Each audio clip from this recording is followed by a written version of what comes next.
Hey everyone, it's Dave Bush. For those of you who I haven't been introduced to, I am the Sales Development Manager for Cutco Cutlery and Vector Marketing. It is a great honor and a privilege to be here to officially open up our 2020 CSP Virtual Summit. Those of you who do know me, you know my love of all kinds of music. One of my favorite song lyrics of all time is John Lennon, who on his song Beautiful Boy, he wrote and he sang the lyric, "Life is what happens to you when you're busy making other plans." There is no time that has been truer than right here and right now in all of our lives that lyric has been more evident. This is not the plan that any of us had so far for 2020, not by a long shot. Some of the many incredible tools that Vector helps teach everybody right from the outset is goal setting, time management, scheduling, organization. And so many of you that are watching this right now, I know you use those tools you've been taught to incredible effect year in and year out that help you reach your success year after year. And I know that your 2020 was set out to be no different. You already had your year set, week to week, month to month. From events to your marketing efforts, everything was ready to go according to plan. For the last couple of months, however, life has now happened to those plans. But Vector also teaches perseverance, flexibility, inner strength, and positivity. And that also has been evident from the outset these last couple months in all levels of our business. The reaction and support from our corporate and executive leadership was immediate and wide-reaching. The pace at which our sales development and our field leadership teams used their ingenuity and their resourcefulness to help everyone adapt towards a virtual environment was unlike anything this business has ever seen. And at every turn, everyone saw and they felt the true power and the true nature that makes up Vector. Sharing these new tools and training resources to the corporate levels of financial support, to making specific time to come together virtually to make sure that everyone had a place where they could share and where they could be heard. And what did you do? You all responded in the true Cutco tradition of exceeding any and all sales expectations. Together, we have stood tall, and we will continue to work to take back what was initially taken from us. From day one, the support and commitment to all of you from all of us, and from all of you to each other, that's never wavered. Today is another example of that. Not only are we having our virtual summit today, I want to tell you the amount of time and thought that has gone into the execution of tonight's summit is beyond compare to any summits past. Done so intentionally to ensure that we are bringing you content that fits your life both personally and professionally right now. And that includes a push week that has been like any other than we have ever done for any event. The messages we have for you today, they speak to the urgency and the background of now. Chelsea speaking about getting referrals in a virtual time. Eric Gilman speaking to us about maximizing productivity while working from home. But the messages tonight will also have a timeliness that will get you in a position for concrete long-term success well beyond this time. Rob Robinchek's Build a Set business gift program. Silver Cup DVM Dane Espegard sharing with us secrets to next level thinking. We have carefully crafted this year's CSP Virtual Summit from top to bottom, and now it's time to go ahead and get it started. I can see in my monitor that our first guests are ready to officially kick off the 2020 CSP Virtual Summit. So on behalf of Cutco and Vector's executive team, our sales development and rep development teams at Vector East headquarters, Olean's Cutco events and business gift departments, I want to commend all of you for your energy, flexibility, and mindset these last couple of months, and to thank you for joining us here today. By doing so, you have invested in yourself, and you will have what you need to make your next set of plans that will have you set up for success no matter what life wants to attempt to derail. Have a great virtual summit and a summer of 2020. And just know that we are here for you in all ways, whenever you need us. Now it is my pleasure to turn things over to Josh Muller, our national CSP consultant and MC of this year's virtual summit, who is going to start us off with an exclusive interview with one of my absolute favorite people in the business, Seth Kinzer. I mentioned that today's summit is going to have messages that are designed to impact you now and impact you long term.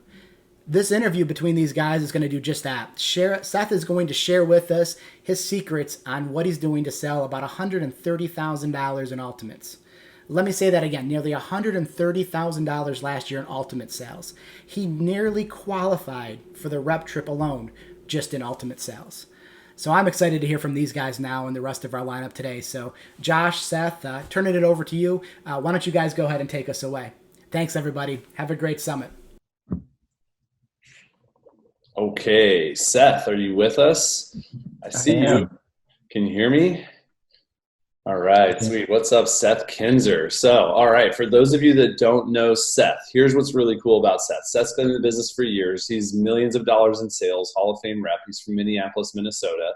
But some of the impressive things about Seth, in fact, the reason that we've asked Seth to be here to talk about this topic today, which is selling more ultimates and selling a ton of ultimates, is because in 2019, last year, Seth sold over $750,000 worth of Cutco in just 1 year. So that's a ton of Cutco, no matter how you slice it. Also, in the month of August last year, he sold $204,000. In fact, Seth has sold more in 1 month Seth has sold more in August than anyone else in the history of the company. So he's the first person in the company other than John Ruhlin to have a $200,000 month. So that's a huge feat. Way to go, Seth, on that.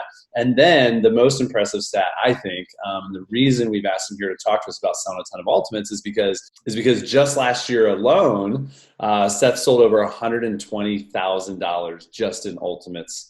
So out of his $750,000, over $120,000 of that was sold in ultimates. So that's a big chunk of his business, almost 20% of his sales last year, just on that one set right there. So Seth, I've got some questions for you, or some topics that I'd like to explore with you today. And I just want to say thank you for being here. I know everybody's excited to hear from you. All right, let's dive right in. So the first thing that I wanted to just ask you about, Seth, here is, let's start by talking about the thinking behind, the thinking regarding ultimates and selling ultimates. I've heard you say many times now that a big piece of you selling selling way more ultimates than you used to has been just how you've adjusted your belief about the set in general. So can you tell us more about that?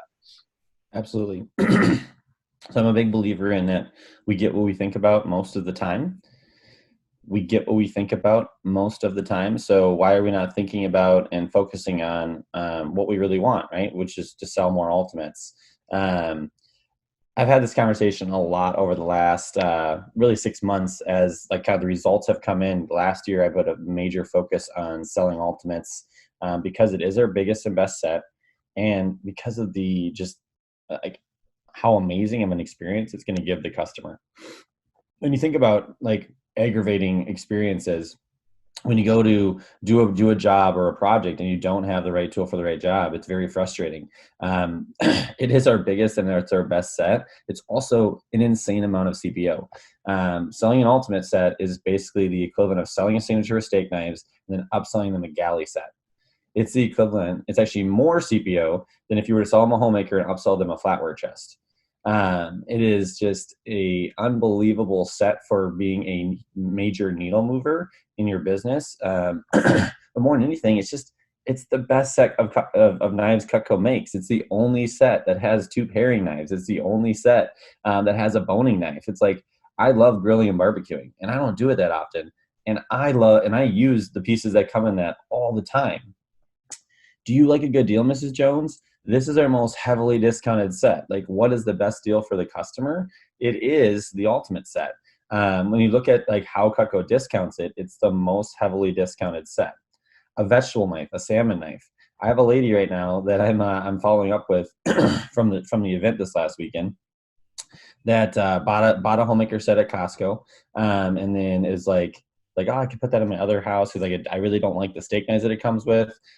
She's and it doesn't have the watermelon knife in it. She wanted the ultimate set basically because it had the watermelon knife, and I did that by showing her a video of it cutting the salmon knife cutting a watermelon. The vegetable knife. Are you selling that as a practical piece? Because it is a crazy practical piece. Mrs. Jones, we know that chopping knives are one of the most used knives in every set. And so in this set, this is the only set that actually comes with 3 chopping knives.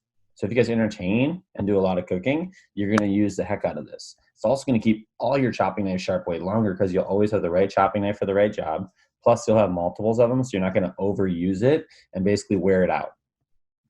It's the only set that comes with enough steak knives. This is something that when I used to do in-home demos, I would say this all the time, which is like, hey, you know, a lot of our customers, even if they're getting a smaller set, will usually add on a set of 4 or 8 more steak knives, just because the complete set's really the only one that comes with enough steak knives, right? If you guys entertain, you're going to need that many, even if it's just you and your wife.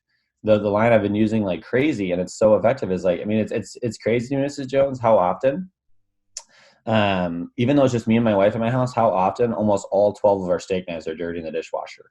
And we have 24 table knives in our drawer, and we are constantly running out of them. And because the reality is that we either need service for 2 or we need service for 20, right? It's either we're going to need all of them or we're just going to need 2 of them. But it's really nice to have extras. We are constantly transmitting thoughts and energy with our mind. What are you thinking about? Are you thinking about the packages you want to sell? Are you thinking about, like, I can't wait until I get that customer and I make them into an ultimate customer? Any customer can be an ultimate customer. I sold an ultimate 2 weekends ago with a cross trainer in the booth, and the ultimate was sold within 10 minutes.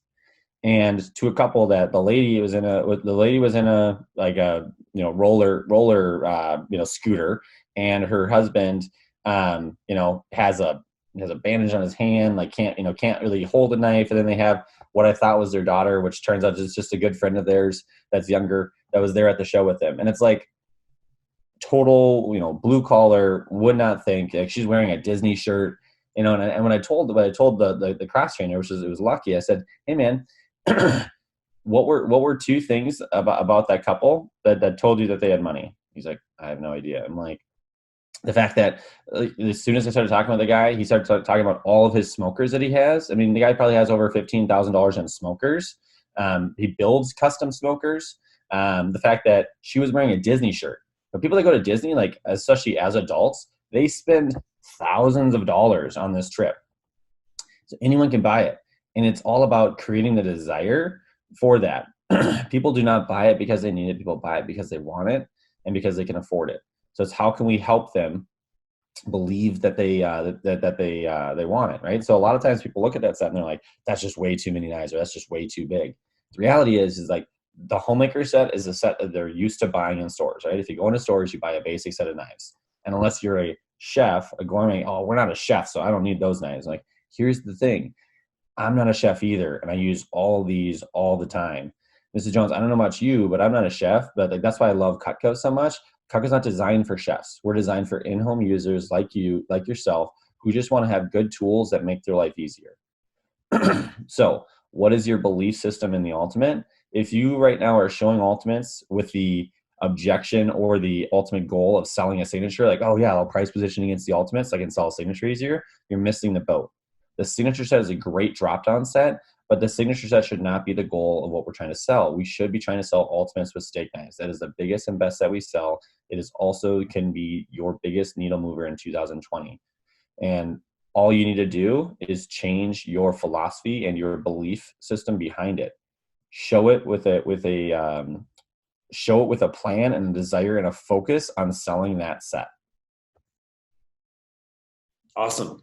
I really love just the money lines. So those of you that are watching right now, I hope you're taking really good notes. And if not, don't worry. We are recording this message and it will be available as a playback, so you can go back and grab those things that Seth is sharing. But one of the things I love about what Seth shares, or watching Seth sell in the booth, is that he shares a lot of stories. There's a lot of personal belief and a lot of confidence through his personal stories that he shares, either about himself or about his customers and what they've shared with him, or about this everybody's general experience in the kitchen. So Seth, let's talk about mechanics for a second, and I want to talk mainly about framing. So I learned from your wife Kelly a while back that anything can be framed, and that if you want to get better at people being open to the things that you have to say to them and the things that you have to show to them, that, get better at how you frame those things before you present them to people or before you talk to them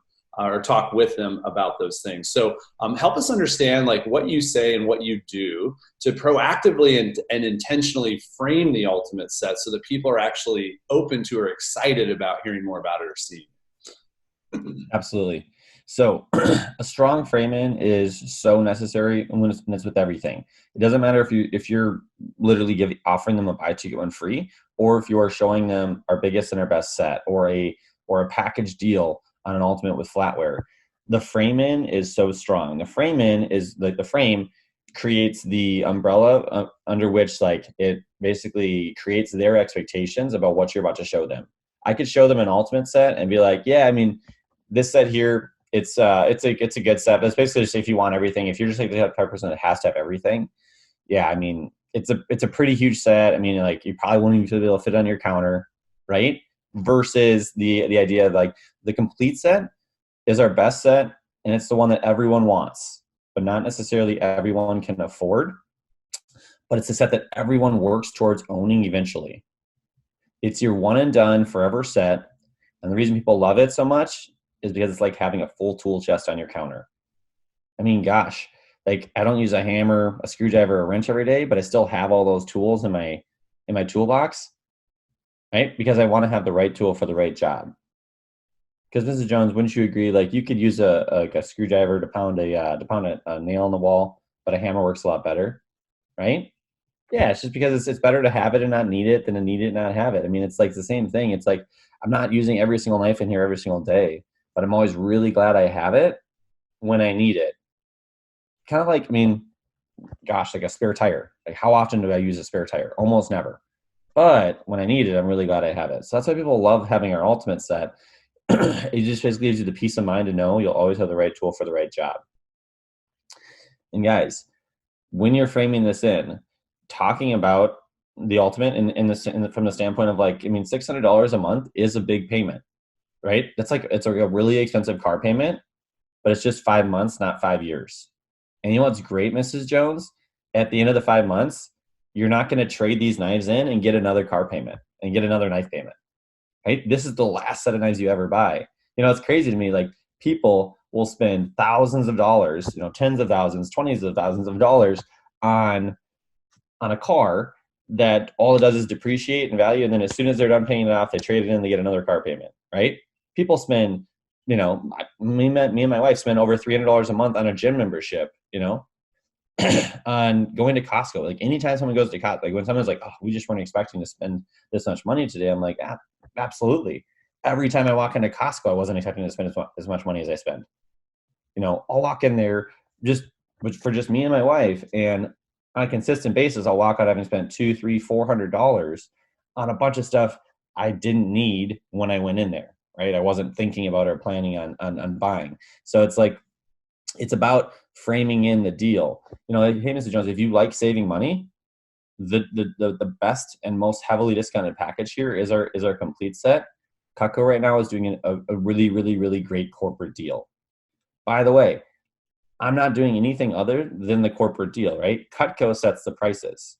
Customers trying to, like, this is just a good general value thing. Customers trying to haggle with you, and they go like, I'll give you $2,700 for the ultimate set right now.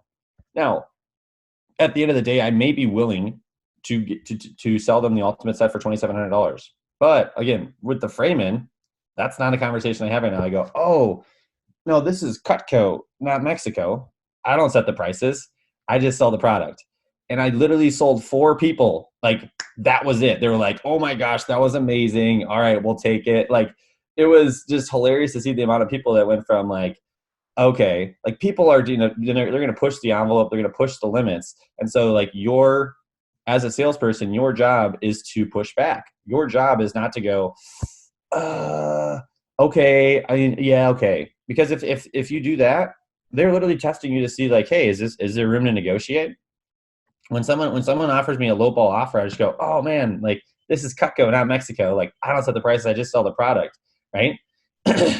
Because they're gonna always ask for as much as they can get. right? And so when you do that, you actually put yourself in a better position to sell them the set for full price and give them 2, 3, 4 gadgets. And again, that's always being framed in. Like when I do give them a deal, I'm like, hey, by the way, Josh, this isn't a Cutco deal. This is a Cutco set deal. This is something that I'm doing extra above and beyond the corporate specials that they're doing here at the show to get, to earn your business, because I know you're going to be a great customer. And honestly, a lot of times, like I look at this as 2 things. It's like a loyalty clause and kind of like a loss leader, right? I'd rather make a little bit less money right now and help you say yes than to have you walk around thinking about it and never come back potentially. The goal is to create a strong desire for them to own our best set. People don't buy stuff because they need it. People buy stuff because they want it, right? I consistently walk into places, and like Lululemon is a perfect example. I have this shirt in 8 different colors, right? I have 2 of the exact same shirt. I have the ABC pants in 7 different colors. It's like I specifically don't go to Lululemon stores because I know like there is about $500 worth of stuff in there that I could easily justify buying if I go in there. And I don't need it because I already have all the clothes I need at home, right? So people buy because they want, not because they need. People buy when they feel understood, not when they understand, right? People buy when they feel understood, not when they understand. Half the time people don't like when I'm addressing the pieces that they come in the set, I don't even talk about the homemaker pieces because those come in all the sets, right? If you want to sell more homemakers, focus on building a desire in the homemaker pieces. If you want to sell more ultimates, only talk about ultimate pieces. I glance over the cheese knife, the Santoku, and the Hardy slicer, and like the bad boy in this set is the cleaver. Create a desire for the cleaver, create a desire for the watermelon knife, create a desire for the vegetable knife, create a desire for the boning knife, create a desire for the 4-inch paring knife. Like those are all easy pieces. Like I would say, like the cleaver is the one that people like they have a hard time wrapping their head around. And I'm like, here's the thing, guys, they're saving so much money on the set, they could throw the cleaver away and still be worth it. They're saving $300 on a signature set, or $400 on a signature set. They're saving $700 almost on an ultimate set. That's a $200, there's a $300 difference, right? And the cleaver is $200. They can literally throw it away and they're still coming out ahead, and they have all the best other pieces. Here's the thing. If you only use this once or twice a year, Mrs. Jones, which you'll use it more because your husband will find excuses to use this knife because it's so cool, right? And again, that's the thing, like handing them pieces, just like how Josh has taught me, like when you're selling cookware, hand them the big legacy pieces. When they hold them, they can feel the quality and it creates a desire. When people want something, they will find a way to afford it. I remember listening to a podcast from a guy who was worth several $100 million. And he talks about, he's a master hypnotist. And he talks about at the beginning of his career, he spent the last $3,000 in his bank account, to go to attend a seminar that literally changed his life. It wasn't to buy something. It was to attend a seminar where he got life-changing knowledge that literally changed the course of his life. And he goes, if the desire is strong enough, people will steal, borrow, and claw their way there, right? So people will find a way. They'll be like, they're solution-oriented when they want something. They are excuse-oriented when they don't want something. So help them be solution-oriented. Help create a desire in them so strong that they're like, what if we do this instead of blank? I had a customer that came back in an ultimate upgrade that they were like, well, we're here looking at floor. And then they came back, they're like, yeah, we didn't really find any flooring that we were excited about, and we really want these knives. They literally got the ultimate upgrade instead of the flooring that day because there was a strong desire. Beautiful. All right. I want to talk a little bit more about that. So when you talk about creating a strong desire for the ultimate set specifically, Seth. Oh, and just to take a step back, I just want to just share for those of you that are listening, when you hear Seth, talk about the watermelon knife, what he's specifically talking about is the salmon knife, and using the salmon knife as the thin slicer that is flexible to take a watermelon off the rind. And the way you get people sold on that is go to YouTube and look up, there's a couple videos out there, but Jason Jeffrey's got a great video called The Thin Slicer. So you can just, search on YouTube, Thin Slicer Jason Jeffrey, and then, save that link to that video so that you can show that to customers. There's a number of us on nationwide that sell a lot of salmon knives, a lot of ultimate upgrades, a lot of ultimates, because we get that knife sold by showing customers that video. And it's amazing how when you show them that video, they're like, whoa, like it's like mind blown, like, that's amazing. And you're like, I know, right? This is the only set that knife comes in. So, but anyways, so I just want to give everybody that information in case you're curious what he means by that or what knife he's talking about and how to actually, what tool exists for you to be able to do that. But let's talk about creating a strong desire for the ultimate set, Seth. So I love the concept of helping the customer really want the set by creating a very strong desire in them to want that set, right? So walk us through how exactly you're doing this with customers. Like, how are you emotionally getting them engaged? How do you take me from the guy that just walked up curious about knives to all of a sudden being like, that's the set. Like, I have to have that set. Absolutely. So 2 things. First thing is, I think sometimes when people hear this, they're like, wow, this guy must just sell ultimates. It's like, guys, I sold 750 grand last year, and 120 of it were ultimates. And the ultimates on average 2,500 CPO. So I sold about 30 ultimates, about 50 ultimates, something like that. It's like I'm selling a lot of other sets a lot of the time, right? And so the idea is creating a strong desire so everyone walks away wanting it. But what did I first say when I did the frame in is like, this is a set that everyone wants, but not necessarily everyone can afford. But it's a set that everyone works towards. Why?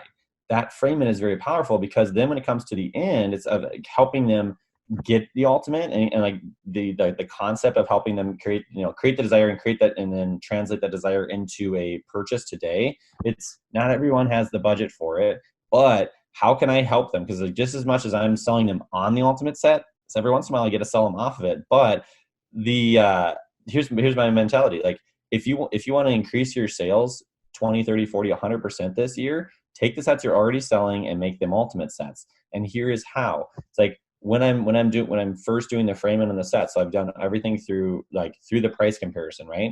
Now, and here's the great thing, Mrs. Jones, like I'm not a chef. And so like these sets are awesome. These are like what chefs would buy when they're buying stuff in stores. When you're talking about Wusthof and Shun. And like, here's the thing, like, I don't know about you, I'm not a chef. So like personally, I don't like knives that are really high quality and really high maintenance. I like knives that are really high quality and really low maintenance. So that's Cutco. And here's the cool thing. When I grab the sets for life for sure. And I have the ultimate, I had the 3 different sets, the ultimate, signature and homemaker. I'm like, here are our 3 best set. Here are 3 main selling sets here at the show.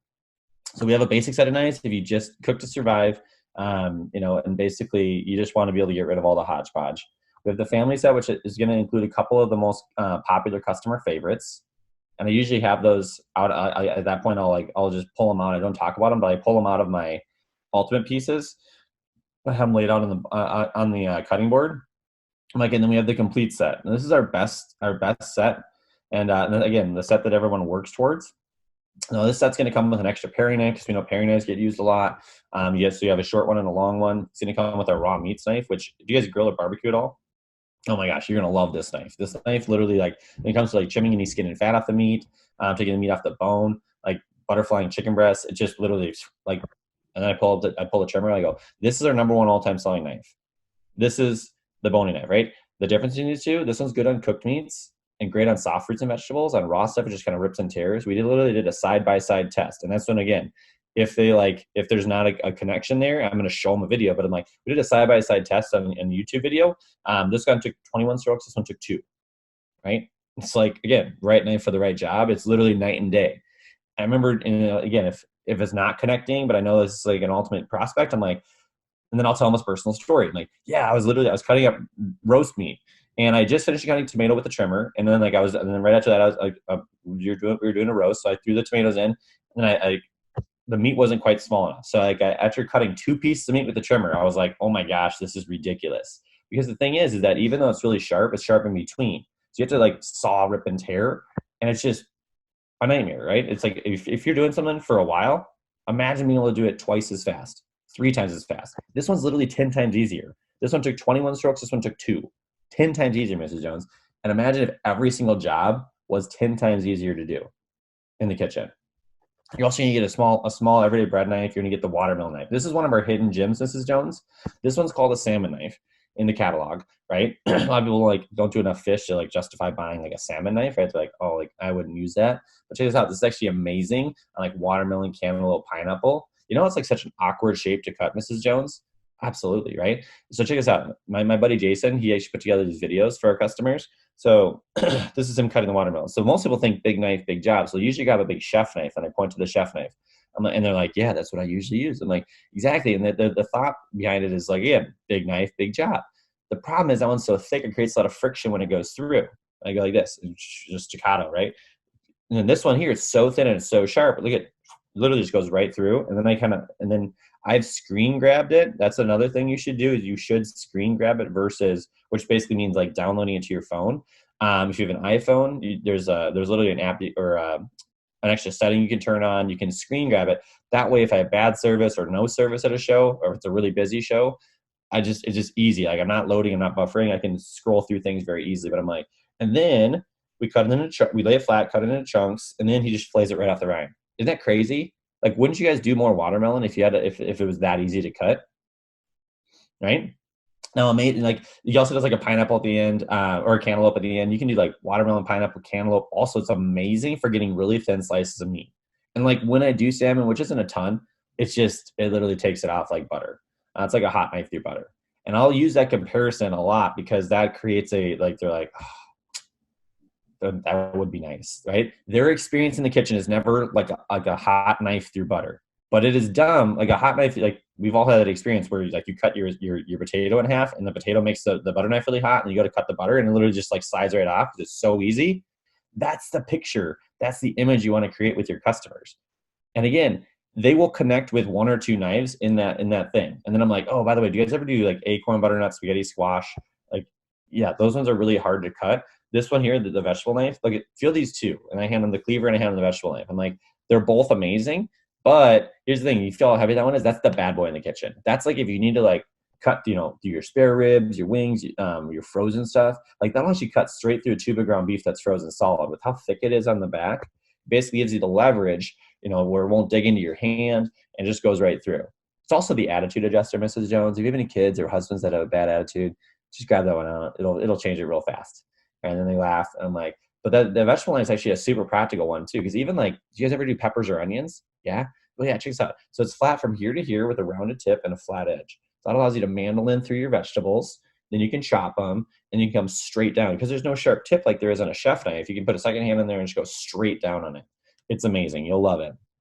So that's the reason, Mrs. Jones, everyone wants our complete set. Is because you're always going to have the right tool for the right job, right? Like that's the only set that comes with 3 chopping knives. So we know chopping knives get used a lot. It's the only set that has a long paring knife and a short paring knife. Because paring knives get used a lot. And so what ends up happening a lot of times, Mrs. Jones, is some people just end up starting off with something smaller, but almost every one of my customers comes back and eventually builds up into this set. It is Cutco's most heavily discounted set too. So I'm going to show you guys the specials here. But check this out. I mean, if you guys like a good deal, oh, by the way, I check these are just testimonials from customers of mine. That like, 50 years she owned hers. When she sent them in for sharpening, they actually gave her a brand new one for free. Yeah, it's awesome. You're going to love Cutco. So check this out. So here's our sets. So with the complete set, I said that one normally it's about $3,700 worth of product. The Cutco has on sale here for $30.49. So it's about $700 off. So what's great is like I said, it's our most heavily discounted set. Cutco wants to give our customers an incentive to buy the biggest and the best first, right? And what's really cool too is this. We know nobody has a budget for knives. Cutco's never a budgeted for or planned for expense. So because of that, Cutco's actually created this really cool program that allows our customers to basically fit it in the budget without breaking the bank and make an unplanned purchase today. Right? Because we know, again, the shows are always the best places to buy these things, but again, it's never a planned for thing. Like no one comes to the show just to buy Cutco usually, right? Every once in a while we get that, Mr. Jones, because we do have a big raving fan base. But most people, when they came out to the show, were not like buying knives was not on their radar. So what's kind of cool is this is what we do. We just take the discounted price, the $30.49, and we split it up for you. So we actually only charge you $610 today, which is 20%. The great news about that is $610 is obviously not a small amount of money, but it's basically like an expensive car payment, but only 5 months, not 5 years. It's really awesome too. At the end of 5 months, you're not going to trade this in and get another car payment. Knife payment. No, that's the kind of crazy thing, right? Like people will spend this money all the time on so many random things. In fact, out of everything here at the show, it's probably the most practical thing you could buy. Why? Because you're going to use it every single day for the rest of your life. And obviously, based on the warranty, you know, that I showed you, and with the guarantee that Cutco has, this is something you'll pass on to your kids someday, and they'll pass on to their kids and their kids. So that's why people love doing that. It's like it's a lifelong investment that you do today and then never again. And then every single time you use it, it's so much more fun. I love so it. Whether you love cooking or whether you hate cooking, it's going to make it great. Boom.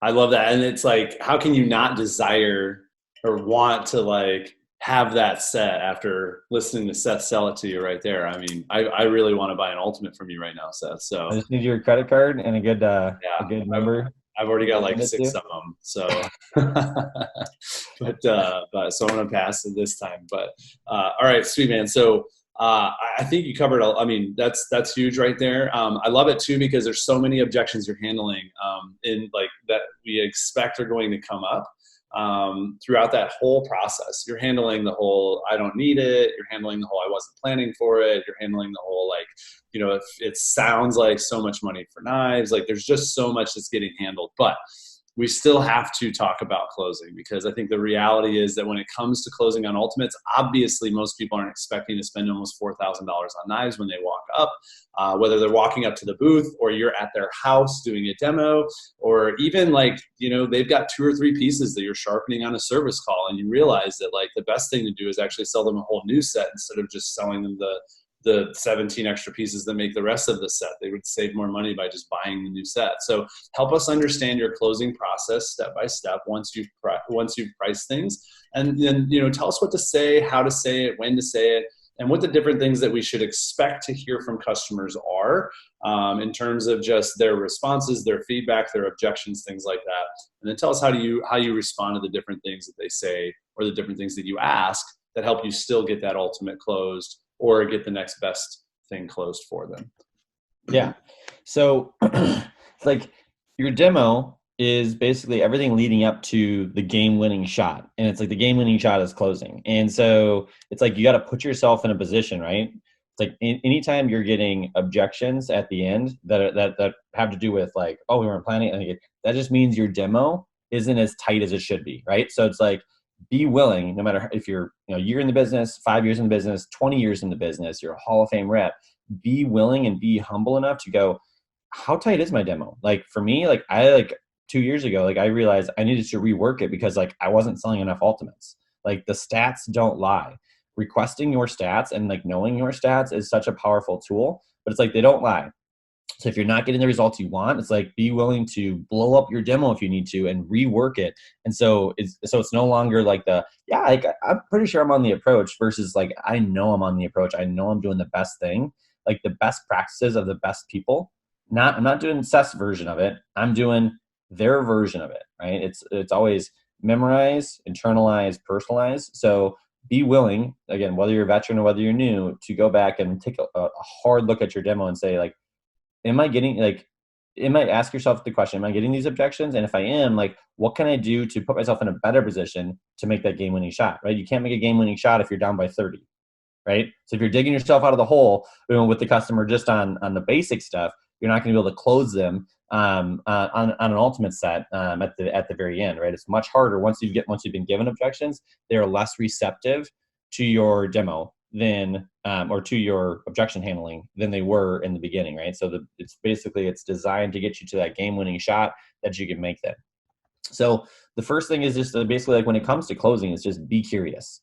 I used to do this thing, and I still am guilty of it, but it's a much more effective talking people to death, but basically like talking them into submission, right? Where it's just like, the only way to get this guy to shut up is just to give him my credit card. And like there's some element of that too in my selling, right? It's like, I am somebody who I'm a merchant builder. So it's like, I'm like, be their best friend, make them laugh, have fun with them, but then also get stuff done. And so the combination of that is like, how do I help them as the salesperson? Like I'm a consultant with them. So a lot of times, like, once you've created the desire, then it's just asking great questions like, hey, like if you guys had this, would you guys see yourself getting some pretty practical use out of that set? Right? That's a really open-ended question where it's like, basically I'm trying to gauge, are they the type of people that, don't cook and really don't want to have like that big a set? Or is it like we could afford it if we wanted it, and it's really just a matter of like we weren't planning on it, so like we'll need to talk about it, right? So it's like, oh, absolutely, like I totally get it. You weren't planning on spending $3,000 when you came to the show on knives, right? So I repeat back their objection to them, and I go, hey, no worries. Let me write it down for you guys. By the way, guys, I closed every single customer this weekend that was a set prospect. I closed every single one. Not one person walked away thinking about something, because I'd either established that they weren't getting anything today before they left because of the great questions I asked, or they left having bought something. So whether you're showing them 6 steak knives or whether you are showing them an ultimate set, this needs to be your knee-jerk reaction. Knee-jerk reactions are the key to your success. Do you have your list of knee-jerk reactions where it's like, hey, what are your specials? We're saving people a ton of money, anywhere from 5 to 35% off. Are you guys familiar with Cutco? That's the knee-jerk reaction when someone asks about specials. When someone's like, hey, we need to think about it, it's not like oh, yeah, like, and you start handing objections. It's always like, absolutely. Let me write it down for you. That way they don't disengage with you. That way when their wall's up, when their wall is strongest, when the resistance is like they're used to you being the high pressure salesperson, like when they give you the objection, like people at shows are used to when the salesperson buckles down and goes, I'll give you a better deal. I'll do this, I'll do that. Like you don't even know what they need to think about. So don't offer them a better deal. Don't offer them a discounted price. Doesn't matter, because the reality is that you don't know what they need to think about. So you need to be curious first, critical second. Curious first, critical second. Know that the objections are going to come. So how can I help them? An objection is normal, right? It's like if I were in their position, like more than anything, like we live in a day and age where people are like, I just want to check to see if this is a good deal. Or I just want to so it's like helping them work through what they need to work through. You don't know what it is. So the goal is to create an environment where they feel comfortable talking about their finances in front of you, talking about whether or not they can prioritize it in their budget right now, whether or not like this is the right set for them. Because there's only 2 reasons they don't buy. 1 is too much money, or 2, it's the wrong package. So if you've created the right desire with them, right, they should want the ultimate set. Oftentimes I'll run through the 3 sets. Like I stopped at the ultimate, but like I'll do that, and I'm like, and here's the thing. So then we have the family set, and that one's going to be on sale. Normally about $2,700. We do it for $2,259. That one's going to be $450 a month, and then we're going to have the basic set with the bigger steak knives. You get 8 of the bigger steak knives. That one's going to be on sale for $1,641. For you guys, would you guys see yourself? And I'm going to ask them getting the most practical use. So say that like the ultimate's the set they want, they need to think about it. I'm like, absolutely. Let me write it down for you guys. And then I grab out my piece of paper. I'm like, oh, hey, by the way, what was your guys' names? Oh, okay, John and Cindy. Awesome. Nice to meet you guys. So I'm Cutco Seth, sharpest guy you know, right? So thanks so much for your time, by the way, guys. It's been really fun. So hey, on a scale of 1 to 10, John and Cindy, like 1 being like, don't get your hopes up, Seth. I'm never going to see you again.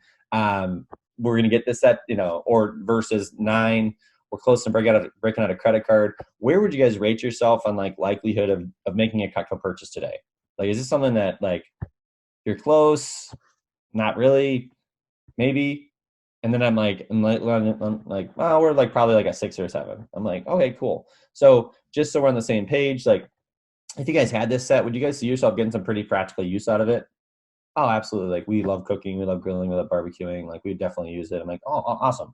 And then if we really, really, really wanted to, like, I mean, 610, is that something we could squeeze into the budget? Or would you guys just knock it out all at once? You guys just knock it out at once? Okay, cool. So it's not really like the budget so much. It's just like, do we want it? Would we use it? Right? Okay, cool. So just as a reminder again, obviously we have smaller packages. If this is something that you're just a little bit uncomfortable with spending this much money all at once, like I said, if you're looking for your best bang for your buck and you could afford it and you're going to get it all eventually, it is going to be your best value here. And let me ask you guys, and I know you guys mentioned you guys were a 7. So anytime someone's like a 5 or above, I always ask this before they leave. Just because you're closer to a 9 than you are to a 0, right? You're closer to a 9 than you are to a 0. So I'm a salesperson. I'm here to sell you Cutco, not just show you Cutco. If I could do something a little bit extra for you guys off my commission, would this be something you guys would be open to doing today, right now? And also give you guys a little bit of space to talk about it. Like, I'm not going to hover. Like, I don't want to be that guy. But I just got to ask, just because I've been in this for almost 11 years, And like my experience has taught me that like everyone wants Cutco. But 99% of the time, like when people walk away to think about it, like I just never see them again. Because honestly, at the end of the day, like this is a 39 aisle home show. And at the end of the day, if your car is closer to you than me, the car's always going to win. Right. So you guys might come back, or you guys will probably come back, but you might not. So this is just me just hedging my bets. If this is something you guys are open to doing, like I would just rather go a little above and beyond, make a little bit less on the sale, but like help you guys get Cutco.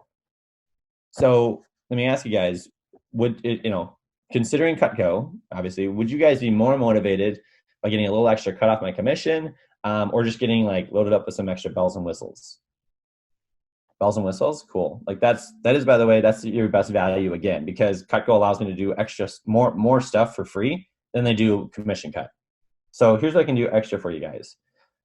With this set, Cutco actually allows me to include all 3 cutting boards for free. Now these are amazing cutting boards. They're soft. They're meant to get cut up. They keep your knife sharp longer. They have rubber pigs on the bottom, so they won't scratch up your countertop. They're shaped like a plate. They have a juice catcher on it, and they're antimicrobial. So you can cut raw meats, you can cut vegetables on it. You can throw them in the dishwasher. They're amazing, right? Then that's about $100 worth of cutting boards right there. Then they also allow me to include the straight edge sharpener. So if you want to be able to sharpen the straight edges yourself, it works amazing. I use it in my kitchen, not very often, but it just keeps all the straight edges like razor sharp, and you can't mess it up. You literally just drag it straight through. This is only $53. So we're gonna include all those for free. So you get about $150 worth of free stuff there. Plus, if 3 of these gadgets were to magically fall into your kitchen for free as a gift from me, which 3 do you think you'd see yourself getting the most practical use out of? And then if they don't pick right away, but you want to pick them up and you want to hold them out. If 3 of these were to, like, that's something I learned from Jason Jeffries. Like if they're sitting there, sometimes they pick them out when you do this and you hold it up to them, they're like, that one. Or if they're like kind of in a shuffle aside, I like go through them. Here's the thing. Why do I start off with 3 instead of 5? Because it's about framing in the deal. If they feel entitled, why do I talk about the fact that this comes off my commission? This is not a Cutco thing. Because then they're going to say, like, what else can you do? I'm like, hey, I'm happy to do this for you as a loss leader to earn your business, but this is Cutco, not Mexico. Like, I don't set the price. I just sell the product, right? There's only so much I can do. Like, I'm also like, oftentimes I'll talk about like, yeah, like I'm spending $3,000 just to be here to give you a deal on Cutco. I'm spending $3,000 of my own money just to be here to spend, to give you a great deal on Cutco. So like, I'm happy to go above and beyond to earn your business, but it still has to be a win-win, right? So I start off with 3, and then again, if they're really cool and like they're really close, and like I give them the space, then I'm like, so cool. So those 3. So here's what we're like. So then I review what we're talking about. So we're looking at the big set. You get the big steak knives, the scissors. You'll have all 3 cutting boards. You're also going to get these 3 the straight edge sharpener, and then these 3 gadgets. So you're getting about an extra $300 worth of free product on top of the discount on the set, saving over almost $1,000. And then all we're going to charge today is $610 just plus sales tax.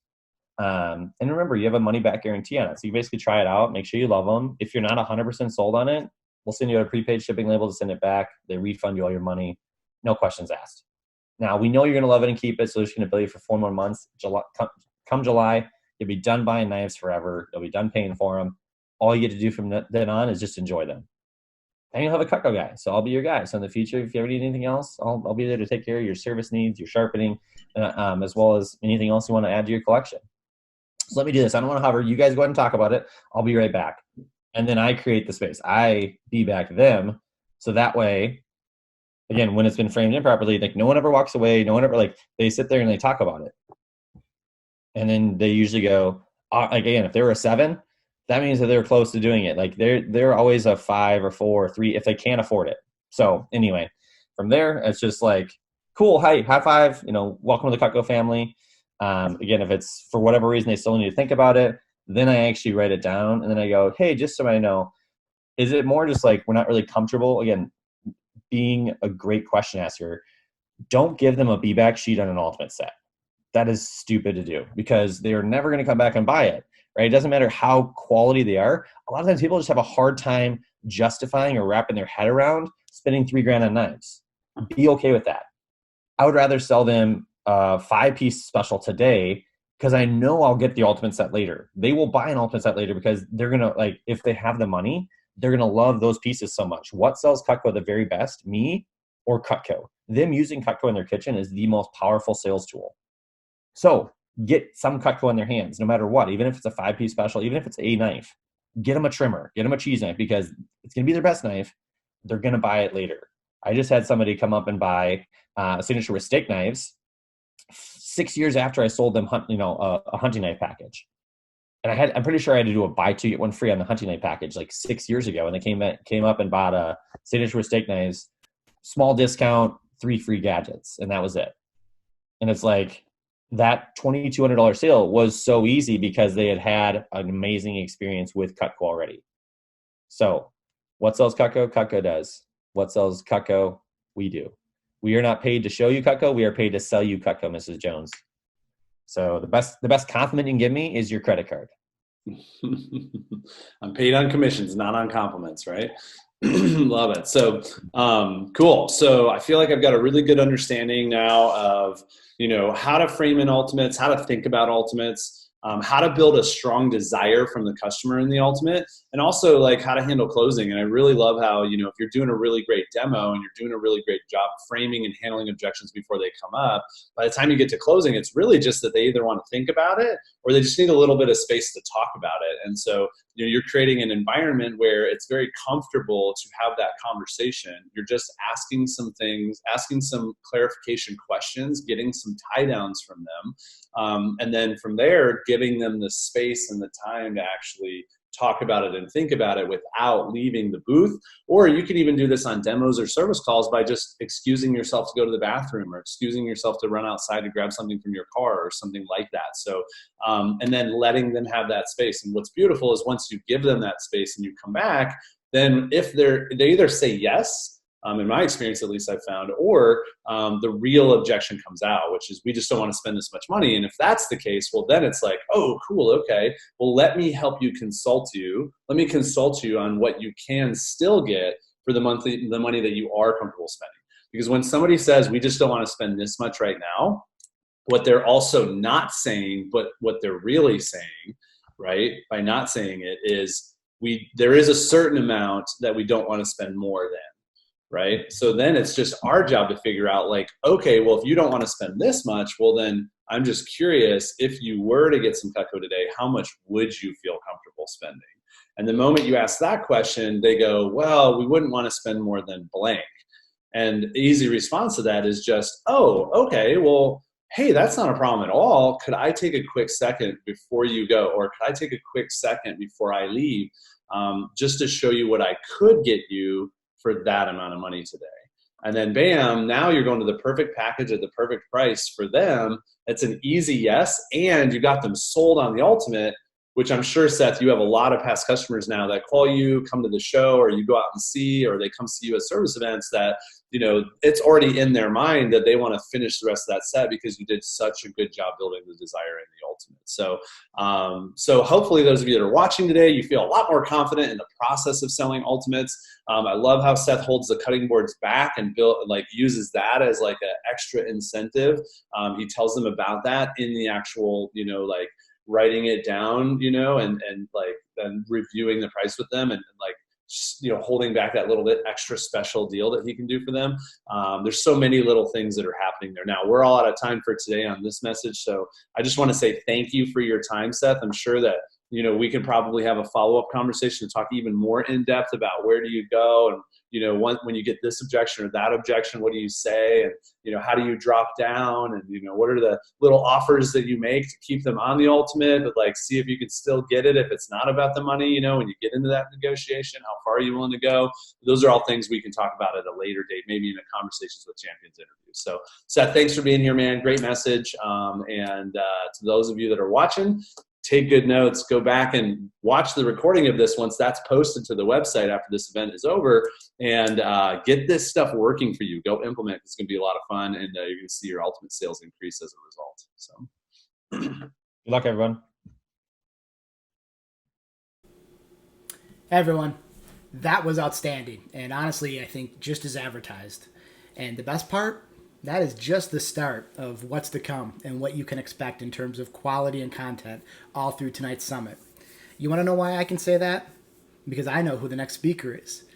And I know this next speaker checks off those boxes and so many more. It is my pleasure to provide an introduction to Amy Muller for tonight's keynote message. Now, many of you may know Amy. Now, you may know Amy from her start as a successful sales rep who paid her way through college with her Cutco sales income. Or you may know her from her successful district manager career, earning high-level awards like the Standard of Excellence, the President's Banquet, and a Rolex. Or you may know Amy when she was a successful sales promotions manager at the Southwest Region headquarters. But I think everybody knows Amy, how she is now, running her own company, Vast Action Incorporated, helping Cutco reps and managers organize and communicate with their customers in order to drive repeat sales business. Now, Amy was asked to give this message tonight because beyond her experience with Cutco and our community and the positive reviews that she's gotten from countless messages that she's given in all programs, she's got a marketing degree, years of experience as a successful business owner, but she still continues to want to learn and grow. She's been to more than 20 seminars outside of Cutco, ranging in topics like marketing, e-commerce, comedy, speaking, personal development, and group felicitation. What people kind of say about her in the company, many reps that have worked with Vast Action, they credit Vast Action as one of the biggest game changers for them in the last 5 years. They wish they had started working with them sooner, and they credit Amy as being one of the hardest workers they know, one of the fastest people to respond in the history of the company to any email or text, and always giving great insights to help every message provide great content and great success. My own personal thoughts about Amy is this: when it comes to a time like we're in right now, there are people you know you want to work with, people that you know you want to hear from and get their perspective on. Amy, to me, has always been one of those individuals at any time, but especially right now, it's great to hear from her. Everything that she's seen, everything that she's doing, comes with a degree of intelligence, wise beyond her years' thoughts, seeing things from all angles and perspectives, and at every turn, balanced with a level of care and compassion in all that she does, and more importantly, every single person she works with. We're lucky to have her at any time, but we're even more so lucky to have her with us here tonight and with the message that she's put together for us. So, ladies and gentlemen, it is my pleasure to welcome Amy Muller. Amy? Thank you, Dave, so much for that introduction. I appreciate it. And thanks, too, just for being a great person. I mean, I know you probably already know this, but you're one of the favorites of everybody up in Olean, which is hard because there's so many great people in Olean. The fact that you are one of the field favorites says a lot. So thank you again for being you.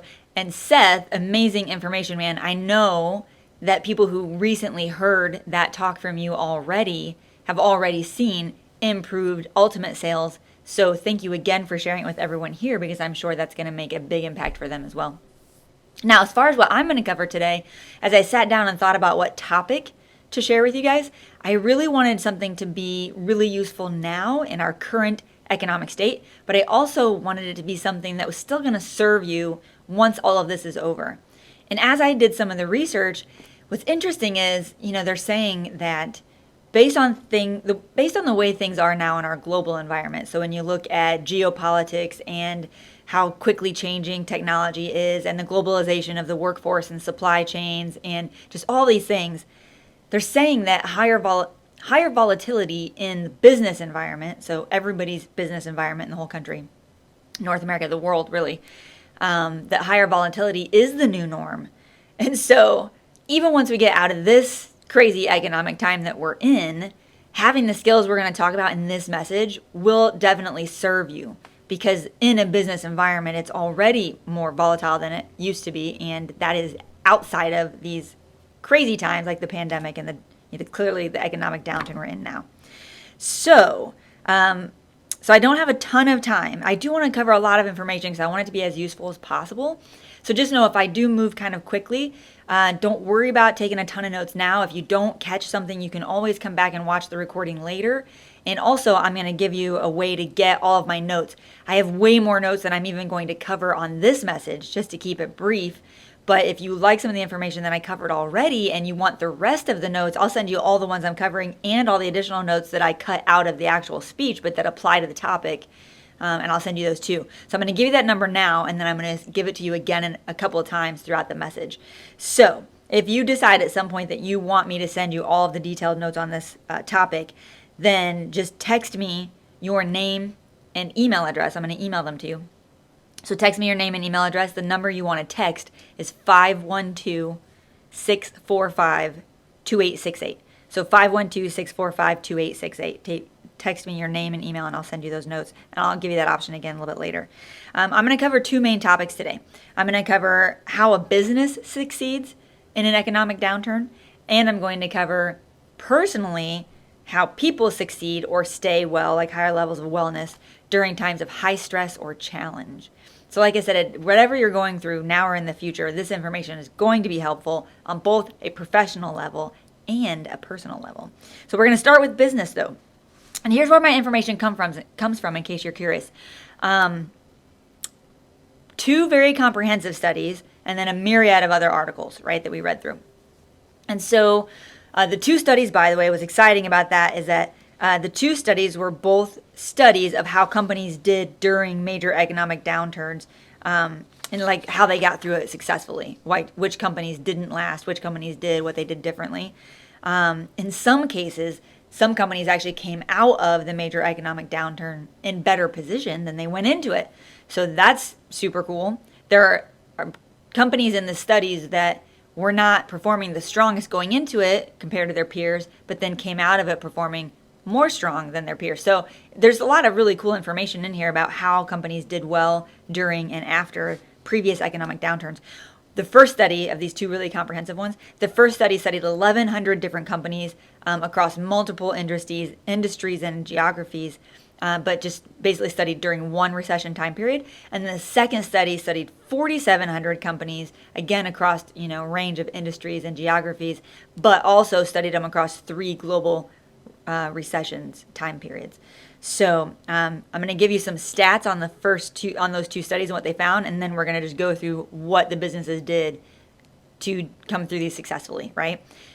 So study one, the findings were that 10% of companies stood out as faring much better than the rest. So the 10% are the tips I'm going to share with you of what those 10% did to do so much better than their competition, their peers. That 10% dipped less than their peers did during the recession, and they came out of it guns a-blazing, like when the economy recovered. And in some measurements, like I said, they weren't the strongest going in, but they were the strongest coming out. So that's pretty cool. Study two findings were that out of those 4,700 companies, 17% didn't survive at all. Economic recession, gone, right? They didn't make it through. 74% were really slow to recover. In fact, 3 years after their recession that they went through, that they survived, but 3 years after, when they were looking at a lot of this stuff, 40%, or that whole 74% that were slow to recover, they hadn't yet gotten to their pre-recession growth rate 3 years later when the recession ended. And 40% of those hadn't even gotten back to their pre-recession sales rate, like their revenues. So very slow to recover. And then 9%, of course, were the 9% that flourished. So again, out of both studies, we're basically looking at 9 or 10% of the companies that did the best and what they did to do that, okay? And I know you might be sitting here and thinking, why am I sharing this information? Because maybe you don't consider yourself a company yet or a business. But you are, and even if you're not operating at like a super high level yet, like maybe you don't have employees or assistants or even virtual assistants or whatever, maybe you don't think of it like you're the CEO of a company yet, but there will come a time where you will.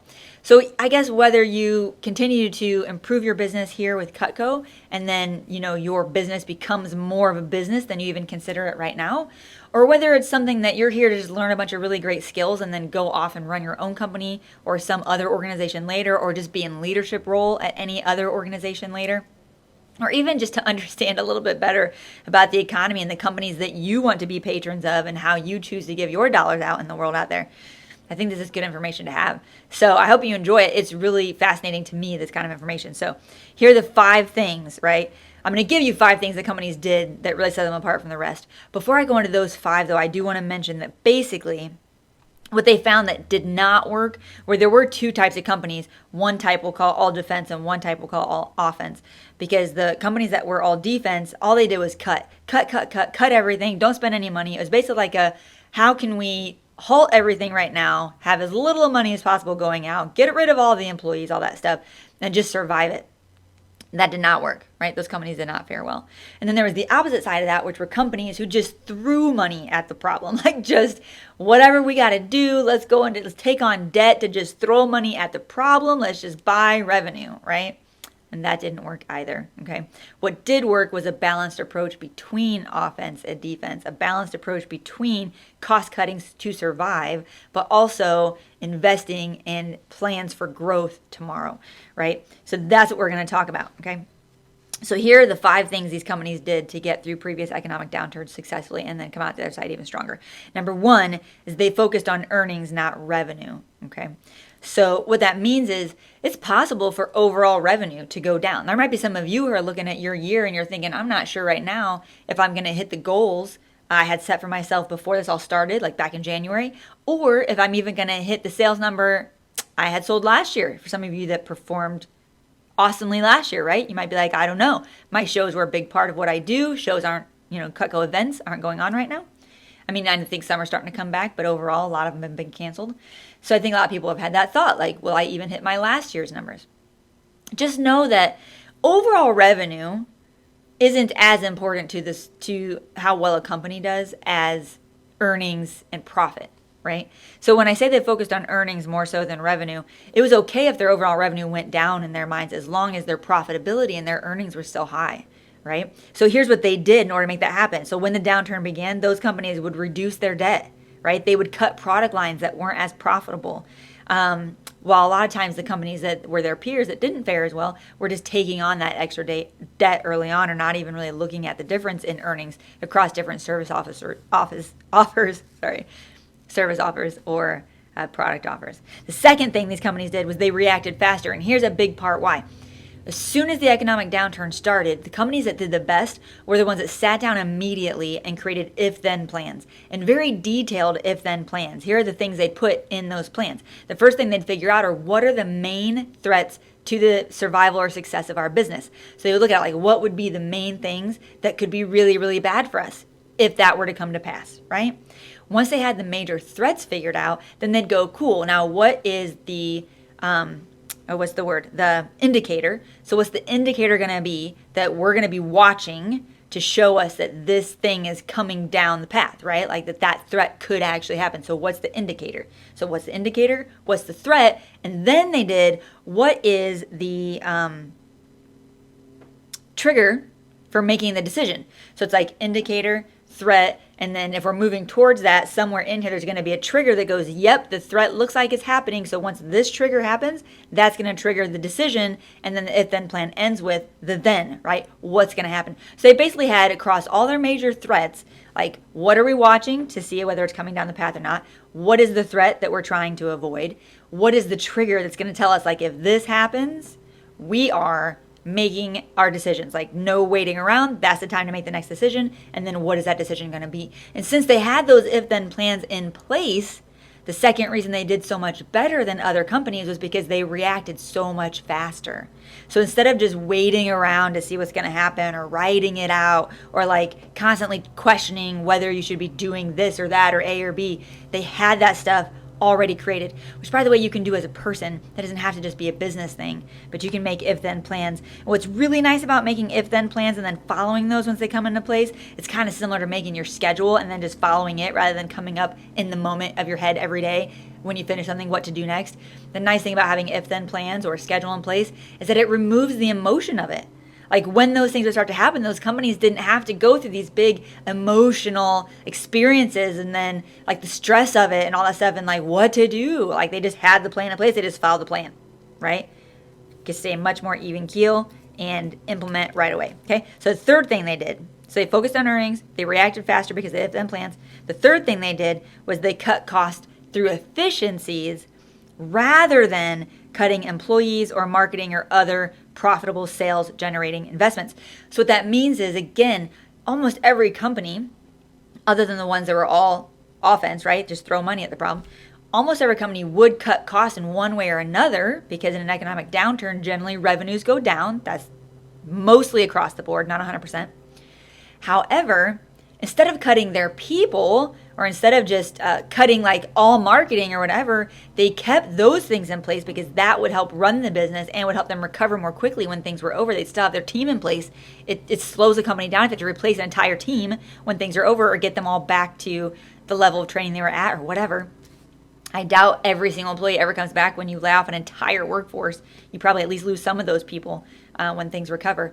So anyway, so these companies, again, they cut costs through improving efficiencies. So they'd either improve their supply chains, or they'd figure out the next technology to use to make things more efficient or more productive, or whatever the case may be. But they would find ways. They would, again, cut the products that weren't as profitable and focus on the ones that were. So they did a better job of strategically choosing what costs to cut versus just slashing everything across the board. The fourth thing these companies did was they focused on growth, even if it meant incurring some costs. So even during an economic downturn, which I know is scarier to spend money at that time, even if you have it in savings, because you never know when the economy is going to recover, right? Like how long that has to last you. But the companies that did the best and came out of the recessions the best on the back end were the ones that still focused on growth, even if it meant incurring costs. And here are the main ways that they would invest for growth, right? So one was to serve their highest value customer segments. So they knew they were going to lose some customers during the economic downturn, but they made sure they knew who their highest value customer segments were, and they made sure to put the effort into serving those at the highest level. The second thing was they moved further along the digital journey. I mentioned that a second ago. Companies that looked for the technologies that were going to help them be more efficient. Companies that looked for the technologies to help them keep in touch and communicate effectively with their customers. At this point right now, if you don't have a CRM, like a database, email platform, task management system to help you follow up, not let anything fall through the cracks, communicate with your clients, all that stuff, you definitely should get one. You need one right now, because we're in this place where that's the majority of what you can do at this very moment, right? Is that digital stuff.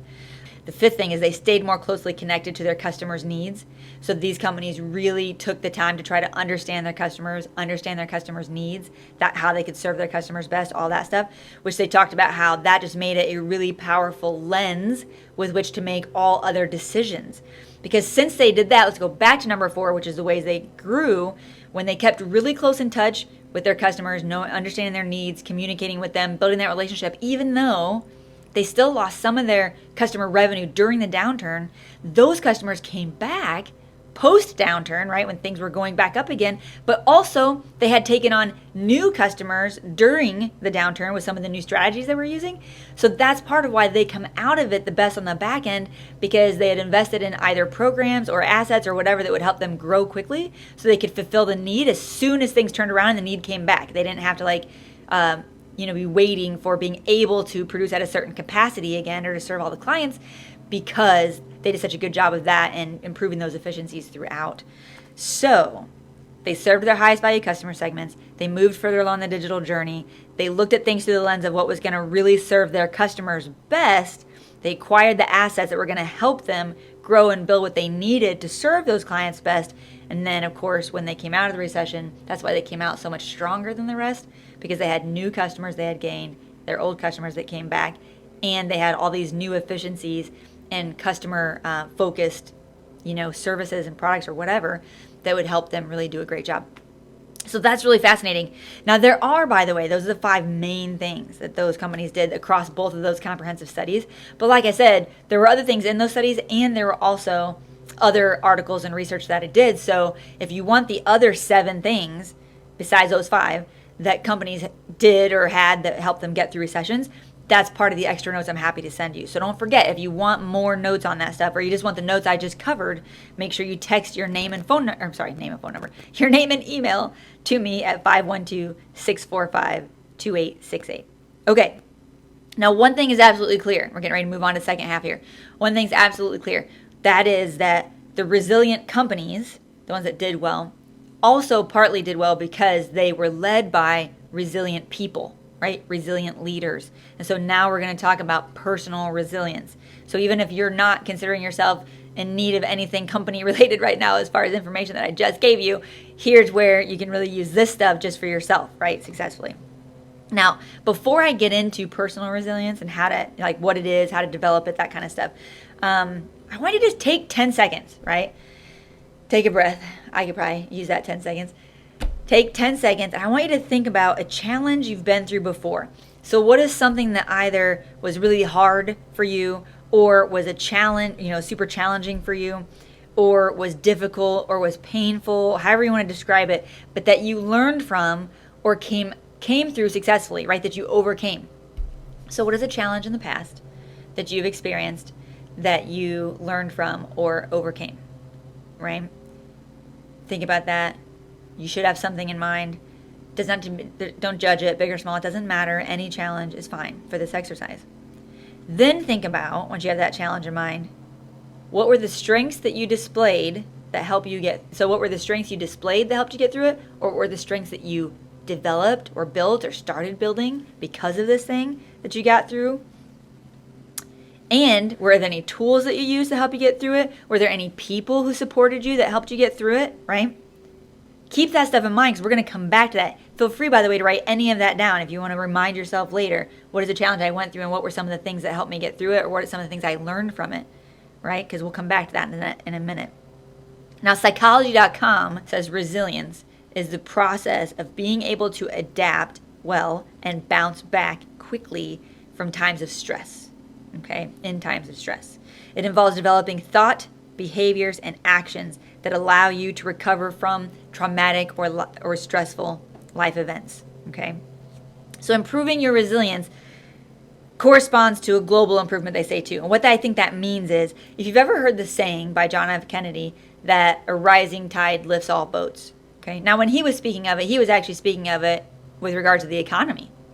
However, I think it also applies to this, because basically what they're saying about resilience is that if you improve your resilience, you improve your wellness globally as a person, which means it's like resilience is the tide and you are the boat, right? And if your resilience goes up, it basically raises every other level, not every other level, but many other levels as well, to help you be more successful or experience higher levels of wellness. Okay, so resilience is a really important skill to have. The other thing I want you to remember is that, your resilience or lack thereof can affect those around you, your family, your social groups, other people that benefit from your resilience. So the really cool thing is it's not just about you. That whole idea of global improvement, right? Your resilience helps you improve in many areas, but your resilience actually affects others too and can help them improve, which is really exciting, because then it's not just about you, right? You can help other people with this too. So here are a few things to keep in mind about resilience before we go into actually how to develop resilience, okay? So one is, resilience is a skill that can be developed. So in case you're thinking at all like you're either born with it or you're not born with it, and if you don't have it, you're out of luck, that is not the case. It's a skill. It's not like an inherent talent. So some people maybe have a higher baseline, but all of us develop the skill of resilience, okay? So you can improve it if you want to. The second thing is, we all experience challenges. We're all experiencing challenges now, right? Based on the global environment and the economic environment. But even once this is all over, I mean, you guys are all probably experiencing challenges now, not related to that, right? You've definitely been through challenges before, and as much as I wish I didn't, like it wasn't true, you will definitely have other challenges in the future as well. So there is no such thing as a life without challenge, in which case it's good to have resilience, because you're going to continue to use this skill forever. And of course, also help other people with the same thing, right? That's the second thing. Third thing is, challenge, like most things in life, is not really all good or bad. It feels bad. Like when we're challenged, especially really greatly challenged, like a big challenge, it feels bad because we have to struggle to get through it, or it takes more effort to get through it. So of course it doesn't feel good, but challenge is also like the only way to really know what you're capable of. And it's one of the main ways that we grow. So there's probably, you might be thinking something like one of the challenges I've been through before, when you were thinking about the challenges you've been through, if you're sitting there going, man, that was really tough, but I also know that I'm much stronger in this area because of that challenge, right? And think about this, all the heroes you know out there in the world, or things you see in movies or TV or whatever, but even real life heroes, even people like firefighters or the medical workers that help save people, or a parent who does something to save a child or whatever, you would never know that those people have it in them to be heroes if they were never challenged, if there was never a challenge. If they never came across anything where they had to step up and do that, you wouldn't even know that they're capable of that. So challenges themselves aren't actually inherently bad. They feel bad most times, right? Because we had to put in the extra effort, but they actually can be really great things, okay? And that's one of the things that was interesting about the companies that got through the recession, again, was that it was a challenge for sure, but because it forced them to really improve the way they did some things, that's why so many of them, not so many, but so many of the top 10%, right, came out of it even stronger than they went into it because of that challenge. They had never had that challenge. They never would have been forced to improve those efficiencies the way they did, right? Maybe not never, but you know what I mean. So challenges aren't good or bad. They just are challenges, okay? So here's who I'm going to highlight, information that I researched for you, and then I've got other people, again, in other notes that you have access to. So 3 people I'm going to highlight. Psychologist Susan Kobasa, also Cheeky Davis, PhD, who's at Berkeley Wellbeing Institute, and also Dr. Cal Crow, who's the program director at Center for Learning Connections. Sorry, I don't know why I'm stumbling so much today. So they shared with me what makes for a resilient person, or like how to develop resilience in yourself, right? So first thing is, resilient people view difficulties as challenges, not as paralyzing things that stop them in their track or keep them from moving forward. So, right? So a difficulty is a challenge they can get through. It's not necessarily like a deal breaker or a paralyzer. The second thing is, they view mistakes as lessons, not as a reason to affirm your lack of self-worth. So like, something happens that's bad, and instead of saying, oh my gosh, I guess that just proves that I suck at that, or whatever, that's not how they view it. They view it as, oh, this is what I learned from that, or I made that mistake, but here's what I learned. That was a learning experience, and now I'm better. I can try again with new information, right? So they view mistakes as lessons, not negative reflections on self-worth. Martin Seligman, by the way, who was one of the founders of positive psychology, Martin Seligman, he says that the way we explain setbacks to ourselves, not necessarily to other people, but the way we explain setbacks to ourselves is really, really important. It's an important impact on our well-being, right? Our positive psychology. The third thing is, resilient people have goals and compelling whys. They basically have a positive vision of the future. There's something they're working toward, and they're committed to it. So if you're sick of hearing the word goals, or like, you should have a goal, or what's your goal, just know that is an important part of life. At least if you want to be a resilient person, you got to have something that you're working toward, right? Something you're working toward, and that you're committed, and you have a compelling why, like a compelling reason in your own mind of why you're doing that, right? What gets you up out of bed and doing it every day. The fourth thing is, they focus on things they can control, not the things they can't control. They put effort into the things they know that they can have an impact on, right? So they don't ruminate about the things they can't control. They instead focus on the things they can control and what they can do, okay? So resilient people. The fifth thing resilient people do is they know how to stop negative thought cycles, right? And negative thought cycles are like thinking, like ruminating, spinning it around and again, repeat of like things like the bad thing that happened, like the outcome, or what could I have done differently? And of course you can learn from it, that's fine. Analyze it, what could I have done differently? Learn from it, write it down, whatever, but then let it go. You don't want to keep repeating that. What could I have done differently? What went wrong? Why was it so terrible? What was that bad outcome, and just stew on it? Here's the thing. Any of you that heard anything, like any of the speeches I've given before that have some neuroscience mixed in, just know that the more you allow negative thought patterns to run through your brain, the more you're creating those well-worn pathways, neural pathways, that just makes it even harder to avoid doing that later, because like it makes it a quicker pathway in your brain to do the negative side of things. So instead, they say resilient people know how to stop those negative thought cycles. And instead, there's 2 different ways they get out of these negative thought patterns. One is, and this is what they say is the easier way, one is that they do something physical to change their focus. So like some people go for a run, some people do yoga, some people just do deep breathing, some people jump in a pool or a lake or whatever. Just something that's going to change your state. So the reason a lot of people like to use a physical thing is because a lot of times the physical state has an impact on the mental state. So it just tends to make it easier to kind of couple the two, physical, mental, together to change your focus. However, if you have the capacity to do so on just a thinking level, which is harder without the physical side, then you can. And one of the better ways to do it is just to ask yourself questions to change your focus. Questions like, what else could happen? Or like, what could be a more positive outcome that could be at the end of this challenge than maybe the negative outcome that I'm scared could happen? What's working now for me? What's working now for others? What could I learn from this, right? What's the silver lining? Ask yourself those questions. Even if you're going to go through, it's okay to consider the bad things that could happen, because like the if-then plans, that's what that was, right? What's the bad thing that could happen? Great. What's the trigger? What's the indicator? What's the trigger? What's the decision we're going to make if that does come to be? That's fine, but that can't be the only thing you do. You also have to balance that out a little bit with, but what could be really great things that could happen, right? You got to at least think of both, not just the negative side. It's almost like yoga. When you do yoga, you got to do it on the right side and do it on the left side. Same thing with this. You can think about what could happen that's negative, but think about what could happen that's positive too. Balanced approach, right? The next thing that resilient people do is they don't let fear hold them back, right? Fear is the opposite of resilience. So they say, if you're ever scared of something, just change the word fear for challenge. And remember that you've been challenged before. So this is the exercise. They say, change the word fear to challenge, and then do that thing where you go, what's a challenge I've been through before? How did I get through that challenge? What are the strengths or tools or people or support or whatever? How did I do that? Great. How could I use some of those same concepts to get through this challenge? So it's like, not only are you learning to stop the negative thought patterns, to stop building that neural pathway, but then the more consistently you ask yourself those kind of questions. So what is the challenge? What have I done in the past? What are my strengths? What are the tools that have helped me before? What are the people that helped me before? How can I use some of those things again? And you start to develop the thought patterns of like, how can I get through this challenge? Then you start creating those neural pathways of a positive side of thought patterns, right? So that's really important too.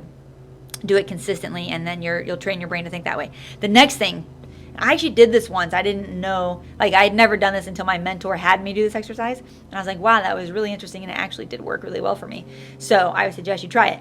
But if in times of challenge, especially if you feel really emotional, try thinking about it from a third person's perspective. So let's say that even if you are talking with someone else and it's a heated conversation or whatever, and you're at bumping heads or whatever, I think that's the right metaphor.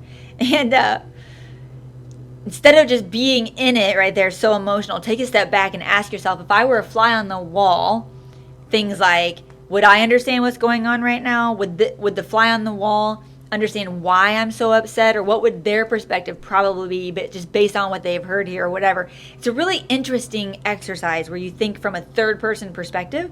But I think the reason it works so well are two reasons. One is it tends to really reduce the emotional value of what's going on. It's like when you step back and try to think of it from a third perspective, you kind of step out of your own perspective, and so it tends to lessen the emotions a little bit. So if you're ever feeling super emotional, that's a really great tool to use.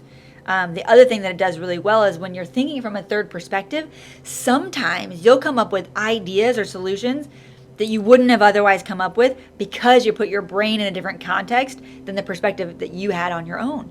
And so having that third perspective can be really useful even with coming up with solutions, right? So that was another tip. The last two things. Resilient people have empathy and compassion, and part of why this is really important is because it helps them maintain healthy relationships, and part of what resilient people generally have as well is a support group of some kind. So it doesn't have to be huge, but just having people in your life having like positive relationships in your life makes for more resilient people. And then the last thing is they never have a victim mindset. A victim mindset is a mindset that like you can't do anything about it. They never have that. Again, they always focus on what they can do, right? Where they can put their efforts to make things happen. They don't focus on the things. It's like they focus more on what they can do to make happen versus what happened to them, right? Okay. So those are the main tips I was going to share from the research that I did. But again, there are 20 other quick tips on ways to build resilience that are in the notes.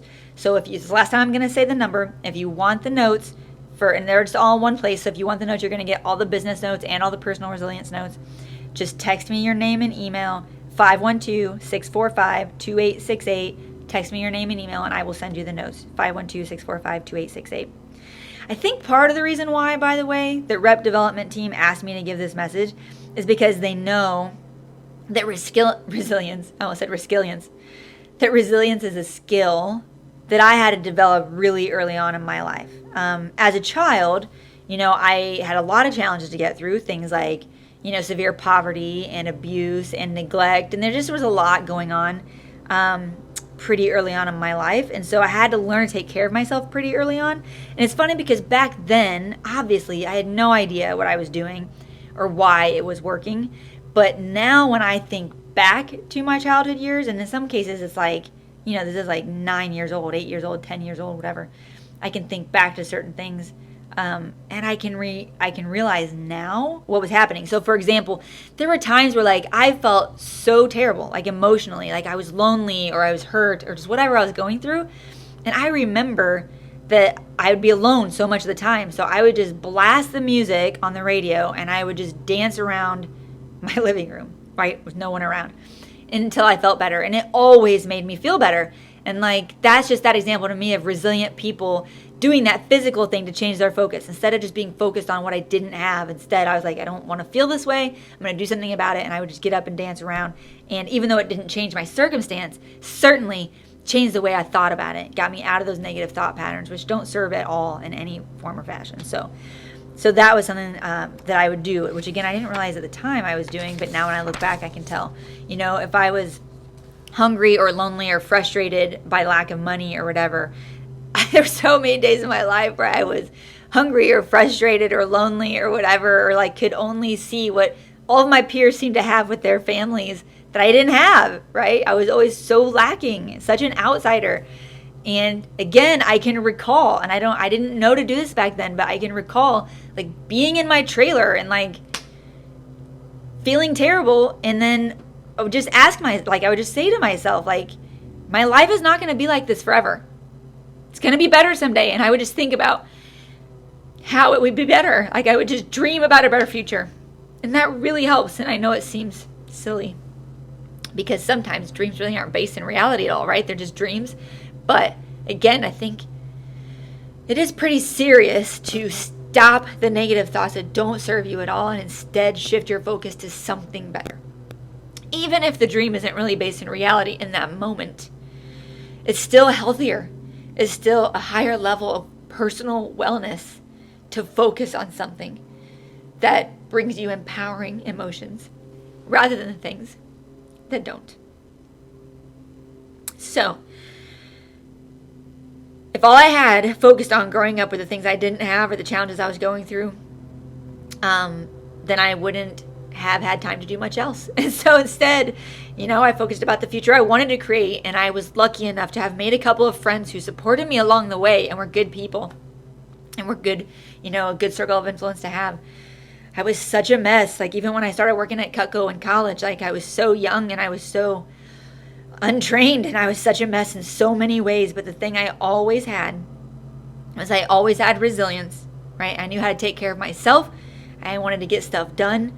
I always focused on what I wanted versus what I didn't have or didn't want. And it made such a huge difference for me. And I really believe it can make a difference for you too. So resilience. So keep developing that skill. And I appreciate your time and enjoy the rest of this summit because there's some really, really great messages coming up that I'm looking forward to hearing from. Thanks. Thank you, Amy. That was a really great message. I'd say my biggest takeaway from that was really just understanding the power of resiliency and how, the most resilient people, the most resilient leaders, the most resilient teams, and the most resilient companies are the ones that really come out of, like challenging times even stronger than they already were going into it. And so what a really powerful thing to just remember as we all work here in the coming weeks and months to continue to build our own personal abilities and our own personal success. Just remembering to remind ourselves that even during the most challenging times, that it's our resilience that will pull us through. And sometimes that's something that has to be developed over time.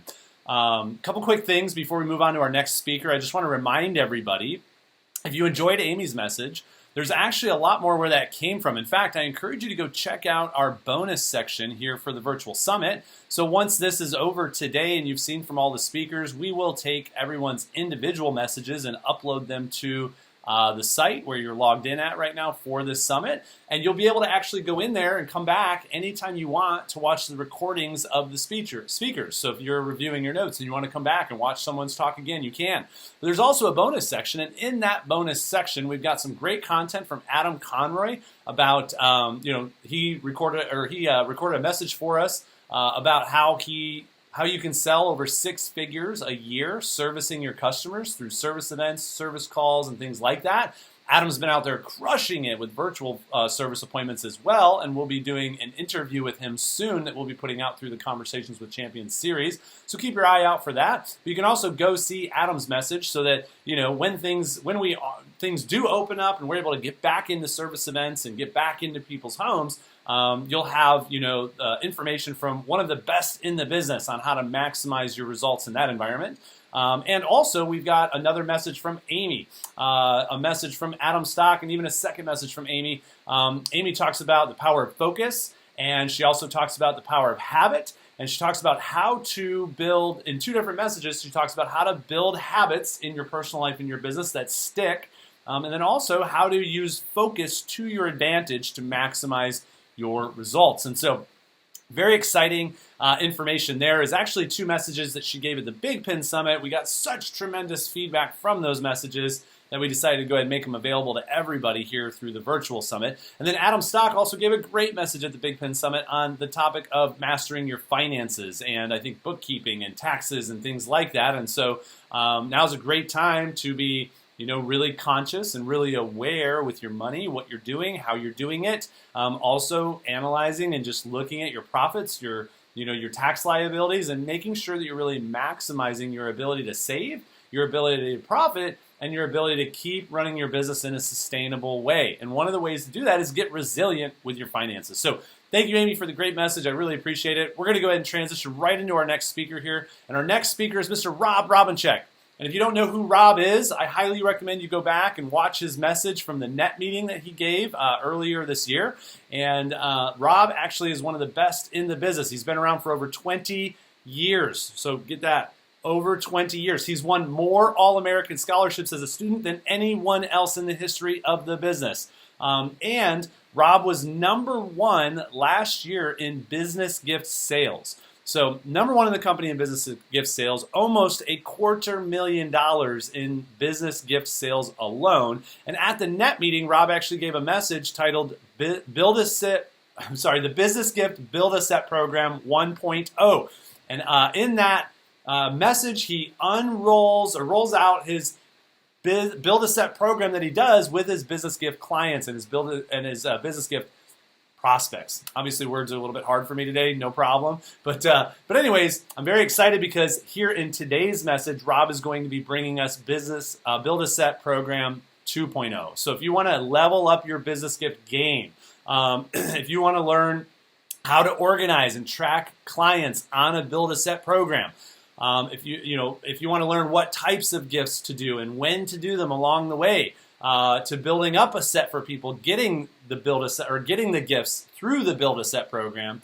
If you want to know what the follow-up system looks like and how to build expectations for future orders, that's what Rob's going to be sharing with us today. And I highly recommend, whether you've watched his 1.0 message from the net meeting or not, if you have watched it, go back and watch it again. If you haven't watched it, go back and watch it after you see Rob give this message. And a lot of what he talks about today, I'm sure, will make a lot more sense. So without further ado, I'm going to go ahead and turn it over to my good buddy in the business, Mr. Rob Robinchek, one of my original mentors.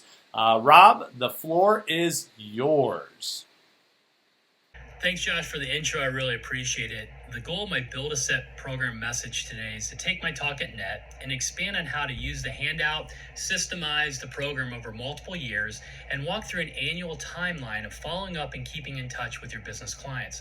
The reason I love this program is that it builds from one year to the next, developing stronger relationships with your business customers that are looking forward to seeing you year after year, which creates a lasting, sustainable business. This program for me personally has gone from building it in 2018 with 78,000 in sales and 31 orders to implementing it in 2019 with 215,000 in sales with 79 orders to my goal of growing it to $480,000 this year, to fully embracing it in 2021, doing over 1 million and really blowing it up in 2022. In 2019, I was the #1 business gifting rep outside of my buddy John Rulon. But as I stated at NET, I believe this program will create the first $2 million rep, and my goal is to be that rep. I also want to state that during these crazy times and what is becoming the new normal, I've found and have shared in my conversations with my business owners that most of them are increasing budget for employee appreciation and customer retention programs, because those people are their most valuable assets and they need to be taking care of them the most. They're doubling down on gifting it to stand out and do the opposite of what other business owners are not doing. This idea originally, years ago, originated from my buddy John Rulon, who's the gifting king #1 rep in Cutco history. And what I want to do is honor John by perfecting it and sharing it with those that are serious about growing their business program. Think about your average order going from $500 to $1,000, which it may be today, all the way up to $3,000 to $6,000 and above. And having that residual income every year, in addition to guaranteed orders every year and customers looking forward to seeing you. That is what this program has done for me and is not slowing down. I want to read a testimonial real quick for one of my customers, and sharing and having a testimonial or reference will only add to the validity of the program and make promoting it that much easier. So my customer says, "Dear Rob, we just wanted to let you know we feel truly blessed to have gotten to know you and about your high quality and awesome knives. This is our second year with a Build-A-Set for our employees. We love it. And since the ordering is all done in July, it makes for a much more relaxing time. We would recommend anyone to start the Build-A-Set plan." As a reminder, I want to let everyone know that I built this program with just show leads, current database of residual customers that I sent emails to, letting them know I'm a business gifting consultant, and from referrals from business clients, not a single cold call. Industries that are good for this program are companies already gifting or ones open to high-end gifting and open to long-term relationships. Industries that are not good, a good fit, are companies with high turnover and less than a $50 budget. Let's talk about promoting it. After you've established they own a company, have done high-end gifting for employees or clients, found out what specifically they have gifted, which is important to ask that question to find out what type of impact or lack of their previous gift had, and what their budget is. If I find out their budget is over $1,000 per employee or customer, then I will promote them to buying a set instead of this program.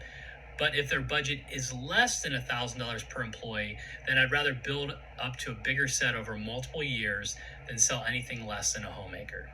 The only other time I will sell a smaller set is for home builders or kitchen remodelers that put a set in every home or kitchen they build. Now, my opening line to introduce the program are really important. So it goes like this. What my clients tell me that their favorite program that we offer for businesses is our Build-A-Set program, because it creates a long-term partnership where we build the set together to take gifting from last minute or not impactful to a meaningful, lasting gift that employees or customers are looking forward to every year.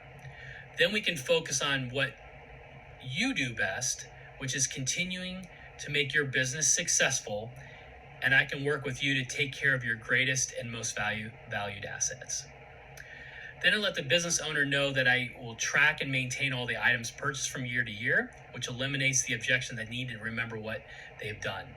And when we meet next year, I will review what we did last year and bring ideas of what's next to discuss that fit within their budget. I also share the testimonial from a company that I work with that states his employee turnover has decreased since introducing Cutco products as part of his Christmas bonus. This testimonial, by the way, is featured on the volumes price list that everybody has access to. This way, I don't get the objection very often, what if my employee leaves halfway through?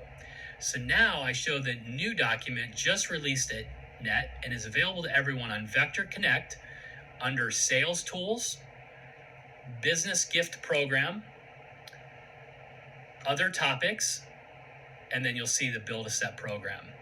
I then say, with this program, you have options on what set you want to build and for how long.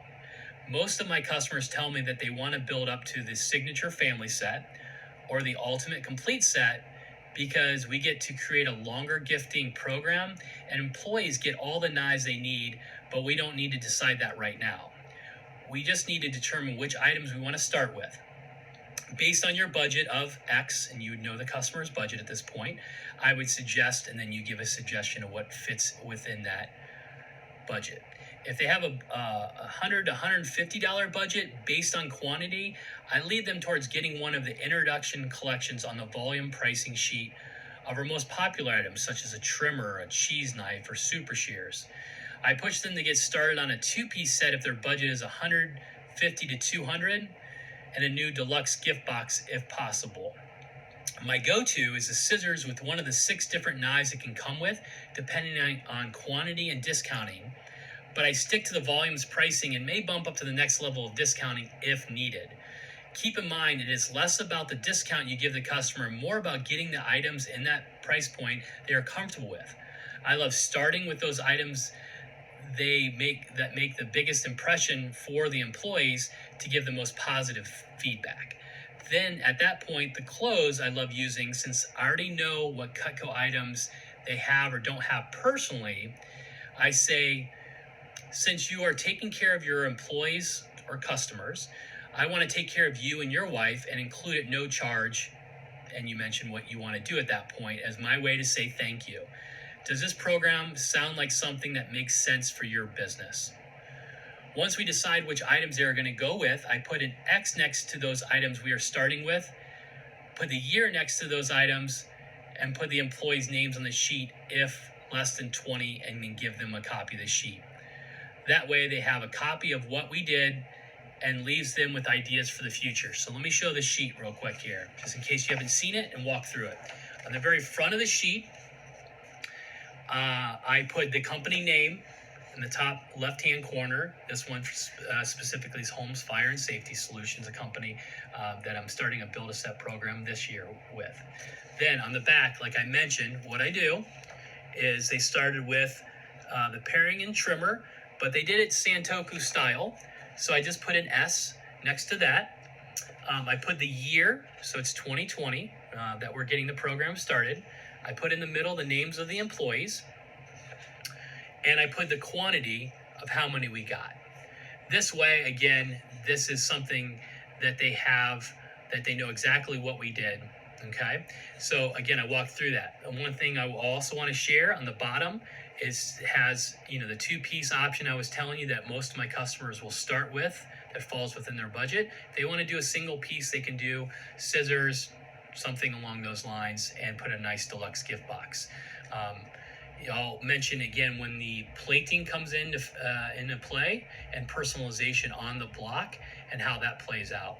The other thing that I'd like to share is a testimonial that if you don't have one personally of one of your customers that you can share a story, there is one on the Build-A-Set sheet, and I'll read it real quick. It says, I have personally used Cutco products for many years, and I'm very pleased that I can share the experience with employees and customers of A&R Builders.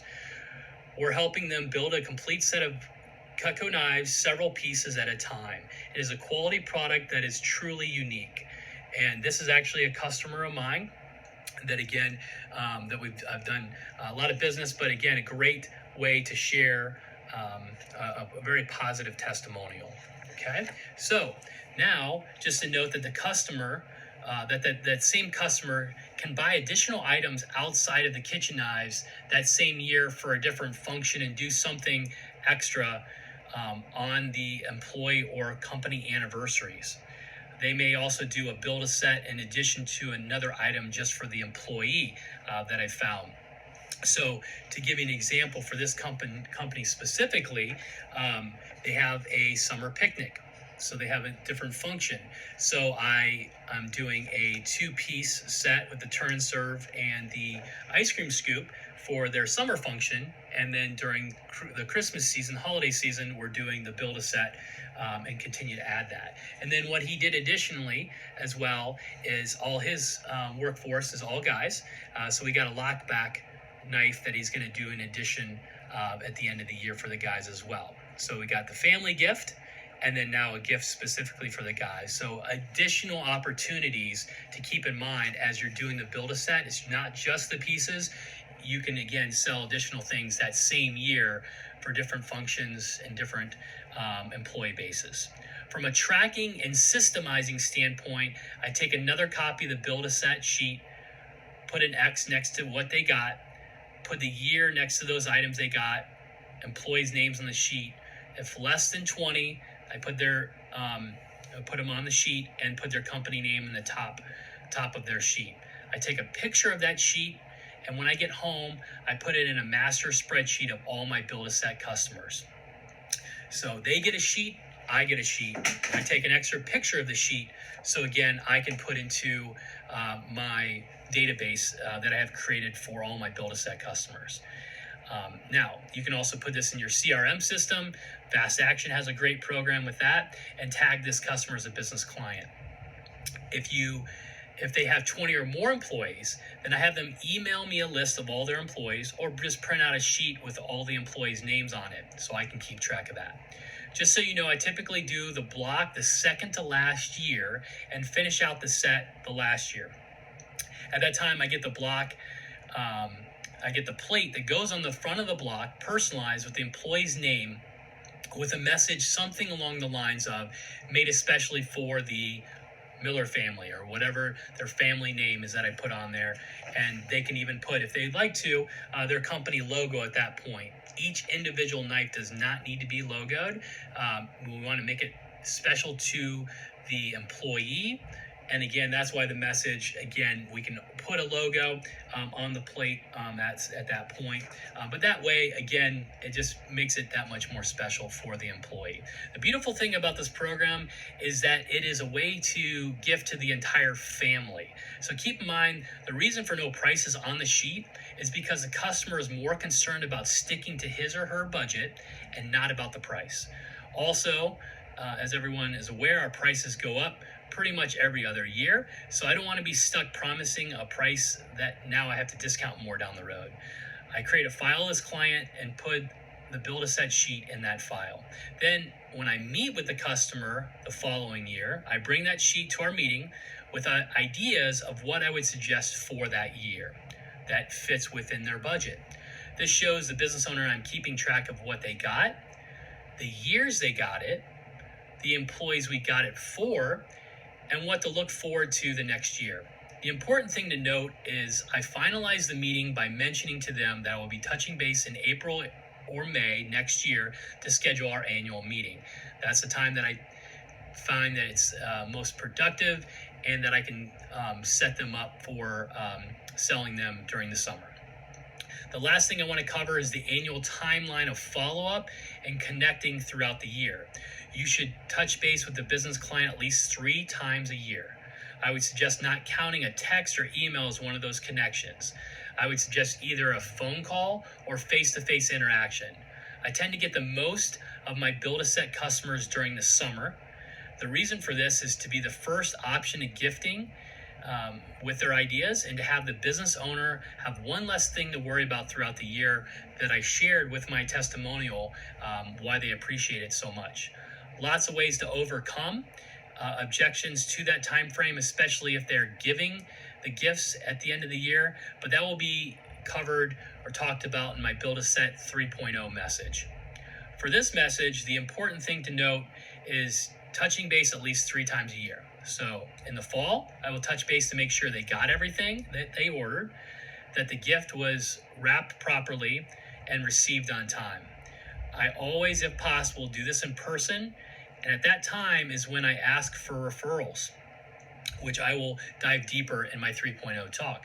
I will also deliver a thank you note at the same time. Now, at the end of January, I will send them an engraved piece of Cutco that they don't personally own as my holiday gift to them, which is unexpected and planned randomness, to get the best reaction of appreciation from them.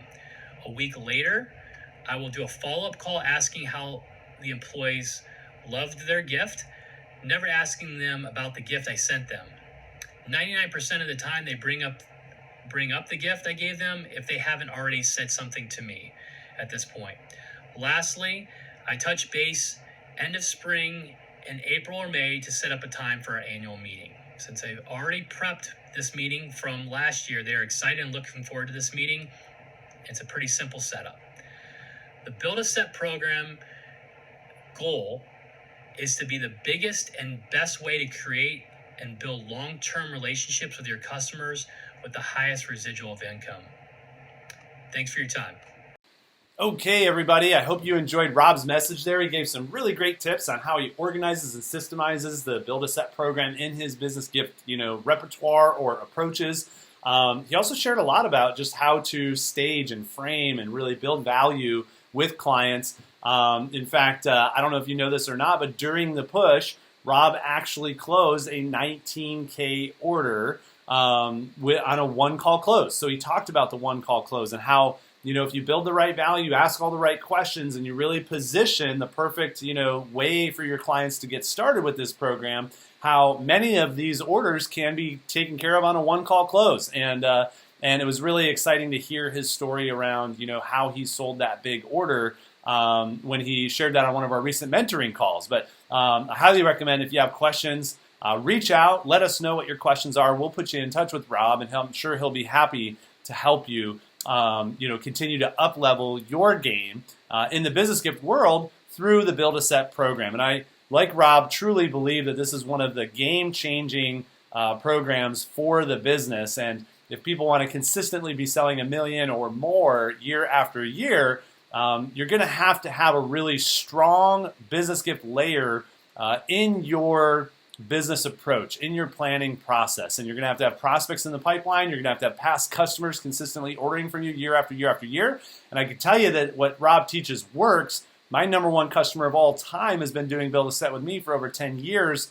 Again, I picked that up from Rob a long time ago. And she just actually placed a 7K order during this push for me as well. So this stuff works. Get out there, implement what you're learning, get to work. All right, we're going to take a quick break.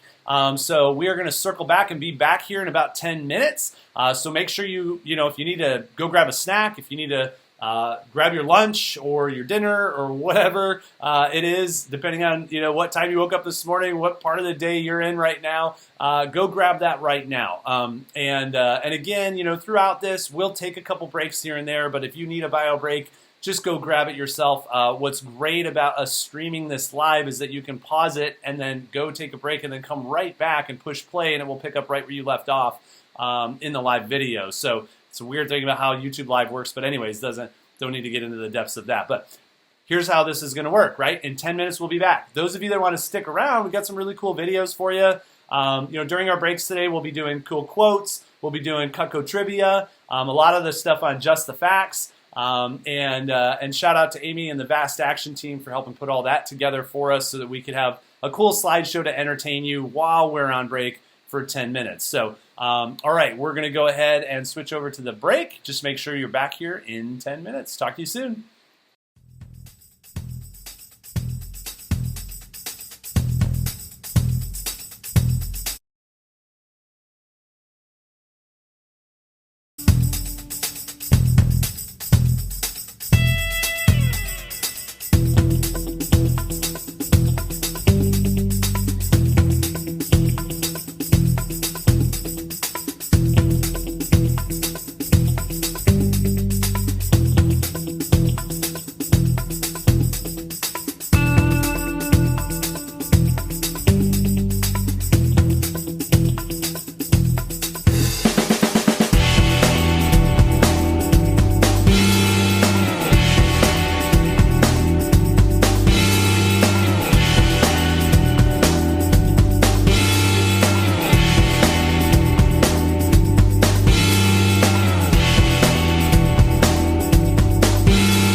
All right, I hope you enjoyed your break. Now we're going to dive right into our next speaker, and I actually am very excited to hear from our next speaker, Mrs. Alicia Anderer. And I've personally known Alicia for a very long time. She's a multi-million-dollar rep in Cutco, in the Cutco Hall of Fame. She's been around for years. She's super successful at many different programs: service calls, past customer marketing, demos, getting referrals. The events program. In fact, she was one of the top events coordinators for multiple years, for so long, in fact, that the Northeast region recently promoted her to being the regional events coordinator. So now she works with many event coordinators from the all of the Northeast region event coordinators, and then many coordinators from around the country. And it's very cool to see the work that Alicia's doing to really impact people and their events teams, and even people outside of the events teams on multiple levels. So I've personally known Alicia for a very long time, and the thing I'm most impressed with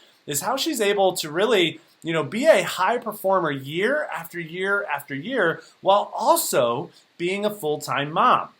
So, she's raising two children who are now teenagers. She coaches their sports. She travels a bunch. She's a regional events coordinator, and she always finds a way to lead and impact people. It's always amazing to me how she's able to have fun, be productive, and always be there for her family anytime that they need her. She's learned a lot about how to do her best at both work and in her personal life, which is what she's talking about today. So what is work-life balance to her, and how has she learned to do her best at balancing the personal life and the professional life, and doing both of them at the highest level without feeling like she has to sacrifice one for the other. And so I hope that you can take some really great nuggets from this. Grab out your notebooks. She's, I'm sure, got some great information to share with you today. And let's go ahead and turn it over. Alicia, the floor is yours, my friend. Hey Josh, thank you for that intro. I'm very excited to have this opportunity to share some of my strategies of mastering work-life balance. It's honestly one of the biggest reasons I've loved working for Cutco. It's something I'm very, very passionate about. So I want to start off by asking a question. I know you can't answer, but I will answer it for you. Is there such a thing as work-life balance? Balance by definition is an even distribution of weight. So can you have an even distribution between work and life? Well, during this message, my goal will be to answer that for you. I also will share with you some of my strategies that can help you improve or even master your own work-life balance. First, I want to go over some things about me and why was I picked to give this message. I think one of the main reasons is because I am a parent. I've also been a top producer with Cutco year after year since 2004. So I've successfully been able to balance 2 full-time jobs. I've been able to have my cake and eat it too, as I like to say. I've always prided myself in the fact that I feel like I'm a stay-at-home mom while also working a full-time job supporting them financially.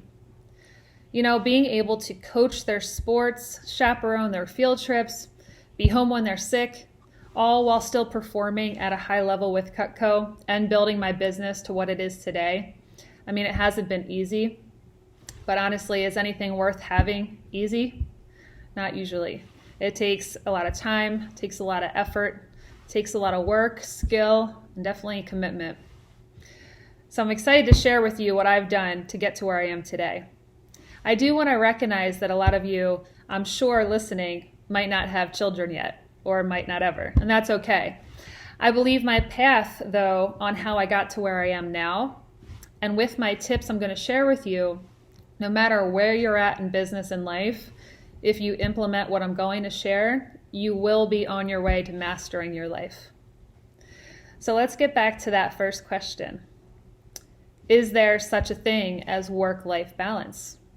Is it really obtainable? I know it can be a bit controversial, but what I think, trying to obtain work-life balance is like trying to be perfect. It's like expecting nothing will change in your life. expecting everything to go exactly as planned, which quite honestly I've learned is just being naive. I used to think I could have an even work-life balance, but I've realized though over the years that it's not a smart thing to strive for because life is changing all the time. I mean, look at the world we're in today. You know, we heard about this crazy little virus in China. Next thing you know, we're all stuck at home in quarantine and our lives are flipped upside down. You know, now obviously that was a massive change in our lives. Things like that don't happen every day, not even every lifetime. But what about the things that could happen every day? You know, you could wake up sick. Your kids could wake up sick. That's going to change your plan, right? You could get into a car accident. Hopefully not. You could win the lottery, which would be great. Someone close to you could pass away. You have to know that good and bad things will happen in your life all the time, whether you expect them to or not. Think about the stages of life, right? I think about when my kids were younger, you know, when they were just born. I obviously didn't work. First couple months, I was home. I didn't even think about Cutco. I didn't even get to sleep really at all. You know, and as they got older, my plans and priorities changed. I was able to work more. I started learning how to be a coach. I started being a PTA mom, you know, and now when they're in middle school and high school, they're gone majority of the day. School practice goes until about 5 p.m. every day now. So I went from being home all the time with them to now they're actually at school and sports, which allows my priorities to change a bit and work a little bit more. So time changes a lot of things, you know. So point is, life is consistently unbalanced, right? Whether it's because of the stages in your life, whether unexpected things happen or things that you did expect happen. Life never seems to be actually balanced. So is work-life balance obtainable? Maybe. I say no. I don't think it's a smart thing to go after. But what I do think is obtainable is to create the flow of life that you want, that fits with your dreams and goals and aspirations. So instead of chasing the perfect balance, I think it's time to start focusing on what's working best for you and create your best life. So I'm going to share with you some of my strategies on how to create the flow of your best life. The first thing you want to do is to create and make a master plan, okay? We've all heard the saying, those who fail to plan, plan to fail. I'm sure about 95% of you have made a business plan before. Have you ever made a master plan? Have you ever made a plan for your life? I see a business plan like a subcategory of your life plan. It's like the blueprint for your kitchen. You still need to have the blueprint for your house, right? First and foremost. Seriously, think back. When is the last time you sat down to think about the life that you want? What's going right in your life? What's not going right in your life? Think about when you're 80, 90 years old. What do you think about the life you lived? What will you think about the life you lived? When making your master plan, these are things you want to cover. One of the first things you need to identify is what is important to you. What are your priorities? Current day. Keep in mind, this will change. Think about who and what are most important in your life right now. Is it a spouse? Is it families, friends? Is it your dog, cat? You know, what's most important? Is it your health? Is it saving? Is it school? Is it Cutco? What is it? Identify what that is. Once you do that, you need to identify what your goals are for these priorities. What are their purpose, right? So, for example, if something like health is very important to you right now, why is it very important to you right now? Think about what is the goal of that priority? Is it I want to fit in those jeans from 10 years ago? Is it I want to drop 10 pounds? Is it you want to run a marathon? Think about what is the purpose of that priority. And then you want to think about why. Okay? So you figured out and identified what's important. You figured out your goals for these important priorities, and now you want to know why you're going to do them. Why did you even make this a priority? Right? We all know the power of the why. This really helps us get up in the morning and follow your plan. Without the why, it's hard to push yourself through when the things get really hard, when life gets really tough. So figure out the why for each of your priorities. For instance, if it was health and say it was maybe running, what will that accomplish? Why do you want to run a marathon? Why is that important to you? Why do you want to drop 10 pounds? Why do you want to fit in those jeans? Figure out your whys for each priority.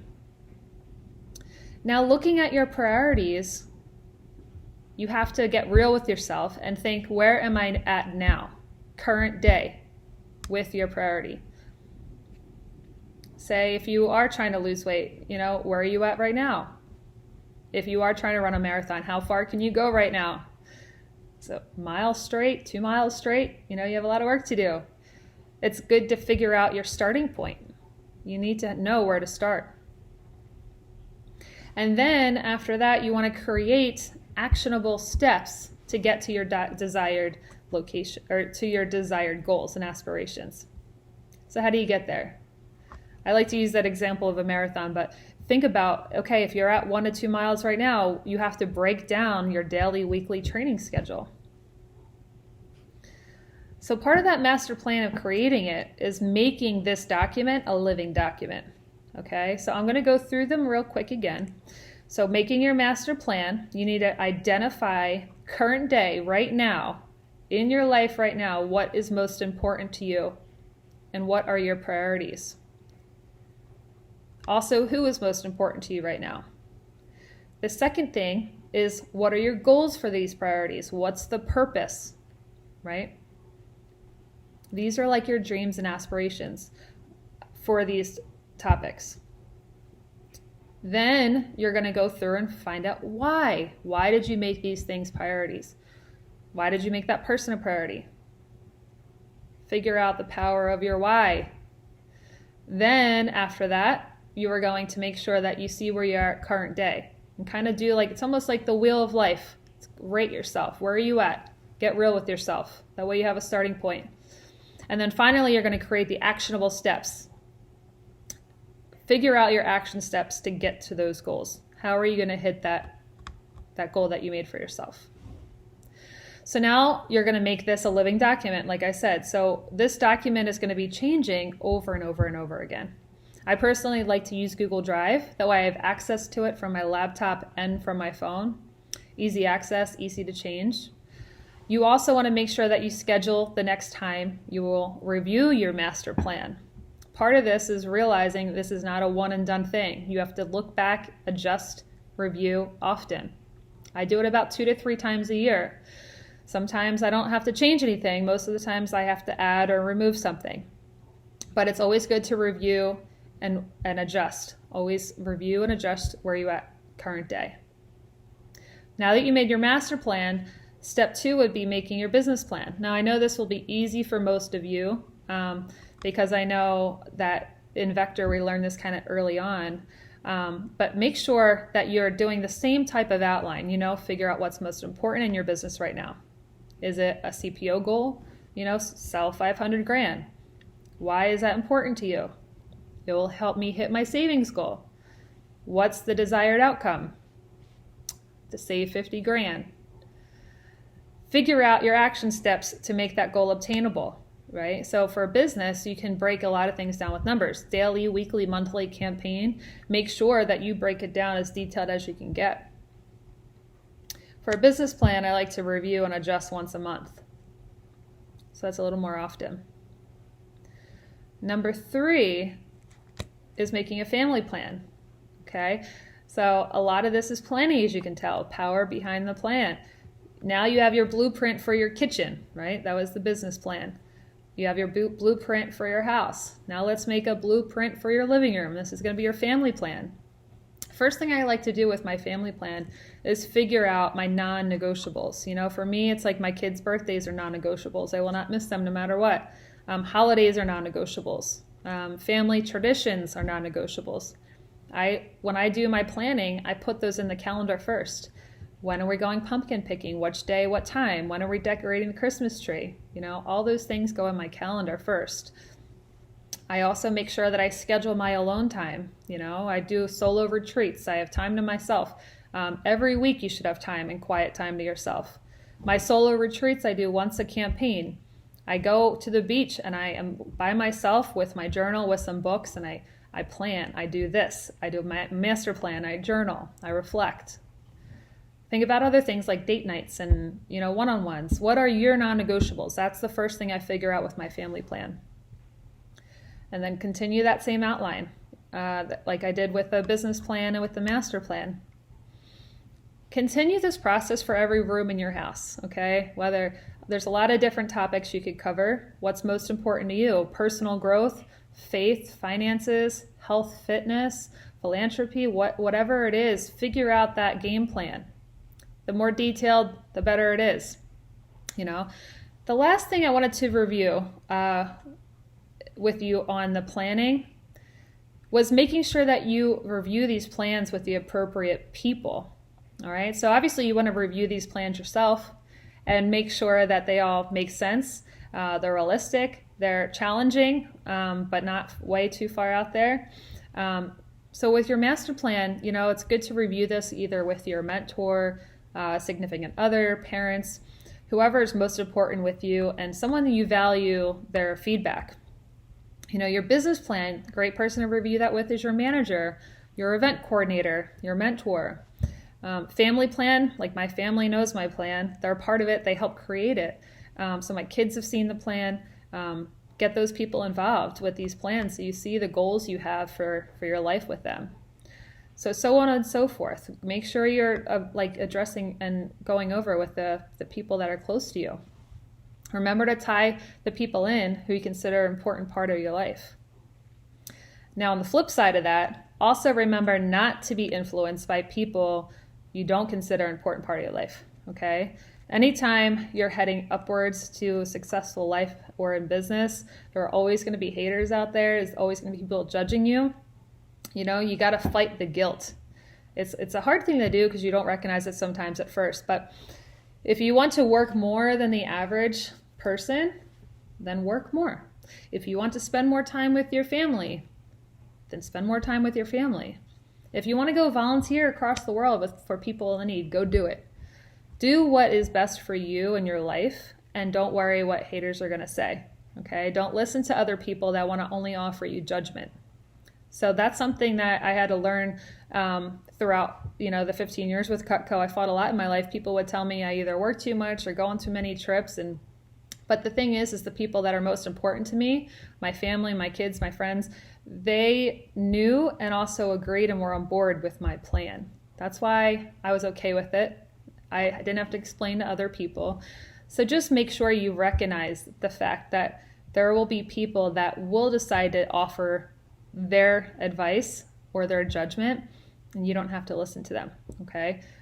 So just make sure you cover that. Go over the people that are closest to you, and then fight off the haters, okay? Fight the guilt.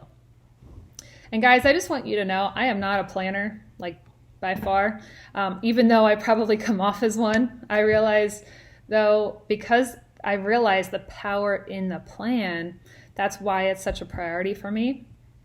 So if you are someone that thinks you're not a planner either, remember and think about this. Your future is important. Don't just let life happen to you. You know, create the dream life you want and start taking action.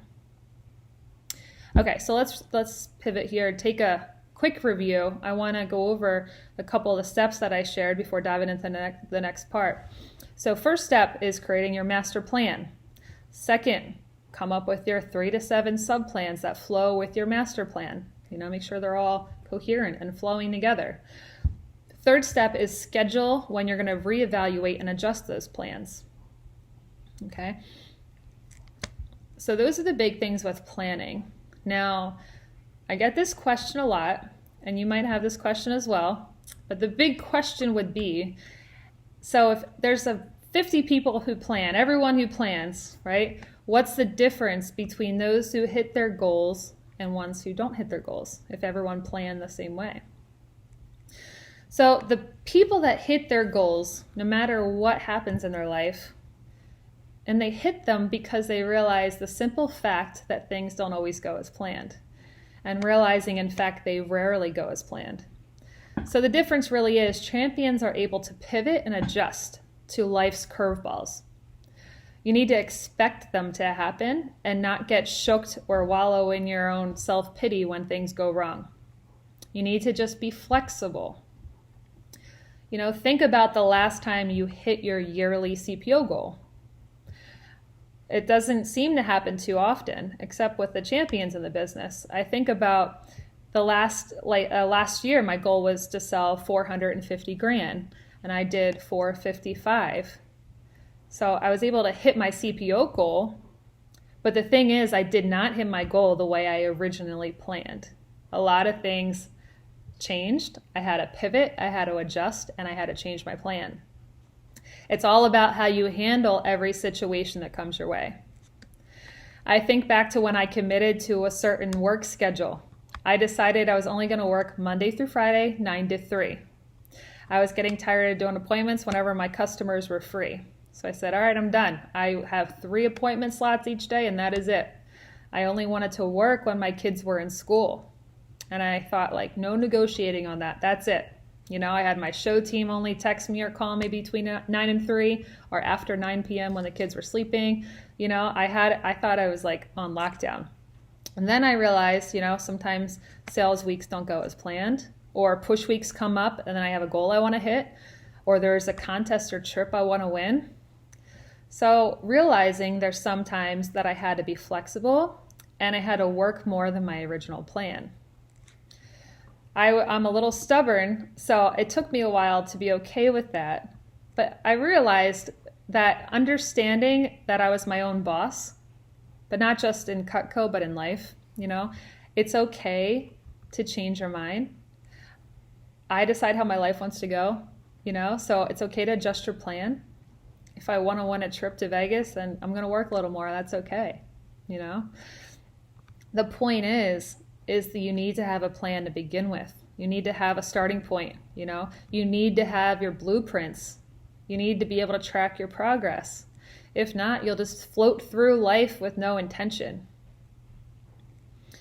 I'll finish with one of these bonus steps. So after everything that I talked about today, there's a strategy I know a lot of successful people do, including myself, when making these plans. And that's to have a plan for when things go wrong. And I mean really go wrong. If everything went wrong, what are you going to do? This step was hard for me to do because I always like to think pretty positively and I'm pretty optimistic, but I learned you can still aim and strive for the stars, but train yourself on how to handle things when they go wrong, since things will go wrong. I think about Navy SEALs. They train for almost every outcome, the good outcomes, the bad outcomes. So when they come and they happen, they know exactly what to do. They know how to react. They know how to pivot. So it's very important. If you want to add that to your planning, I do suggest it just as it's like a training tool for yourself. So in closing, guys, I hope you learned some stuff. Don't chase that 50-50 balance. Figure out your own priorities and create the life you want. Make a plan, then make another plan. Remind yourself to be flexible, review, and adjust often. You have the power to create your dream life. Now go do it. Thanks for listening, guys. Enjoy the rest of the summit.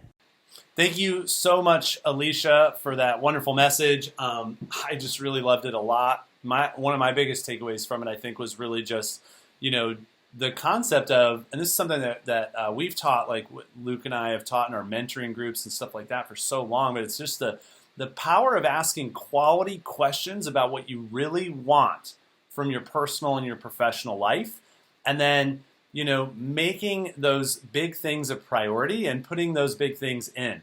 And just, that it's okay to prioritize your personal life and put that in your schedule first. It's really like leading with lifestyle, if you will, right? Or just, the power that comes from saying, hey, these are my personal priorities. These are my personal minimum standards. These are the things I'm going to, make sure always happen no matter what. And that I've got plenty of time to build my business around that and my business goals around that, so that my professional life is really supporting the ability for me to, do the things I want to do in my personal life. And so thank you for sharing that, Alicia. I think it's a really powerful concept, and got some great quality questions, some great, hacks and steps to help us all, do a better job just balancing, the personal with the professional, so that we can feel like we're being productive and doing great and moving forward in both areas. All right, I want to go ahead and introduce our next speaker here. And,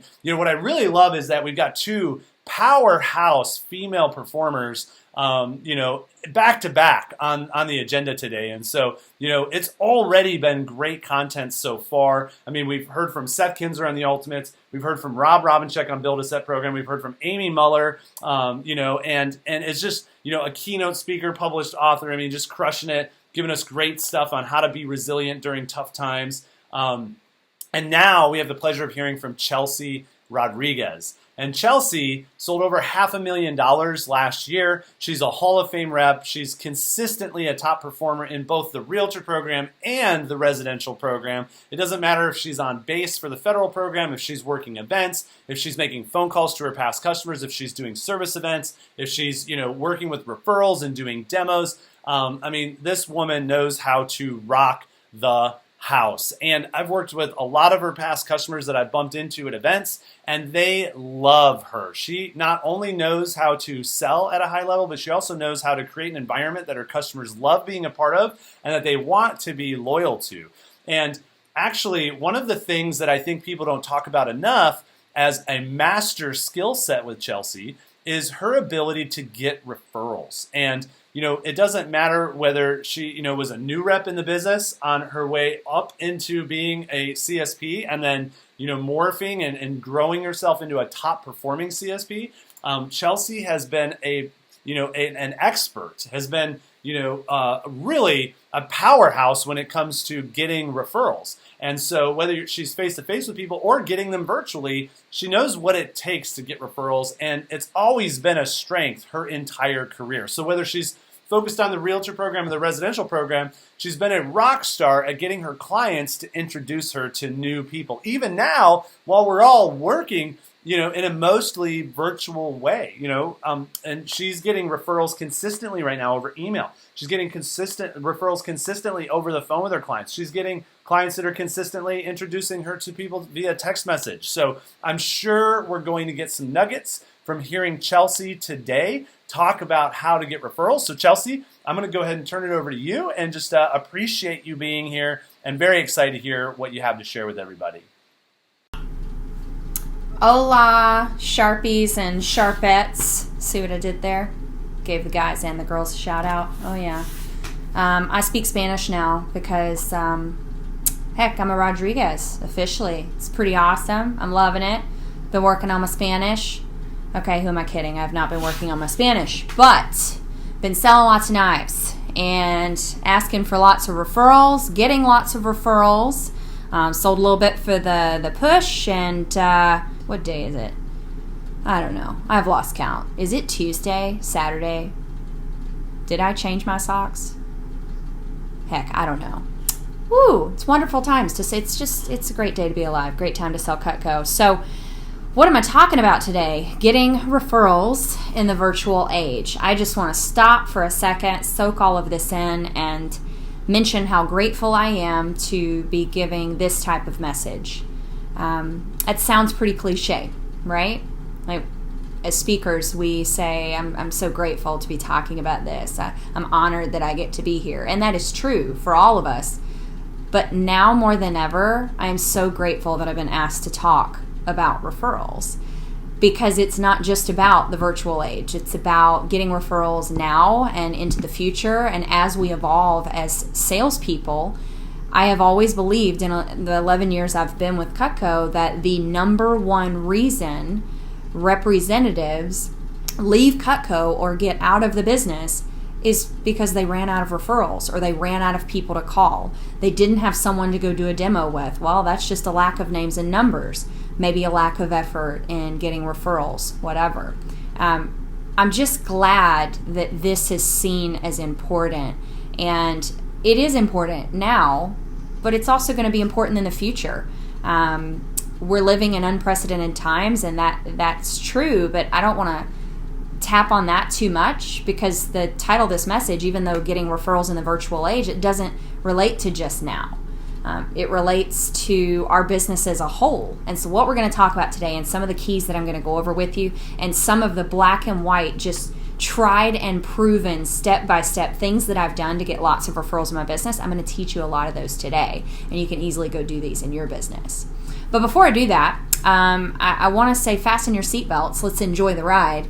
And I want to use kind of an analogy here. I don't know much about cars, but I did a little bit of research. And I learned during putting my thoughts together for this message, I learned what EPBs are. Does anybody out there know what an EPB is? Get your mind out of the gutter. EPBs in relating to a car is an electronic parking brake. Now, electronic parking brakes, they're the auto hold feature, and it's for holding the car stopped in place, say on a hill, so you don't have to keep your foot on the brake. So basically, guys, an EPB is an electronic parking brake. It's just a parking brake, okay? But I needed something that stood for EPB. I needed to know what that acronym stood for in real life. So I came up with electronic parking brake. Stay with me. I'm going somewhere with this. In my opinion, and this whole concept of referrals and the advanced tips that I'm going to give you, I believe that a referral-based business is the EPB of Cutco. A referral-based business is the EPB of someone's ultimate success. A good referral program is the EPB whether or not a representative will stay long-term with us or not. You know, in times like this, it's so interesting because I watch people like a Josh Mueller, like a Brandon Brown, Curtis J. Hughes. Do you think those guys get referrals? Heck yeah, they do. They have a parking brake in their business that when something does change, maybe they're on a hill and they could easily slide out, they've got that parking brake in place. And, you know, systems on top of systems on top of systems. I believe all systems are important. I believe that foundational systems are important too. Think of it this way. Think of like stacks on stacks, right? You have your base foundation, which is referrals. The more referrals you get, the more phone calls you can make. The more phone calls you can make, the more appointments you can get. The more appointments you can get, the more sales you will make. And the more sales you will make, the more money you will make. So that is why I believe referrals are so important. Not just now in the virtual age, but anywhere. So the EPBs of Cutco. Here's a crazy tip. If you want to know what the EPBs, what could we turn that into for referrals? Okay, E, expect. I would say you should expect referrals. Number one, the biggest issue, here's a crazy tip, like the biggest issue that people have is that they ask for referrals at the end of all of their appointments. I'm here today to tell you to stop doing that. Stop asking for referrals at the end. It's one of the biggest mistakes that people can make, and maybe why they don't get all of the referrals that they really want. So I think EPB, E, expect them. Stop asking for them and start expecting referrals. The P of EPB, what's the P? I think you should plant more seeds. A lot of times the reason customers don't give you referrals is because they're shocked, they're surprised, they're uncomfortable, they don't want to do that to their friends. Have we heard that before? Kind of like day 2 of training. I don't want to do that to my friends. But the reason that it makes sense to plant seeds as a seasoned rep or a brand new rep, whatever level you're at in the business, is because you're not surprising people anymore. It's literally just a part of your demo. It's a part of your virtual service call. It's a part of your social media, following. plant seeds. Plant seeds, plant seeds, plant seeds. We'll talk about that a little bit more later. And then lastly, let's see, EPB. We talked about expecting them. Now we're going to talk about planting seeds, and then you also got to do the last thing. And the last thing I would recommend is, well, heck, I'm just going to be honest. Bribe them. Just bribe them. Give them tons of free stuff. Who cares? You can afford it. How much did you sell this push? Bribe the mess out of your customers, but do it in a light, fun, airy way. You don't want to be like, hey, if you, I will. Make it more fun, make it more light, make it more comical, and come off in a grateful, appreciative way. But bribe the heck out of your customers. Giving free Cutco is huge, and if you can give tons of free Cutco, they're probably going to be excited to take it. Now, I do want to break the majority of what I'm going to talk about. That's the EPBs of Cutco. I just wanted to kind of start with this analogy of, if you want to keep your car parked, you want to keep it here in this business, you've got to value getting referrals. So hopefully you're with me. Now I want you to stay with me. I don't want to lose you. If you're with me, say you're with me. This is kind of weird. I don't hear y'all saying you're with me, even though it's like virtual, but whatever. What we're really going to talk about today is 4 main areas where you should focus on in lieu of you getting more referrals. So there's 4 areas that you should focus on so that you can get more referrals. Those 4 areas, I actually wrote them down here. I got them here in my notes. Look at that, it's back in order form. Love that. Psychology of referrals. We're going to talk about the psychology of it, why they're so important. We're also going to talk about the fishing and farming method. You ever heard that one before? I made it up. Number 3, we're going to talk about ways to get, like concrete, tried and proven ways to get referrals from your current database. Things I've been doing for the last few years, somewhat through my entire business actually, to get more referrals. And then the last thing we're going to do is talk about referrals being the first and the final word. So you could think of that as like a sandwich method. I'm not going to call that because someone already coined that term, but the farming and fishing method's mine. So let's fasten our seatbelts, enjoy the ride, and hopefully you're on board with having an EPB in getting referrals. So number 1, psychology on referrals. Why are referrals so important? Referrals are important because they come from a credible third party that has experienced firsthand the benefits of doing business with you. That's important. Like, they're even more powerful when they come from a friend, because you know that that friend has no ulterior motives other than to do what's in their friend's best interest. Referrals are also valuable because most of the time they're completely free. Now we're going to circle back to that bribe thing, but even if you didn't buy them a piece of Cutco, that's free. But if you did buy them a piece of Cutco, we get Cutco at a third. Sometimes we have extra pieces or product on hand, like extra peelers. That's beautiful. The fact that we can get valuable contacts from our current book of business, referrals are important for that. Now, the most powerful reason, though, of why referrals are important is because customers that give referrals become more loyal to you and your business. Now, once somebody stands up and they make a public statement about you, psychologically, they're going to become more loyal to you and your business. Have you ever noticed that? Have you ever noticed how you went out on a limb and recommended someone to a friend or a family member, and it was almost like you had a personal investment into it and you were proud to recommend that hairdresser or that mechanic or that pool guy? When you get referred, they psychologically become more connected to you, meaning future orders, future business, more referrals down the road. That's why it's so important for you to get referrals from your customers, because the more referrals they give you, the more referrals they're going to want to give you. It's like this snowball effect. So if we're not asking for them and expecting them, like I talked about earlier, the EPBs, right? If we're not expecting referrals, we're missing the ball. We're losing out on a great opportunity to grow a substantial business that's a referral-based business.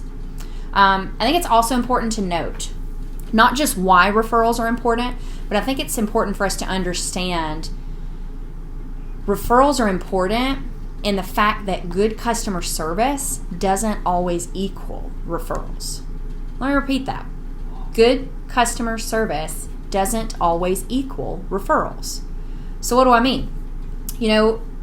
Just because you go to a doctor and they do everything right and they process all your papers and you didn't wait in the waiting room too long, does that mean you immediately get on Yelp and give them a great review and try to get them more business? No, because we're all busy. We're not thinking about that. Sometimes we go to a really nice restaurant and we're just loving the experience. We love the waitress. We love the food. Everything's been great. There was, just exceptional customer service. But do we get on Facebook and drop a hint? Hey, everyone, go try this place. It's amazing. Sometimes we do. I'm sure we've all done that. But do we do it often? So I think it's important for you to know referrals are important. And you need to realize, though, that just because you're providing A++ customer service, that does not mean you're going to have a successful referral program. Now, it is the foundation of the referral process. But what I'm saying is just because you give good customer service, it doesn't mean that you'll get a lot of referrals.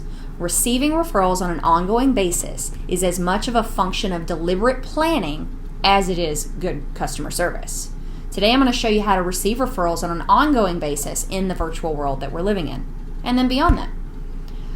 The last thing in psychology of referrals, this first little area that we're talking about, fundamentals, we'll call them fundamentals of referrals.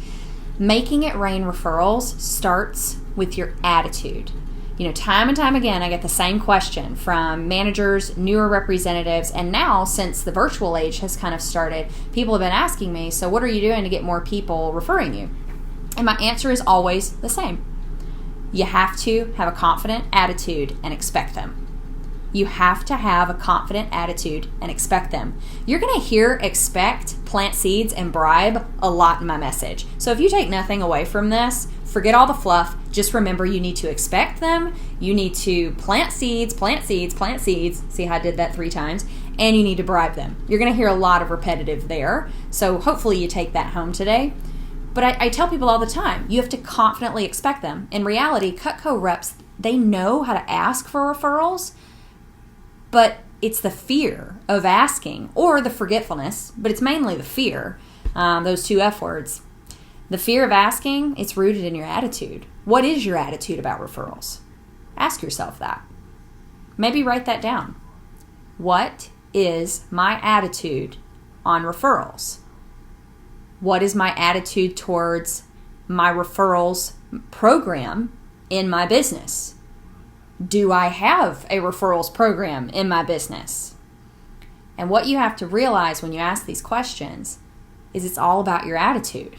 If your attitude is one that believes you are asking a person to go out on a limb for you by asking them to give you referrals, then you're always going to be battling with that fear and you're probably not going to get as many as you could. I won't say you won't get any, but you could get a lot more referrals if you just get out of your own way. I truly believe when I am asking customers to post on Facebook and share me on Instagram, I believe when I send them that follow-up email that we're going to talk about here in a minute, I believe that I'm helping them. They're going to get to work with me. I'm going to provide A++ customer service. I'm going to get their friends a really good deal just like I got them a good deal. And I believe that my customers are going to want to give me referrals. That's my attitude. It makes them feel good to know that they found a small business owner like me that they've had a good experience with and they want to share that little secret. That's right. I'm their fancy little secret. I'm the Cutco girl that they want to tell everybody about. They want to share all of that with their friends and family. That's my attitude about referrals. And because I have that expectation, I have no fear, and I have that confidence and attitude on getting them, my psychology's there, so I can transfer that psychology to my customers. Sometimes, especially in the virtual age, but it's important for us to do this even after when we start going to events and everything again, it's important that we go above and beyond, not just wham bam, thank you ma'am, I sold a homemaker. I love selling sets of knives. It's great, but how much CPO and how much service and how much energy are we actually leaving on the table when we don't give their friends an opportunity to meet us? When we don't give them, our customers, the opportunity to feel good about introducing those friends to us. That's the point. Okay, now we've talked about the psychology of referrals. How am I doing on time here? Okay, we're good. Now we're going to transition, and I want to talk to you guys about a method that I kind of named. Maybe I stole this. It's not plagiarism. I've never heard anybody having a method like this. I made this up. It's a process that I've been using for 11 years, and it's worked really well. It's really simple. It's not complicated, but it's called the fishing and farming method. The fishing and farming method. So now that we've talked about 1, the psychology of referrals, now we're going to talk about 2, the fishing and farming method. Okay, here it is. I'm going to lay it out for you guys. You should always be fishing for that next big fish. You should always be fishing for that next big fish or client, okay, while repeatedly farming and taking care of your current book of business. While repeatedly farming and taking care of your current book of business. You know, I hear it happen. It's sad sometimes, but I've heard the stories. We've all been there, right? In a Cutco booth, the customer came up, said that they reached out to the rep multiple times, wanted sharpening, and then they didn't get it, and they want to place a new order. Well, for me, I never want that to happen. I never want a customer to feel like they're not getting A++ customer service. So actually, the farming is the most important. That's the good customer service, right? If you want referrals, you got to provide good customer service. You got to follow up with that person that sent you a text and asked for sharpening. If you're not local, send them a prepaid shipping label, get their product sent back to the factory. You got to farm your database. You got to take care of your database and stay in touch. It should be, though, service first, referral second. And I think the mistake that sometimes people make is they try to flip the two, and they try to do farming and they try to do like the sale first, then get the referrals, and then never provide service or whatnot. Always, if you have the opportunity to make a sale or get a referral, circle back to the beginning and ask them, is there anything that they need service-wise first? It should always be service first, sale/referrals second. The major key that I just want people to take away from the fishing and farming method, it's just the simple fact that good customer service doesn't always equal referrals, but bad customer service does equal no referrals. I think I should repeat that. Maybe. Good customer service does not equal referrals. You're not guaranteed to get those.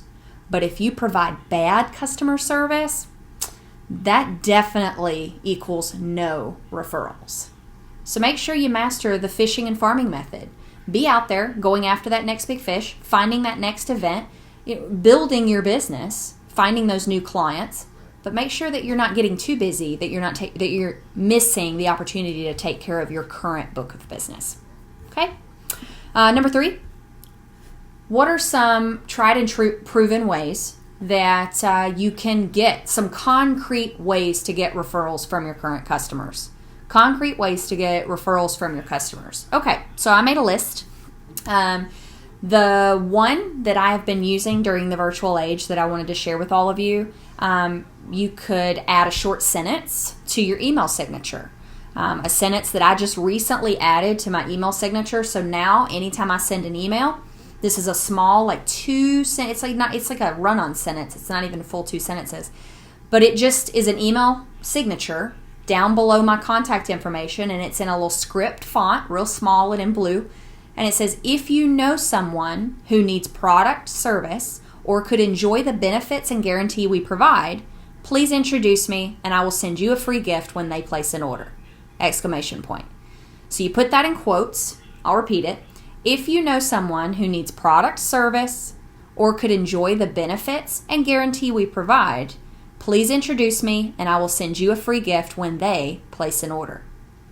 So I've added that, and I've actually had a couple responses already, and it's only been up for about a day. It's kind of cool how you see people actually read your emails. So you might want to focus on what's actually in them. Make sure it's good content. Other things I've been doing during the virtual age to get more referrals, because we're not really going into customers' homes all that much today, but we will start to be able to again in the future.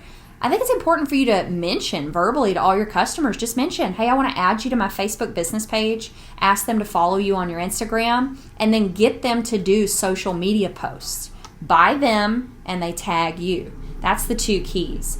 Now, I am not the best at social media. I'm not, but something I've started doing a lot of in the virtual age is telling all my customers, add me, add me, add me. I hit my 5,000 friends limit just during this pandemic. And I think my assistant at one point last year got it all the way down to like 4,000 friends. And so I've gotten 1,000 more just in the last year.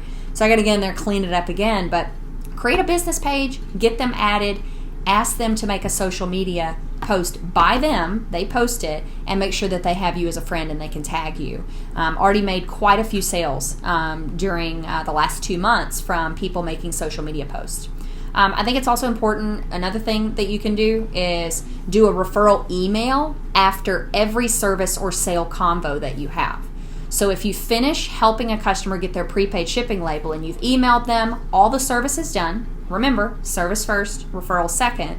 Once you're done, instead of finishing that file, that email, and moving to trash or moving to a different folder, I've started sending a follow-up referral email that just briefly explains to my customers the state that we're in. It's positive. It's nothing crazy. It just basically tells them, hey, times are crazy, right? You know, with about 100%, it says with basically 100% of my classes and events that I typically sponsor being canceled for a little while, I'm doing a referral contest for my clients. If there is a loan officer or agent that you think would love our gifts, please email them and introduce me on the same email. If they place a gifts order, you get a $50 credit for some free Cutco or a discount off your order. That's all it says. It's literally 3 sentences, but it is a canned response email.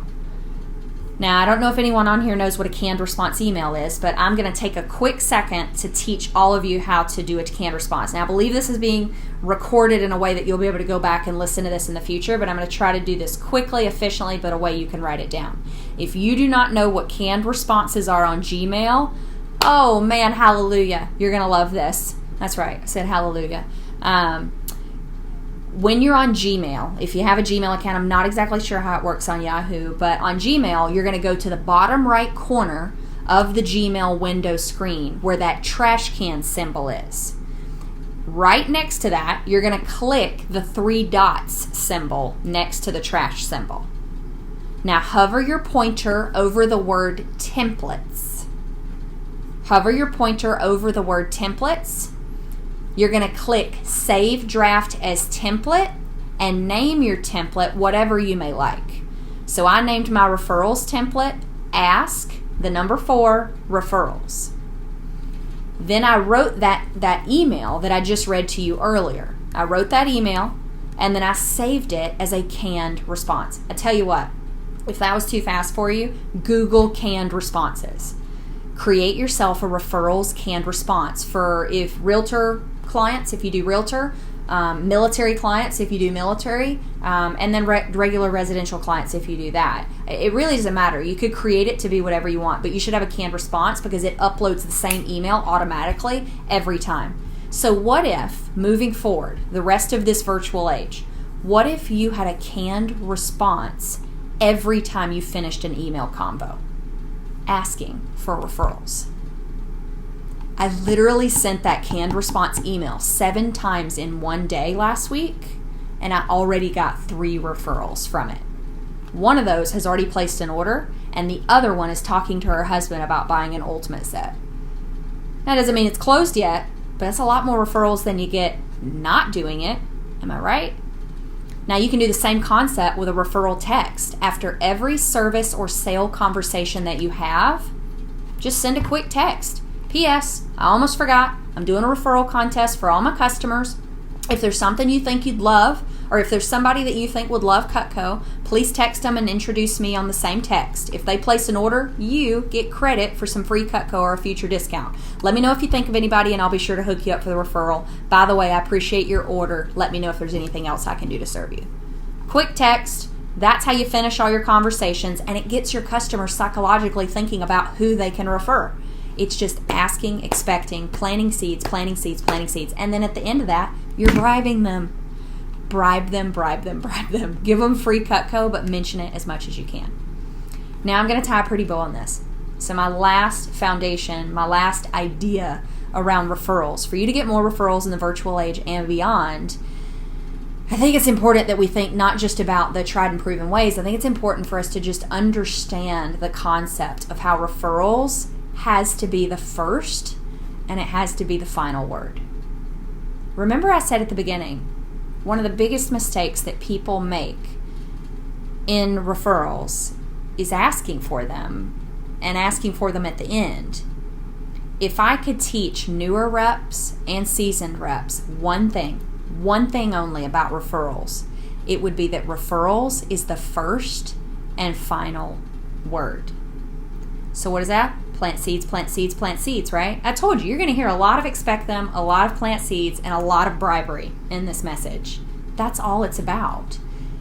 But for me, the biggest game changer in getting more referrals on my demos, my virtual service calls, in-home appointments, emails, phone calls with realtors, everyone, is this golden nugget of a line. You want to hear it? I don't know. See, I can't feel you guys' energy because I'm like virtual over here quarantined. But anyway, this is something I've been doing since the beginning. 11 years ago, when I was 19 years old, I realized that the one thing that would keep me in this business strong enough and long enough would be a solid foundational referral program. So every time I start a demo, I sit up straight, whether it's virtual or in person, and I look the customer in the eye and I say this: Miss Jones, I want you to know I appreciate you taking time with me today. Hey, real quick, can I share with you my main goal? She says yes. Yeah, I just want to share with you my main goal today. My main goal today is not that you get a bunch of things you don't need. You can. If you see something you like, I'll help you do that. But my main goal today is that you just like me enough and you trust me enough that you don't mind introducing me to a family member or friend. You know, it's a little difficult in today's times to keep a full schedule. So it's more important to me now than ever that I keep a full schedule and I stay busy. So I try to replace every appointment with at least one more. So my main goal today is not that you get a bunch of stuff you don't need. My main goal today is that you just like me enough that you don't mind introducing me to some of your friends. Make that what you want it. Look them in the eye. Main goal is not about the sale. Main goal is not about them buying stuff. The main goal is that they refer you people. I've been doing that for 11 years, and that is the reason why I left Alabama in 2011 and had a list of names and numbers, over 2,000 names and numbers that I never called. And it was because what I got really good at when it came to referrals was getting the customer to like me and trust me that regardless if they bought anything, their focus was to help keep me in business. That should be your focus when it comes to referrals. Referrals will keep you in business. No matter what happens, none of us expected the world to close down, but it did. And referrals can keep you rolling. Referrals, having a solid program, is going to be that emergency brake on your vehicle. It's going to keep you from rolling down the hill. All of these things that we've talked about, that's what referrals can do for you. They are the most important thing in your business. From the psychology behind referrals, understanding that good customer service doesn't just generate us a list of names. We have to understand that our attitude affects our ability to lead generate above all else. And we've also looked at a few simple techniques for asking for and getting more referrals in this virtual age. But I just want to make sure that you all know the basics. The basics, it's the EPB. You got to expect, you got to plant a ton of seeds, and you got to bribe. So what's going to stop you from applying these systems immediately? What's going to stop you from moving forward? It's the fear. I don't know about you, but I'm not going to live in fear. I'm going to go past that, and I'm going to have some fun. I want to let you guys know it was really fun talking to you today. I hope you got something out of this that was really, really helpful for you.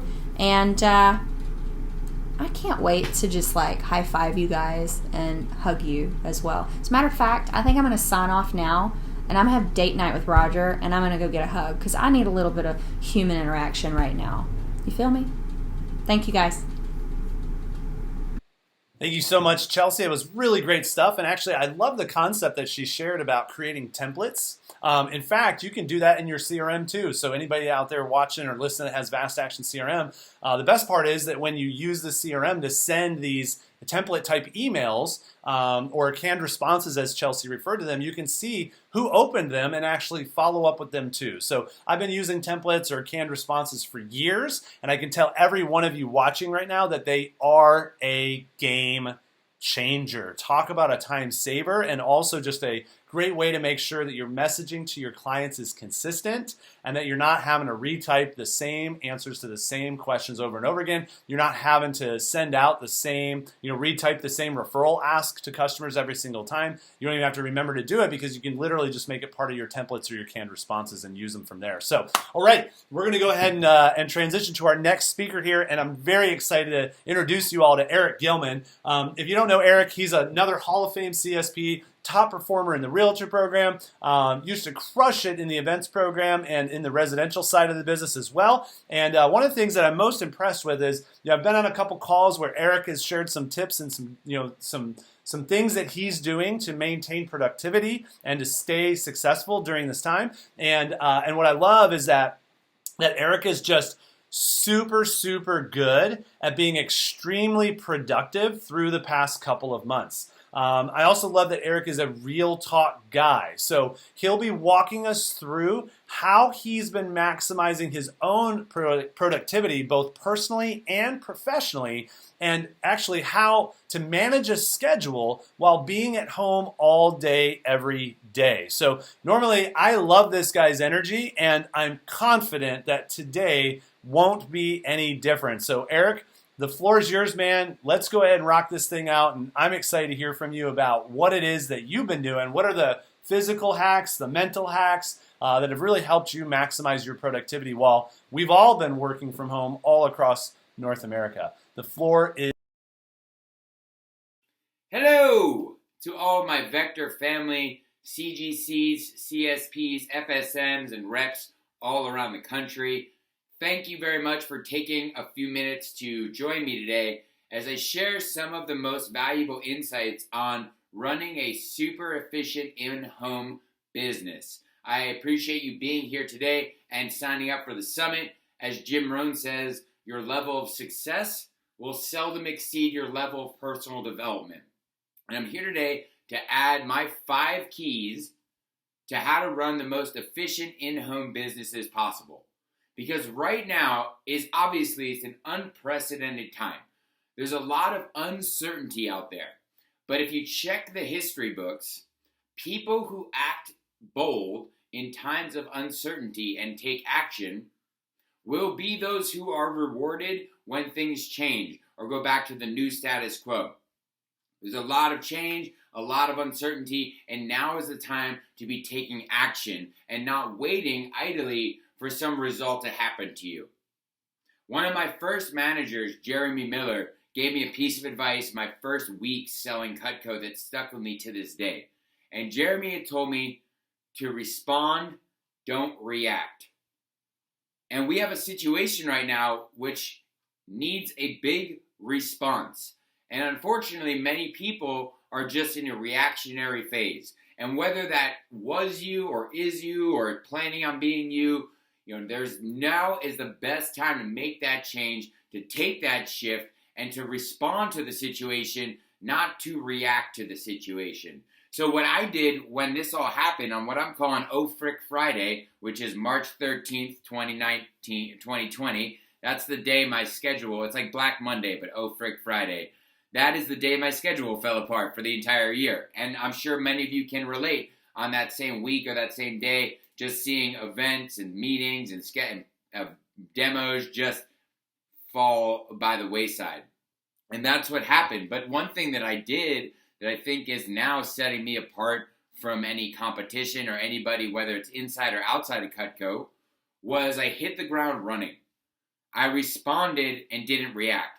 And whether that was you or is you, it's never too late to make that shift and start doing that immediately. And I'm going to give you my 5 keys to do so you can start responding to this crisis as opposed to reacting to it. So let's get into it. Number 1, the first way you can respond over reacting and the first way you can control what's going on is to sharpen your axe. Sharpen your axe.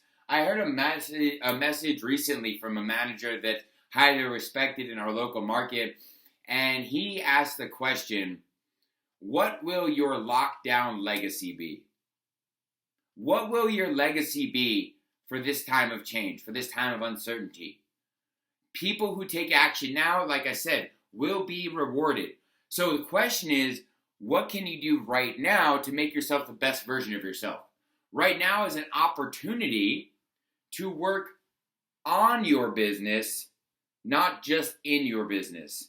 So much of our day-to-day and our week-to-week is spent, how many demos do I have? How many events do I have ahead of me? How many service calls do I have booked? What am I doing right now? What's my calendar like? We're constantly working in the business, not on the business. What do my client relationships look like? How organized is my CRM? Different things. And I'm going to give you a couple actionable items.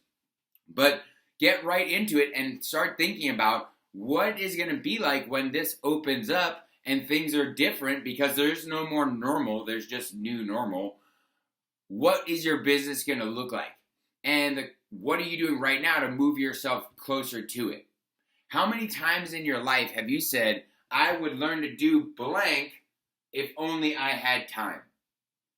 I would learn to speak Spanish if only I had time. I would learn to juggle if only I had time. I would learn to run a marathon. I would learn to book, maybe it's budgeting. Maybe you want to learn a budget. Maybe you want to get better with money. The point is, now is the time. You have an unprecedented amount of time and opportunity to learn a new skill, tighten up holes in your business, and most importantly, commit to becoming a better version of yourself.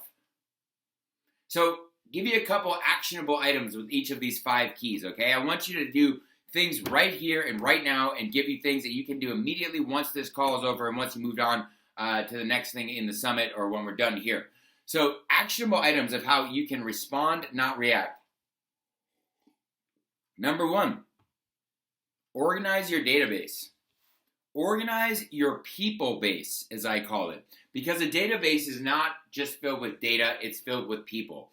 People with trials, tribulations, struggles, goals, aspirations, things they want to do, places they want to go, people they want to meet. They're not just your next service call, how much CPO they bought last time, how much CPO you think you're going to buy next time, what was the last time you called them. They're not just metrics, they're people. They're people with problems that you can help solve outside of the business.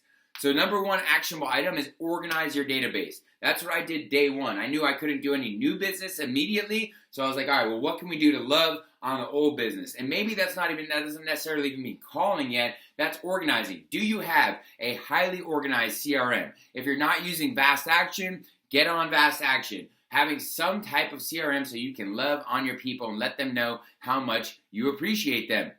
Why? Why is this so important? You're going to want to write this number down and burn it into your head. Forbes, according to Forbes, 80% of your future business will come from 20% of your current clients. I'll say it again, 80% of your future business will come from 20% of your current clients or sphere. So now is the time to not just organize, but really love on those people. Because moving forward, a lot of us, all we might have is our relationships. And that's not to say there can't be new opportunities created, and we'll talk about that.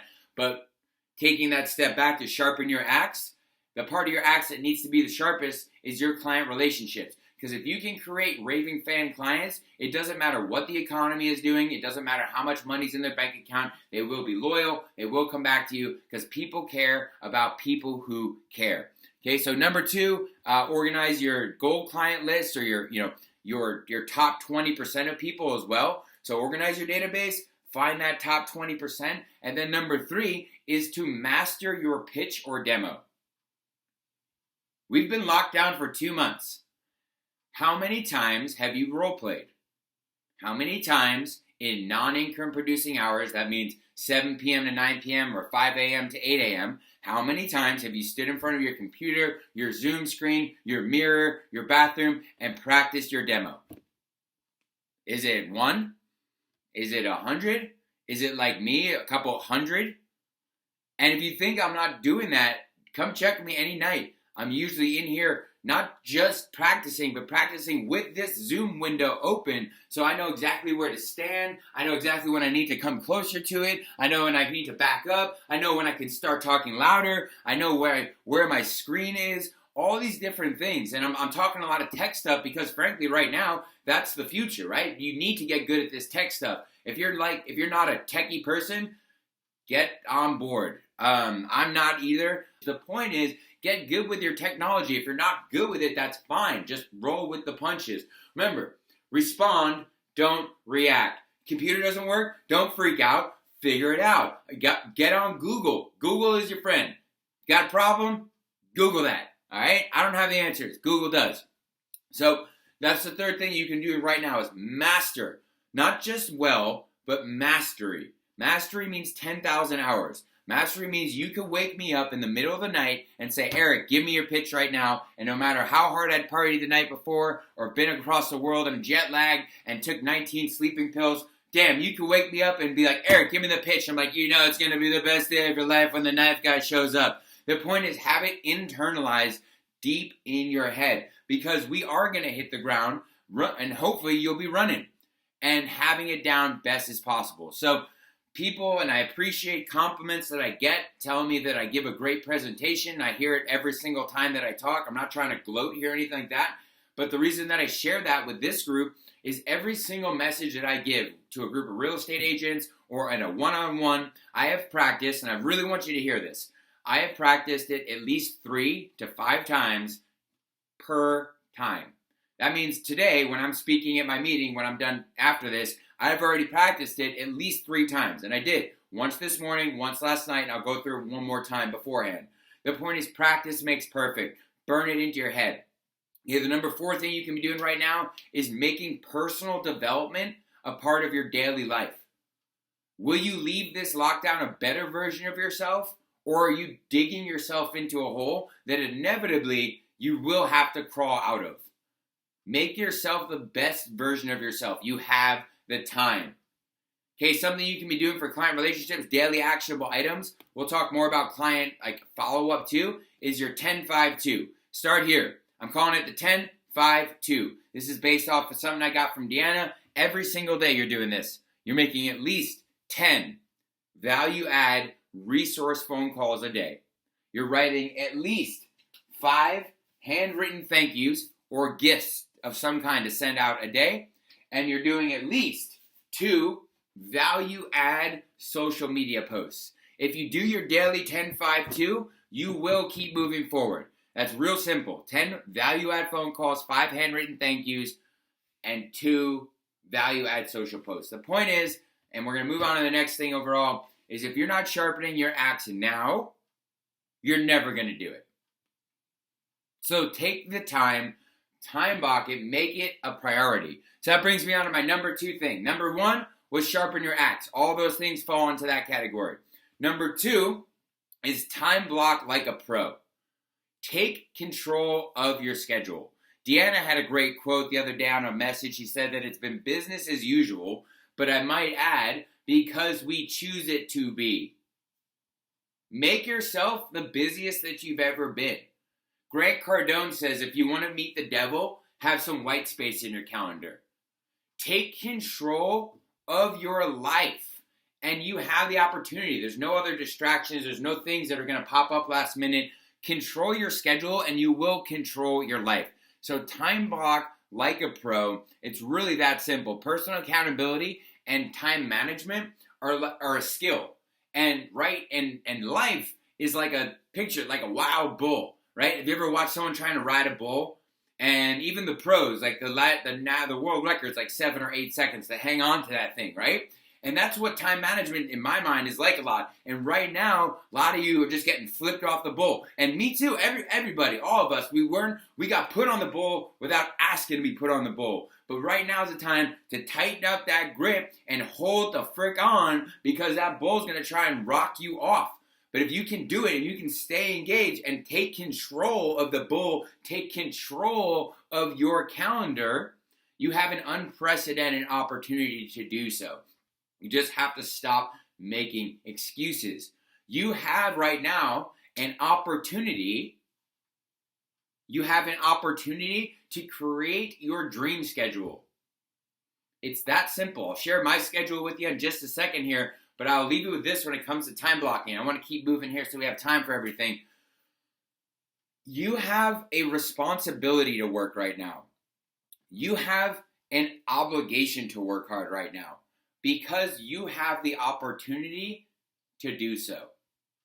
The bottom line is, and this is before COVID even happened, that there are millions of people who would love the opportunity to work but simply can't. And now, more than ever, there are tens of millions of people who are out of work at zero choice of their own.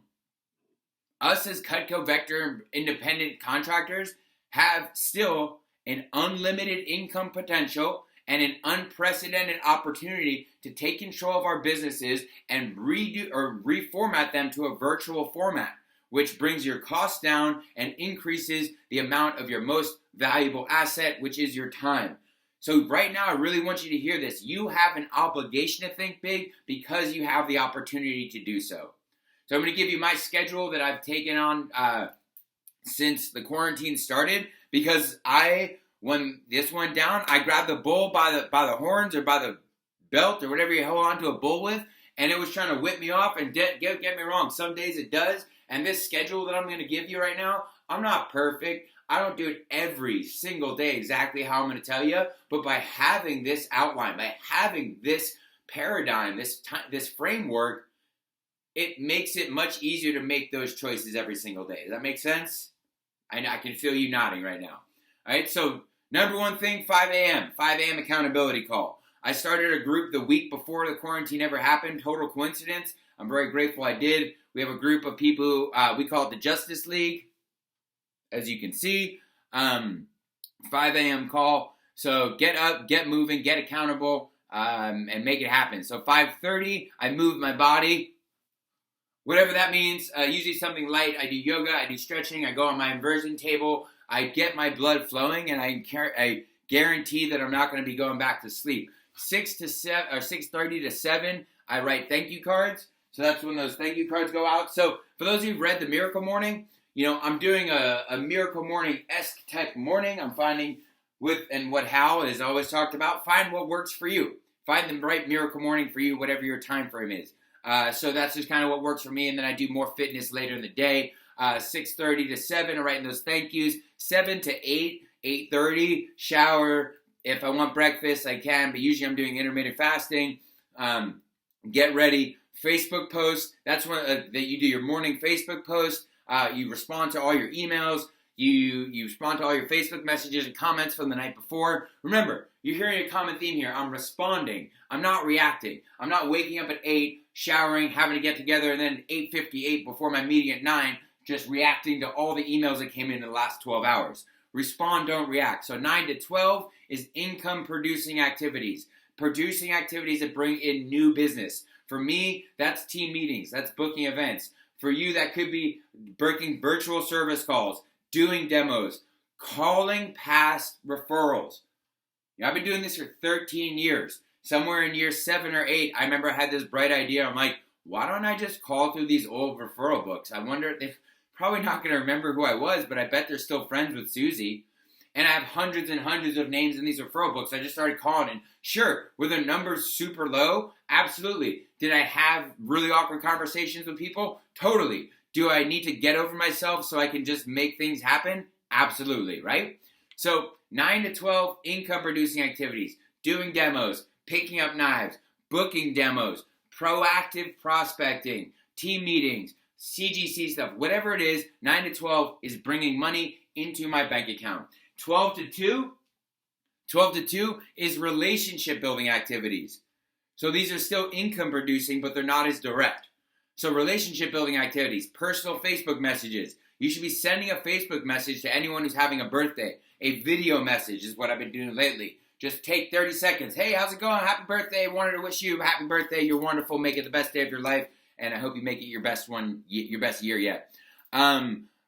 Those happy client phone calls, those phone calls to be a resource. That's then. Happy client touch calls, sending direct videos, doing something that's going to deepen your relationship with your clients. And maybe that's just continuing to make the phone calls from earlier. Okay, so that's 12 to 2. 2 to 4, I take my lunch break. I call it lunch and chill. Know yourself, know your body, and know your time blocks. I do intermittent fasting. So when I eat my first meal at 2, which is my biggest meal of the day, I used to schedule things at 3 and 3:30, but what I was finding is I really need some time to rest, to digest. So know your body. So 2 to 4, I lunch and chill. I turn my phone into airplane mode, and then I go eat lunch and usually watch something cool or interesting on Netflix or whatever. Not saying not to do these things like watch TV or go hang out with friends, saying time block and take control of that stuff. So 4 to 4:30, I get back into the office. I do all my housekeeping. I turn the phone back off of airplane mode. I respond to all the text messages and stuff. Usually I get people calling from earlier in the morning, emails. 5 o'clock is fitness in the sun, ideally in the sun. If you can get in the sun, get in the damn sun. I know not everybody lives in a place where that's viable. I understand that, but if you can, I'm a vitamin D addict, so I'm always proponent get in the sun. 7 to 8, I'm usually eating dinner, and then I'm done eating by about 9:30, no more food. And then 10 o'clock, this is the most important part of the day. Really want you to hear that. 10 o'clock is the most important part of the day because 10 o'clock is where I win the next day. 10 o'clock is my bedtime routine. I have a reminder that goes off on my phone that says go to bed. If I'm on the computer, it says go to bed. If I'm watching TV, it pops up, says go to bed. Do I go to bed immediately every single time it happens? No. Do I get better and better every time? Yes. Is it part of a routine? Absolutely. So bedtime routine, I put on my nighttime glasses, I'll read, turn off screens, the social media engagement, all that stuff. The point is, you'll win the day the night before. So stop messing up your nighttime routine because it's totally screwing up your morning routine, which is in hence screwing up your day. Okay, so all that was time block. So that's number 2. Number 3, I'm going to move kind of quick through these other ones. They're short and sweet. But number 3 is double down on client relationships. Okay, people don't know how much you care until you show them how much you care. What does that mean? Well, I always grew up, my mom always taught me, it doesn't matter the size of the gesture you make, Eric. It matters that you make a gesture in the first place. So taking time to reach out to people and let them know how much you care. So client calls as a resource. Be there for your clients. Do they need help? Do they need a plumber, an electrician, childcare, food? Do they need gifts? One way you can add value to your clients is by sending out instructional videos of how to use the knives.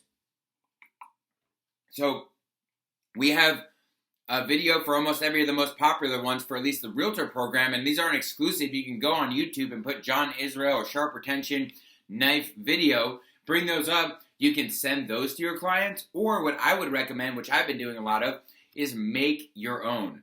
Make your own video. There's like 65 different knives that Cutco makes. You can make a knife of the week video every single week and put that content out there. Don't take for granted that you know how to chop, slice, dice, you know everything about blades and all that different stuff. Share that with people. Put that content out there. That can be your value add social media posts.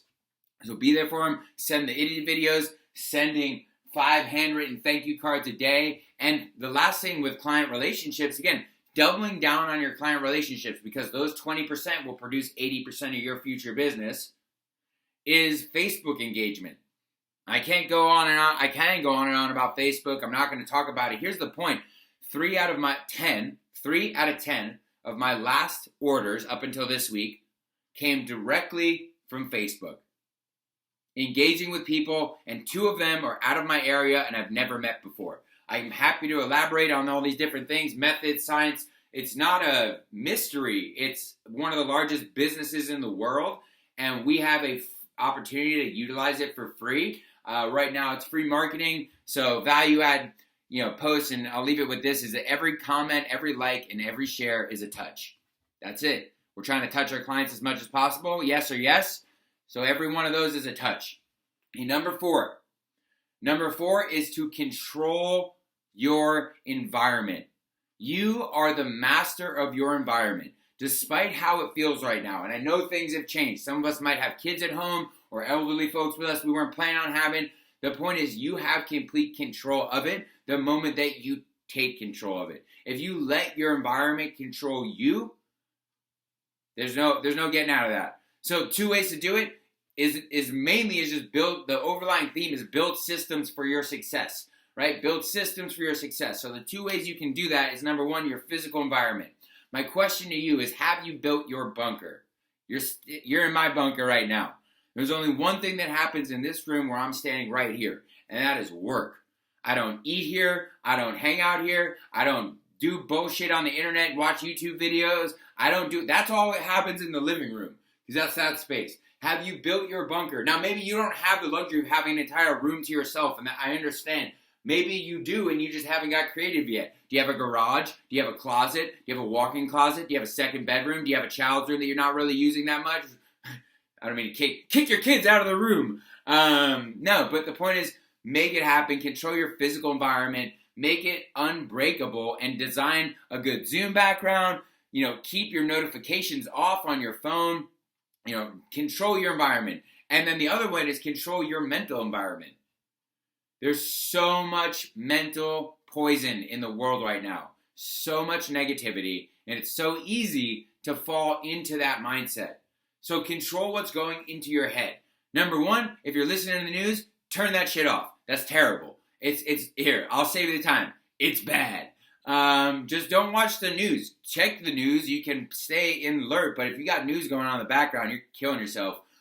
Take control of what you're listening to. I'm not going to go through everything, but just look. No news. From 6 a.m. to 10 a.m., I listen to a local radio show that I really enjoy. From 10 a.m. to 3 p.m., I only listen to personal development. If I am listening to anything, motivational messages, listening to my own messages, actually as psycho as that sounds, I'll listen to my own talks back to pick up different things. And then, any personal development. And then from 3 to 10, podcast, radio, music, TV, whatever. But that's about 5-6 hours of good personal development stuff coming in every single day. So control your environment. Just like your schedule, you're trying to be bucked off a horse right now. Grab that by the horns, and you got this. And it comes down to the number 5 thing. And this encompasses all of it, because it comes back to your why. But stop making excuses. Those of you who know me well, I live a life without making excuses. Most of the time. Not perfect, but that's why I wear these bands, because they remind me to commit to the process. And my question that I'll leave you with is, how committed are you to what you are building? How committed are you to what you said you wanted to do in January and December of last year? Because the environment has changed, but your why has not changed. Or maybe it has, but reconnect with that. A great quote that I like to think about often is from one of my favorite movies, The Boondock Saints. And at the end of the movie, one of the characters asks another guy, he goes, "How far are we going to take this?" And the gentleman says, "The question is not how far. The question is, do you possess the will and the fortitude to take it as far as it needs to go? Do you possess the will and the fortitude to take this lockdown legacy as far as it needs to go?" The universe is testing you right now. It is testing your why. Are you up to it? Will you pass that test? And believe it or not, the results are completely up to you. Your circumstances do not control your environment. Take control of your environment. Stop making excuses. Double down on your client retention. Time block and sharpen your axe. And I'll leave you with this thought. Many years ago at an SC2, I heard one of our legends, John Israel, give a message. And he asked the question that I call the grounding question. And it has stuck with me for over a decade. I've asked it to myself probably a dozen times a day for the last 10 plus years. And the question is what I'm doing right now moving me closer to or further away from what I want? Is what I'm doing in the current moment moving me closer to my goal or further away? And when you start being honest with yourself and asking yourself that question as often as possible, you will be able to control your environment, you will stay more connected to your goals, and you will make yourself much more likely to succeed. So thank you for being with me today. I really appreciate all of you. Feel free to reach out to me on social media or anything if you need any questions.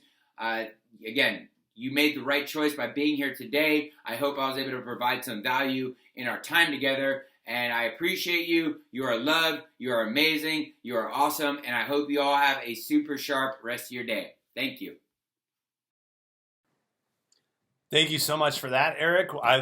Can you tell why people love Eric Gilman? I mean, he's just got this like electric energy and this just this passion and this enthusiasm, and I just love how direct he is and how much of a real talker, he is when it comes to just giving people real talk. So giving it to people straight. All right, so here's what we're going to do. We're going to take another 10-minute break, and then we've just got our last two speakers, and then we're going to do the National Push Week, and we're going to give away a whole bunch of prizes. So I hope you guys are excited about that.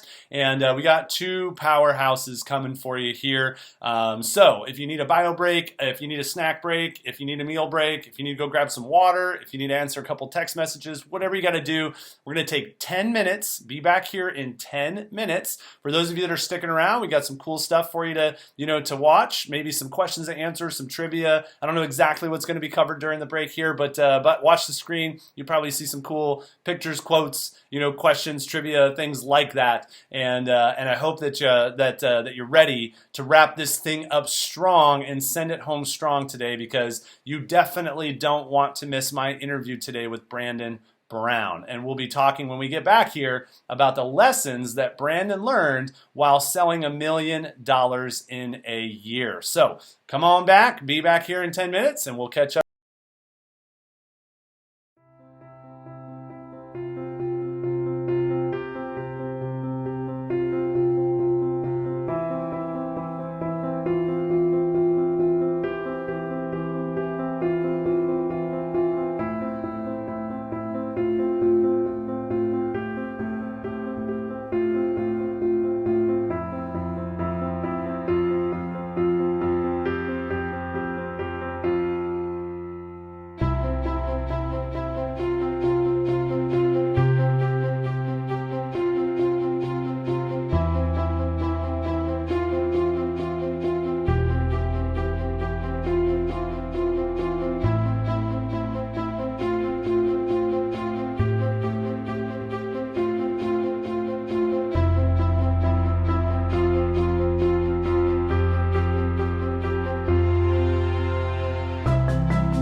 Hey, everybody, welcome back from the break, and I hope you enjoyed that time. And I'm very excited to connect with you here with our next speaker on today's agenda, and that's Mr.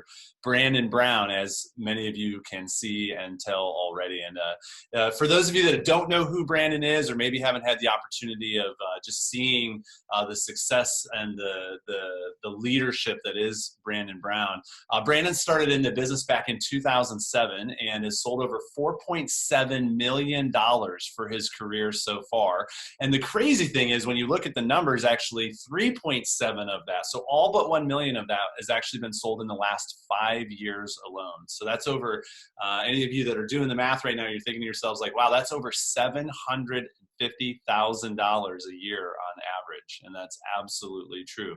Brandon currently holds the record for annual sales by a single person in 1 year, and that was almost $1.1 million in a year. And that's actually what we're here to talk with Brandon about today. So, and it's really just to talk about, today's conversation is really going to be about like what Brandon learned selling over $1 million in a year.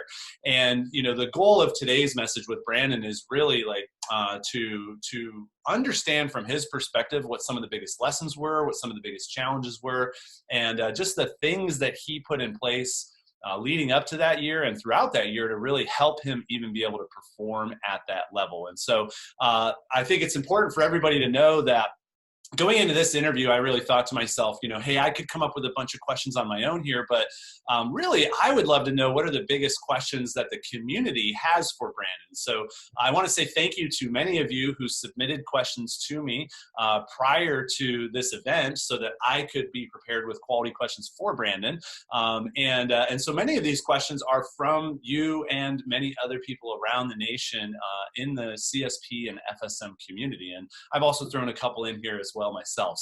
But I'm very excited to connect with Brandon. Brandon, thanks for being willing to deliver this message for the community. I think this is going to be something that's really powerful. Whether people see themselves ever wanting to go after selling $1 million or not, I do believe that there's going to be themes that emerge today from our conversation that will serve anyone at any level in the business, no matter what they're shooting for, how big their goals are. So thanks for being here, man. I'm super excited to connect with you today, and looking forward to seeing what comes of this interview today. Absolutely excited to be with you and everybody else here.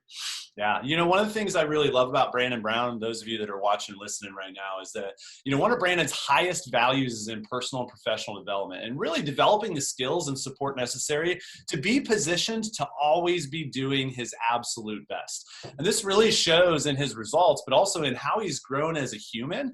And one of the things that I've appreciated most about Brandon personally is that he's not just doing what he does to have his own success, but he's really doing it also to serve and impact other people who want to grow themselves in their businesses. And this really shows in the work that he does with the Western region, with all of his mentees, and really anyone that you talk to who's ever had a one-to-one conversation with Brandon.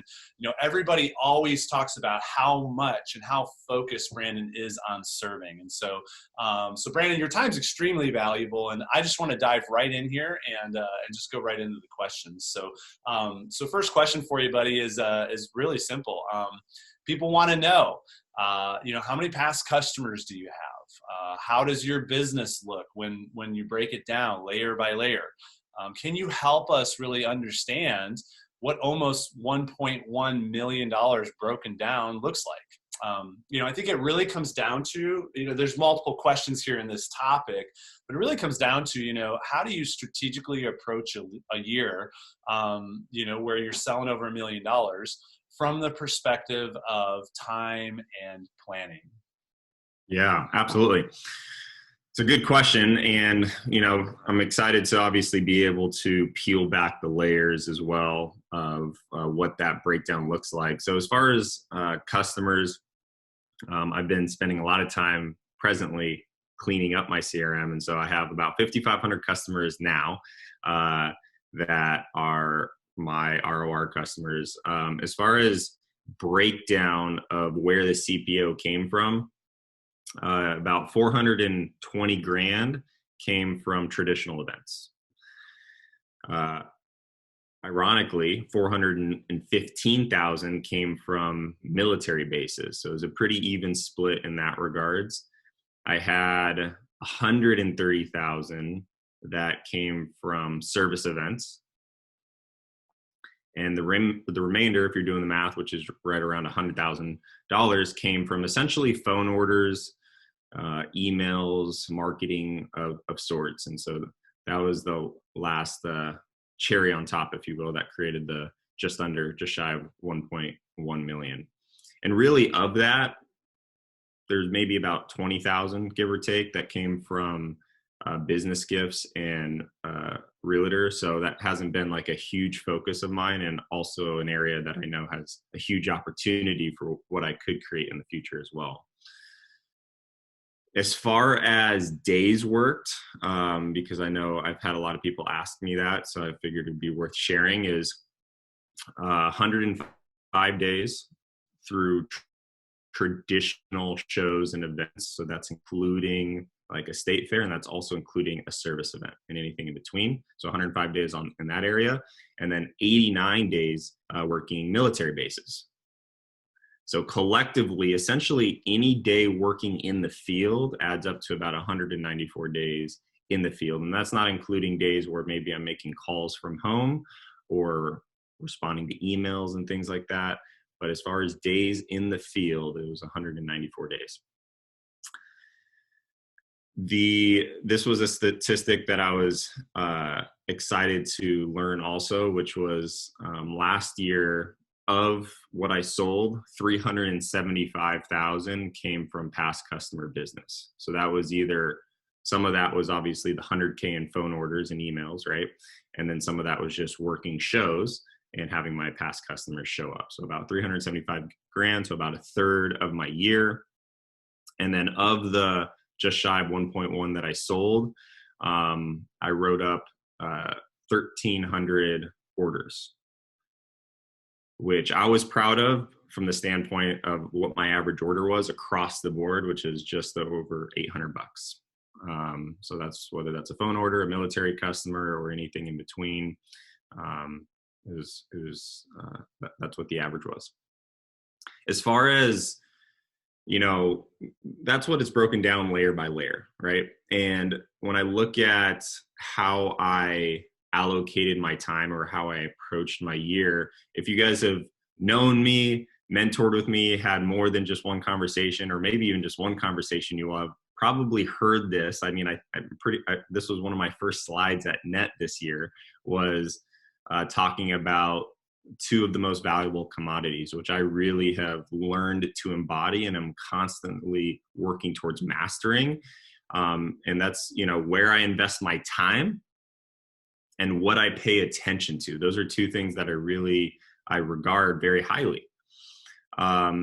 This obviously isn't an overnight success. I've been with Cutco for 13 years. 2 of the years I stepped away from Cutco, but essentially 11 years I've been actively in Cutco, 13 total.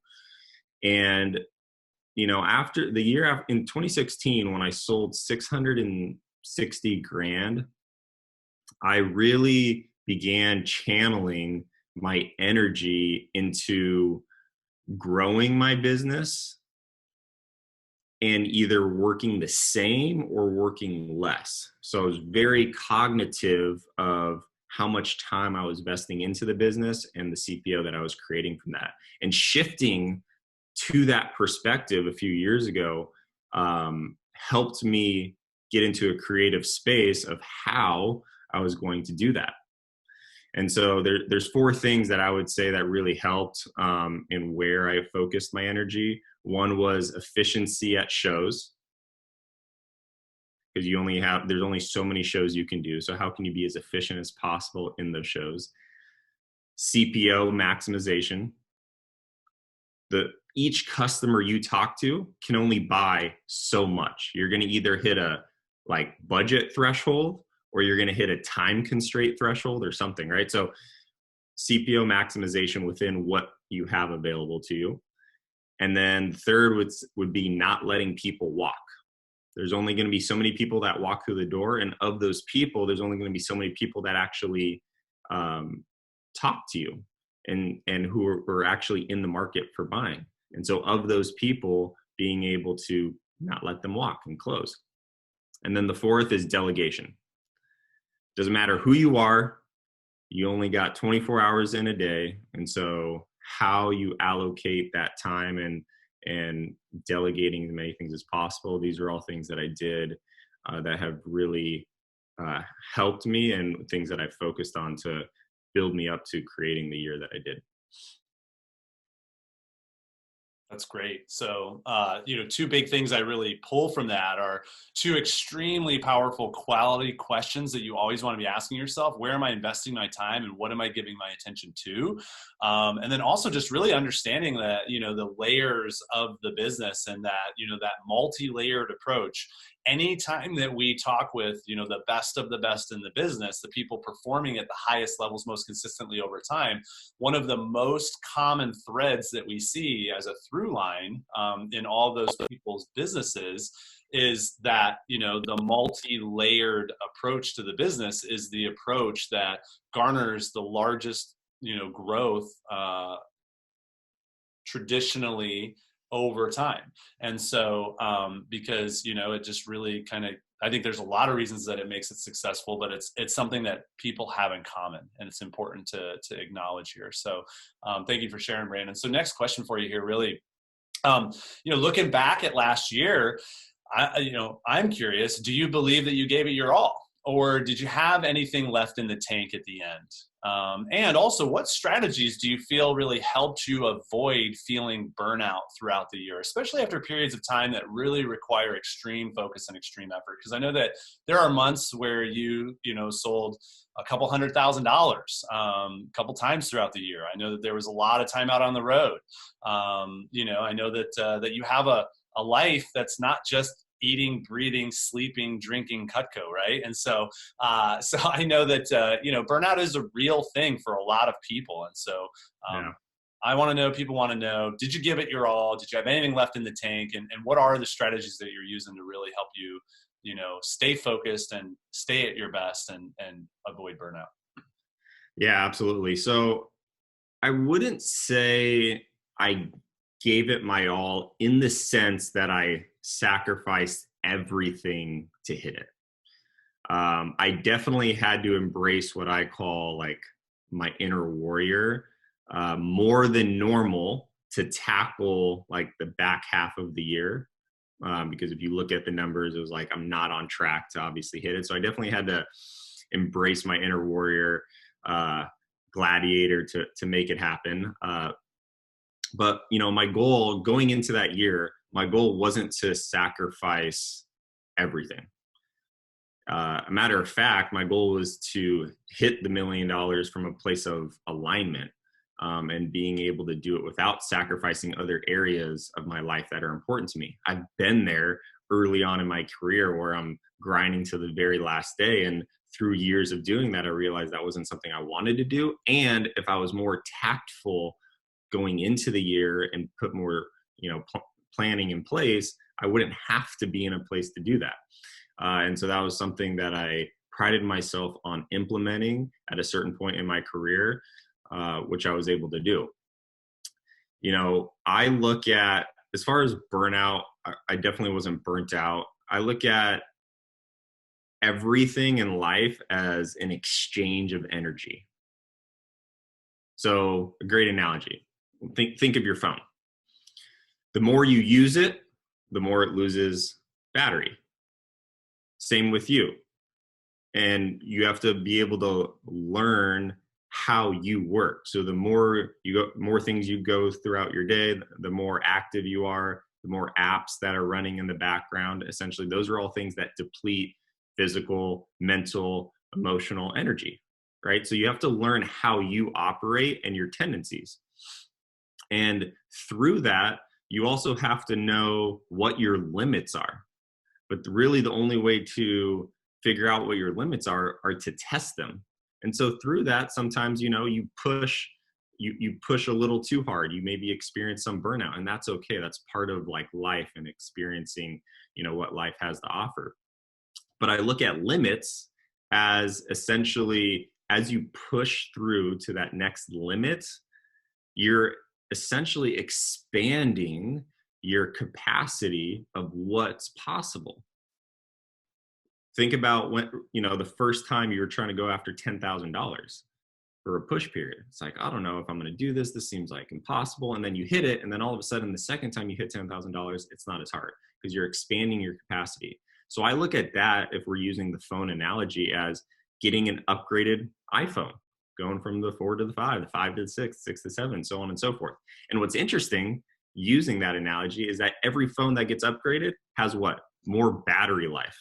It can sustain longer times of being used without being plugged in.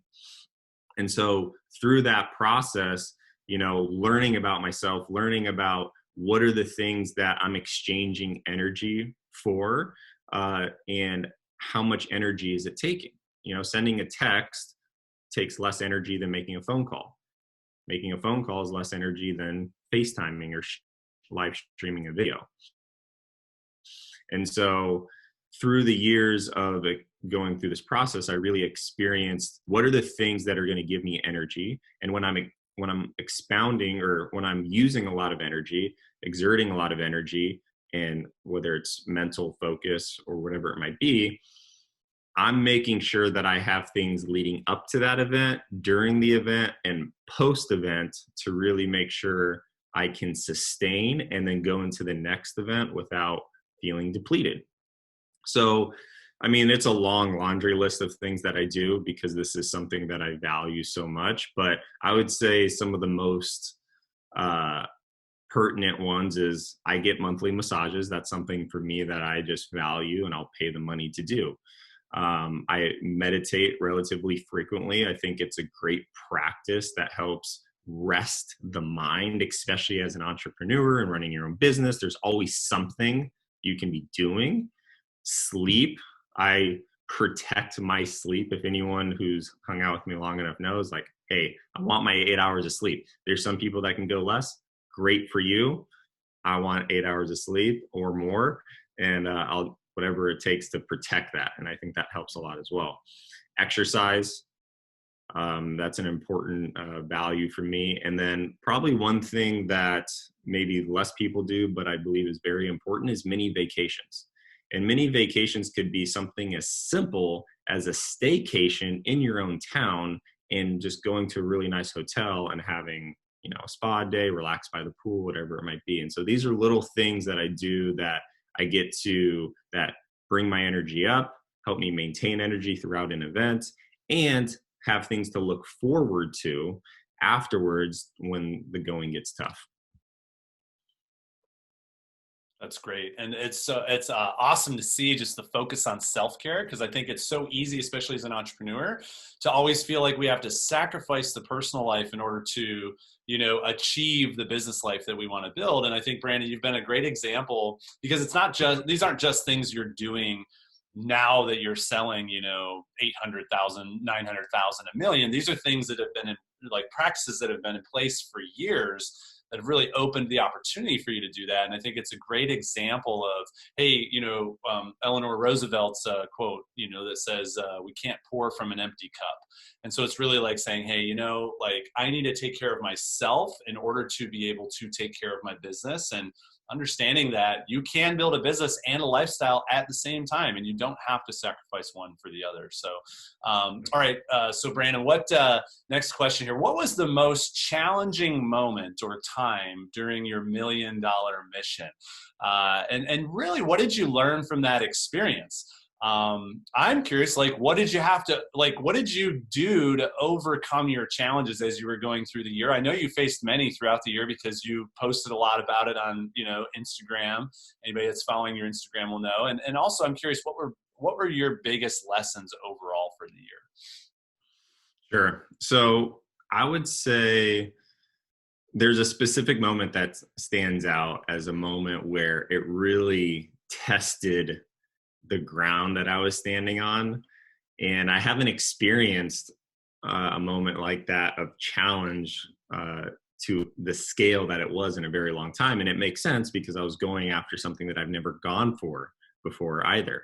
And so it was the second weekend of the LA County Fair. So keep in mind, we're 8 months in, we're in the 9th month, September, second weekend of the fair. It's a Friday or a Saturday, so it's a relatively busy day. And just, it's important to probably have some perspective here, is like at this point, to hit the record and to crack through $1 million, I was at like $550,000. And so to break the record, I needed to have a $500,000 plus campaign to make it happen. Keep in mind, I've never done that. I'm pretty sure no one's ever done that. And so not only was I relatively significantly behind, but I'm at, my biggest event. I got to be on my A game. Like every order, every day counts. And I get a message because I was planning on working a military base internationally in October. And I was like, all right, this is going to definitely help and give me a fighting chance to do it. And I find out for different reasons that essentially the event won't take place. The international military base won't take place. And keep in mind, Matt and I are planning on going to this event and internationally, and we were projecting based on our skill sets and the length of time we were going to be there that we could I could personally sell 100,000. He would sell roughly 100,000 too. So this is like $100,000 event. And obviously we don't know for sure, but that's what essentially I had in the business plan, right? Now it's not happening. And this is essentially 3 weeks before we're supposed to go. So it's super last minute, and keep in mind, I still need to sell, $500,000 for the campaign. And so it was a very challenging moment. I also had to show up. It was midday of, Friday or Saturday. So I had to still show up. So this was a very challenging moment for me. And I realized that at that point, there's nothing I could physically do about the international plans. And all I could really focus on is the physical day and the customers I was going to be in. I can't spend any energy, right, on things that are outside of my control. So I was like, I'll worry about this once the day's over or once the weekend's over. But right now I just need to be fully present. That's not going to change anything. And so that was, a powerful perspective I had. But really the lesson was, no matter how well you plan for your year, no matter how prepared you are for challenges and obstacles, there's still going to be things that pop up that are out of your control that you're not expecting. So accepting the fact that those are going to happen is critical. You don't want to use any energy and trying to suppress it or push away. If it's going to happen, it's going to happen. And, so that's one part, but also preparing for obstacles that are going to come your way that you're not expecting is also key. Expect the unexpected, right? That's the saying. I've shared this quote before. You don't rise to your level of expectation, you fall to your level of training. And in this case, you fall to your level of preparation or planning. So the better you can prepare, the better you can plan for things that you can't even necessarily foresee, the better off you'll be, the better position you will be to still hit what you need to hit. And so the way I did that personally is when the year started, I planned my entire year to do 1.1 million without any CPO coming from holiday marketing or sale emails of any sort. So I knew I was going to sell over the phone. I did, 100,000 or so, but I wasn't going to put that in the plan because even though I had multiple safeguards in place, right, this was that extra safeguard that if something came out of the sky and a meteor hit, at least I had $100,000 cushion. And guess what? That meteor hit and I had that in place. If I didn't have that in place, if I didn't put the tools and systems in place, I for sure wouldn't have hit it. So it was definitely a big test and challenge. And obviously it helped me get to where I was. The last thing I'll say on this topic is there's enough, you always have enough data when you've been working for a company long enough. You always know what your averages are. So at that point, once you have the averages, everything's a mathematical equation. The only variable really is you showing up as your best, which is why there's been a constant theme of energy and how you're showing up, attention and time. So yes, one show, two shows could go badly, but the probability of like multiple shows going badly is very rare. Happens once in 100 years, essentially, and so knowing that and knowing that that's the mathematical equation, putting a plan in place that supports whatever your goal is, and knowing that everything will unfold the way it needs to as long as you show up powerfully every single day. That's great. And what's fascinating is when you combine that commitment with that planning and preparation, and even thinking through, like, what if things don't go the way that I want, with the things you talked about previously to this question, Brandon, about taking care of yourself so that you can show up powerfully every single day.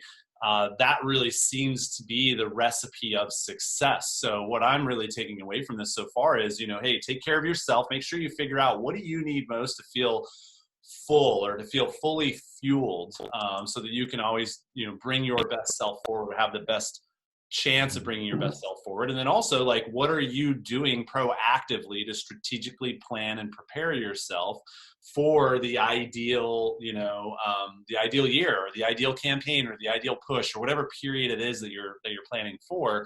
And then also, like, expect the unexpected. So think through, like, what could be the things that go wrong here, and how am I going to be prepared to pivot if I need to. And I think all of us, at this time, have been forced by nature to, really learn this lesson, I think, right now, because, no matter where you're at or what state you're in or what's going on in your world around you today, in terms of how you can even go out in the world, if you can even go out in the world still or not, this is a time where it's so important that we're all thinking through, hey, what is my plan based on right now? What is my plan based on if things get worse? What is my plan based on if things get better? And so I think it's such a important message, especially during this time, Brandon. So thanks for sharing that. Okay, cool. Let's talk about a different one, right? So I want to shift a little bit out of the business and more into, like, how are you finding balance with your personal goals, business goals, family, and relationship goals? Because I know your personal life is extremely important to you, and it's something that that you really feel both feed each other. And so, and also, like, do you put more energy into one than you do others? And if so, what are you really doing? Do you put more energy into one than you do others? And if so, what are you really doing to support the areas that you feel are not in balance? Yeah, absolutely. So this is something I teach my mentees. So this is going to be a great component for everyone to really grasp and understand. So when it comes to balance, let's just talk about the word balance in relation to your world.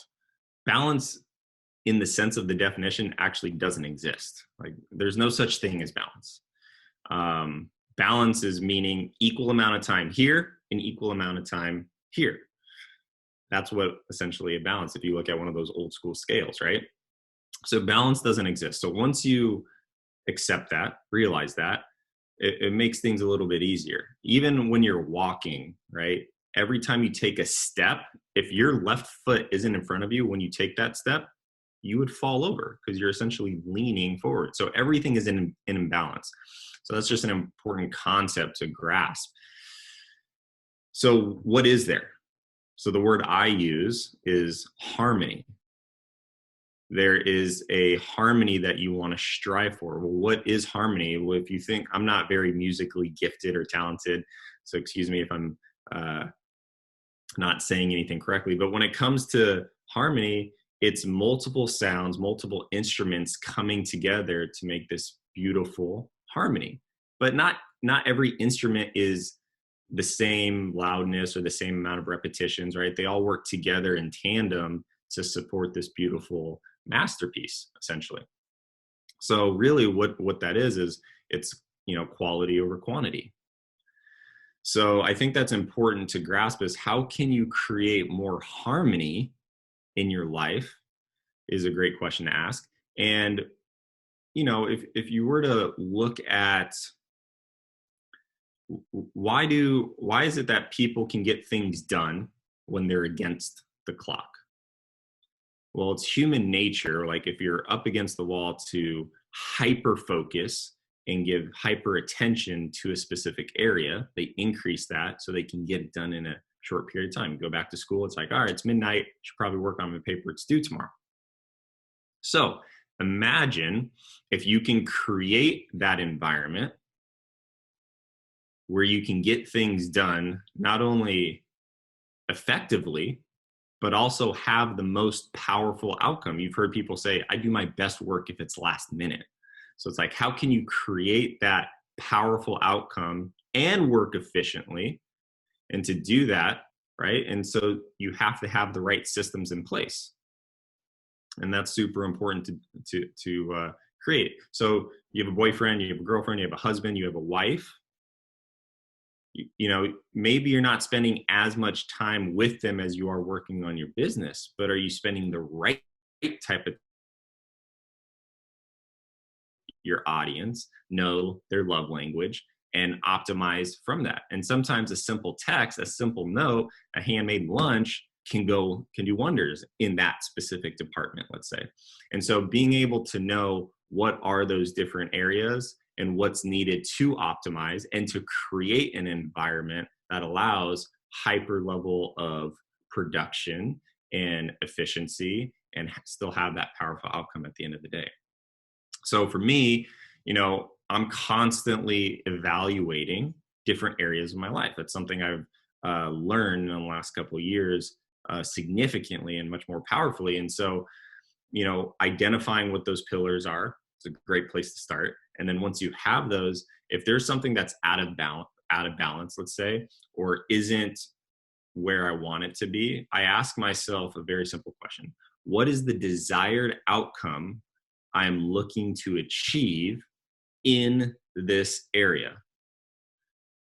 So if I feel that my time investment with my family isn't where I want, hypothetically, as an example, what is the desired outcome I'm looking to achieve in this area? What would that actually look like? And write down a level 10 of that experience. And then once you have an image of what that is, then identify, well, where am I at now? Am I at a 3? Am I at a 5? Am I at a 7? And what are the steps needed and how much time is needed to achieve level 10, to achieve that desired outcome? And so essentially you're just reverse engineering once you have clarity around what you're going towards. And so if you're constantly evaluating, the powerful thing is if you're constantly evaluating, you won't let anything slip off too far down the rabbit hole, and you can catch it at a 6, you can catch it at a 7, you can catch it at an 8, and you're not doing this huge overhaul. I learned this from my DVM when I was much younger. It's like you have all these plates spinning. Well, if one starts to slow down, you can like get it to spin again. But if it crashes, you have to stop everything to fix that plate. And then what happens? It's a domino effect. Yeah, that's great. What are some of the other, this is a quick little follow-up question here, Brandon. I'm curious, like, what are some of the other areas of your life where you found this to really help you? So you've talked specifically about like personal relationships, but can you share a little bit with it? And it's obviously helped you in your business, but can you share a little bit of where this has also helped you in other areas of your life, just going through kind of this routine of self-assessment? Sure.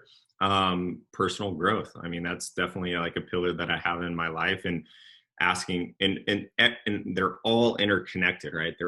It's like a web.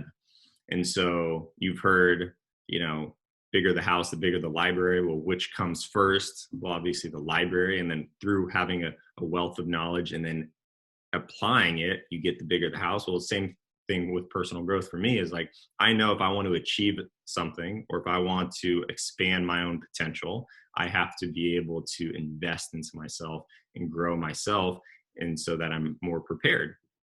And so I think every single area in my life, both, you know, having passions, things that I'm excited about, whether it's something as simple as like working out, or my new passion here is yoga. So especially with being at home so much, is I'm doing yoga and I'm realizing how inflexible I am and how much room I have for growth. And I know being able to like get the body in alignment, and also it's a great exercise. These are all things that are going to help other areas of my life. So knowing the interconnectedness of them and valuing them all equally is absolutely crucial.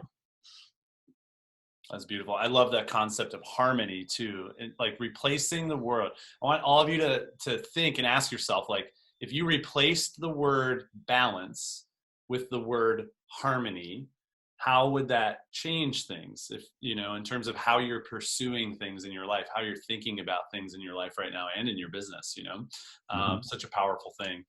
All right, Brandon, next question here. What 3 to 5 things would you want up-and-comers in the business to know as they pursue achieving their own goals and dreams while they build their best business and lifestyle? Like, what would you teach them to do, and also what not to do based on what you've learned through your own experience? Yeah. So there are a few things that come to mind. Your typical answers, which I think is good, you know, different perspective. So one is get really curious, or be really curious with what you are capable of, and spend less time comparing yourself to others. The reason why this is something I learned in the last few years that has been exponentially impactful for me. And especially when we're in a sales organization where it's natural to compare and compete, you know, you're always comparing yourself. But what you're really dropping the ball on is what your potential is, what your capacity is, which might be greater than what anything Cutco has seen. But you won't know that unless you actually get curious first. And so, quick story, that is when I made this shift, is when I came back into the business in 2015, you know, I sold $400,000. And I think I remember specifically Curtis selling like a little bit more than me in a different category. And I remember thinking how people were talking about Curtis. And up to that point, I was like, well, I want to be the best. I know I can be the best. I'm going to push to be the best. But what I was doing is I was also limiting myself by comparing myself to other people. Curtis lives in a different state. He has, you know, his focus points. Like, we're two different people. Love the guy, absolutely. But why am I going to compare myself to him? And so for me, I shifted the focus to, well, what am I actually fully capable of? What could I create if I just went all in, versus listening to the rules of what, based on what other people are producing. And that was like a massive breakout year. If you remember, I went from $400,000 to $660,000. I don't know anyone who jumped that much in 1 year. And so that was the shift. So that's one thing. Number 2 is clarity is king. Not cash, clarity. So get clear on your vision and what you want, both short-term and long-term. But also understand that, you know, it's going to evolve over time. As you evolve, your vision, what you want, will evolve also. And that's completely okay, but it's important to have direction in where you want to go, because that makes every little thing you do more purposeful and helps you move forward a lot faster. So that's number 2. Number 3 is leave your ego at the door.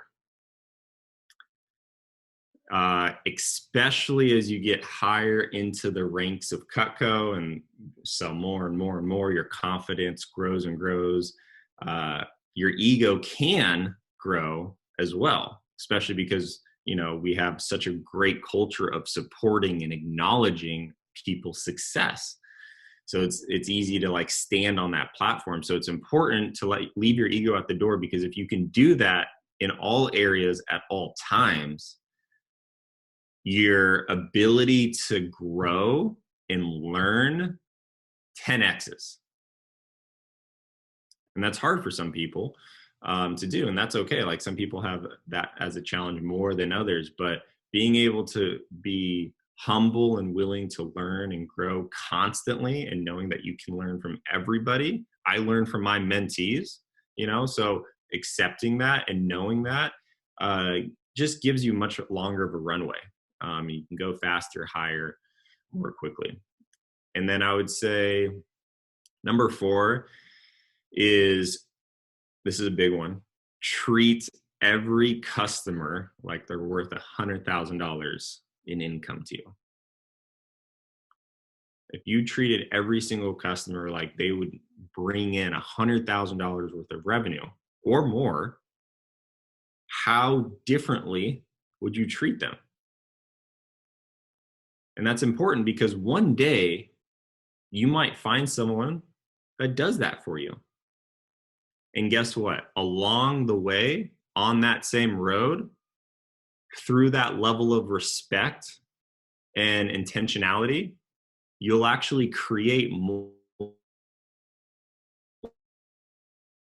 CPO, more income, and create a better experience with all the customers you meet along the way than you would have ever even imagined. And so when you treat someone with that level of respect, they actually respond to how you're treating them, and they'll show up more powerfully for you because you're showing up more powerfully for them. I have 5,500 customers. I'm just shy of $5 million. I'm essentially at like 900 CPO per customer in my entire career. I mean, I don't know anyone else who has like that much CPO per customer. And how quickly can I get to 1,000? How quickly can I get to 2,000? Because I really believe that's possible. That's great. I really love the thoughts around comparison because, I love all of this, Brandon, everything that you're sharing today, but, comparison, like why compare yourself to others when others have had completely different experiences and are dealing with completely different circumstances than you? It just doesn't make sense, right? And then I think what you're speaking there to in the last piece is just really the law of reciprocity, like making the choice that even if a customer's just buying a cutting board from you today, doesn't mean that they deserve any different experience than the person who's buying $50,000 from you today. And so how can we treat every customer the same? How can we create that world-class experience for every customer? Because when we choose to show up that way, it gives the space for the law of reciprocity to kick in, which is, customers feeling valued and taken care of no matter who they are or what they're buying or how much or how little they're buying. They just naturally want to come back and create similar experiences for you because subconsciously they feel that feeling. So, dude, you're definitely world-class in the way you show up for your clients. I've heard it from people that have cross-trained with you. I've heard it from people that have, mentored with you. And of course, it shows in your results as well. So, thank you for sharing that, Brandon, because I think it's important for people to hear. All right, so just a couple questions left here, Brandon. I want to give us the time and space that this really deserves. So feel free to take your time. There's no rush here. But was $1 million in sales for the year your actual goal? And if so, why was achieving that important to you? Can you help us understand better your own personal motivations for such high levels of achievement? Sure. So yes, what I sold was my CPO goal for 2019.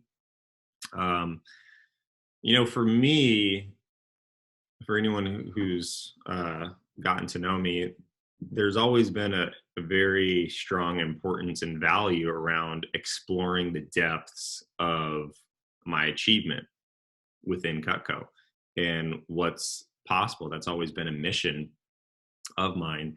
And in the last few years, it had shifted with more clarity, as I talked about, to being able to create, explore my full potential and expand my own capacity so I could inspire other people to do the same for themselves. And that's something that has been close to me in my heart over the last several years. And so, I wanted to sell $1 million, but it was more important that I sold it in a way that was where there wasn't burnout, where there wasn't massive sacrifice, where there wasn't you know, disharmony, if that's even a word, or imbalance. You know, I wanted to be able to do it from a place of alignment, which I've already referenced. I wanted to step across the, you know, the finish line gracefully, where I could say, yeah, I could do this for the next 10 years. And I could say, like, you know, obviously our scenario now is a little different, but I could, stepping across the finish line in 2019, there was no reason for me where I couldn't sell $1 million or more for the next 10 years because of how I was doing it and how I was building the business up where it was sustainable. And so, you know, now my motivation, it was important for me to do that because that was like a big chapter in my achievement book. And so I really wanted to hit that.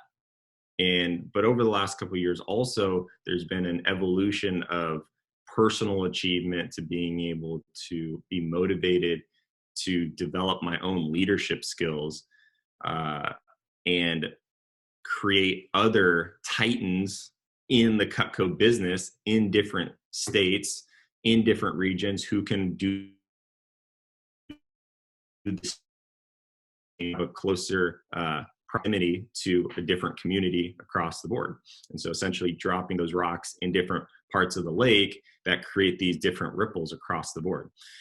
And so that's been one of my biggest driving forces, specifically to last year, and why I wanted to work so hard to create that. And this is also why I also invest so much into my personal growth, is because I want to be able to show up the way I need to create those results and be able to lead others to do the same and show them what's possible as well.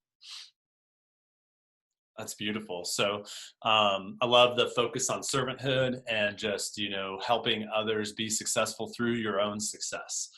And the example of your own success. So, you know, in a past interview, Brandon, you referenced how you work hard to maintain a high level of energy and presence with your clients, mainly so that you can pick up on and interrupt their pattern when you feel that they're sliding towards the path of not purchasing. So I want to go back because I'm curious, is this just level 10 attention and focus as a result of managing your own personal energy so well? Or are there other tips and tricks that really help you with staying a step or two ahead of your clients at any given time? And if so, like whichever it is, can you expand a little bit more on that for us? Yeah, absolutely. So for sure, significantly, like personal energy is a big thing that leads to higher attention, more focus. So that's a massive component. There's a couple tips that I could probably share that emphasize that a little bit more or bring more depth and perspective that I think will be useful. So the first thing I would say is, you know, if you're spending any time thinking about what to say next from the script that you just memorized, or already know what you're going to say because you know what the customer is going to say. So you like essentially shut off. You're like, oh, I know what Josh is going to say, so I'm not even going to listen to what they're saying. I've heard this objection. He wants to talk to his wife, which a lot of top reps do because they're like, I know my scripts. Then you're already at a disadvantage because your level of presence is diminished greatly. You have to be able to hear the words, feel the emotion behind the words, essentially use as many senses as you can to identify with the customer. You know, some part of the question. So sometimes it's not really about getting one or two steps ahead of the customer, but it's just knowing where the customer truly is. So I think that's a great place to start, which is a project in itself. But really knowing where the customer is, because then when you know where the customer is, you know how to serve them at a higher level. And what you think might not actually be. The second thing, I use analogies all the time. It creates a lot more color. You know, think of a puzzle without a box. Okay, so you have all these puzzle pieces, you have no clue what the image is, right? All those puzzle pieces, right? That's every word the customer is speaking. So each puzzle piece is a word that the customer is speaking. You have to listen to every word,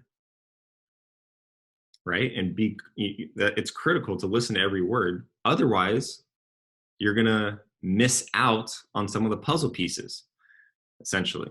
And if you don't listen enough, or if you just think you know what the image is of this puzzle piece, right, you're essentially losing those puzzle pieces. They're falling under the table, they're sliding under the couch, the dog ate them, supposedly, right? And so if you lose too many puzzle pieces, then you can't even create the image. And if you can't create the image, that's essentially like losing the sale. And so really being able to listen intently to every single word the customer is saying. You know, the other part is being able to know all possible outcomes that a customer can go for. So as soon as you hear some type of social cue, like, oh, I really like that set, I need to talk to my husband. Ooh, or I like that, I should think about that.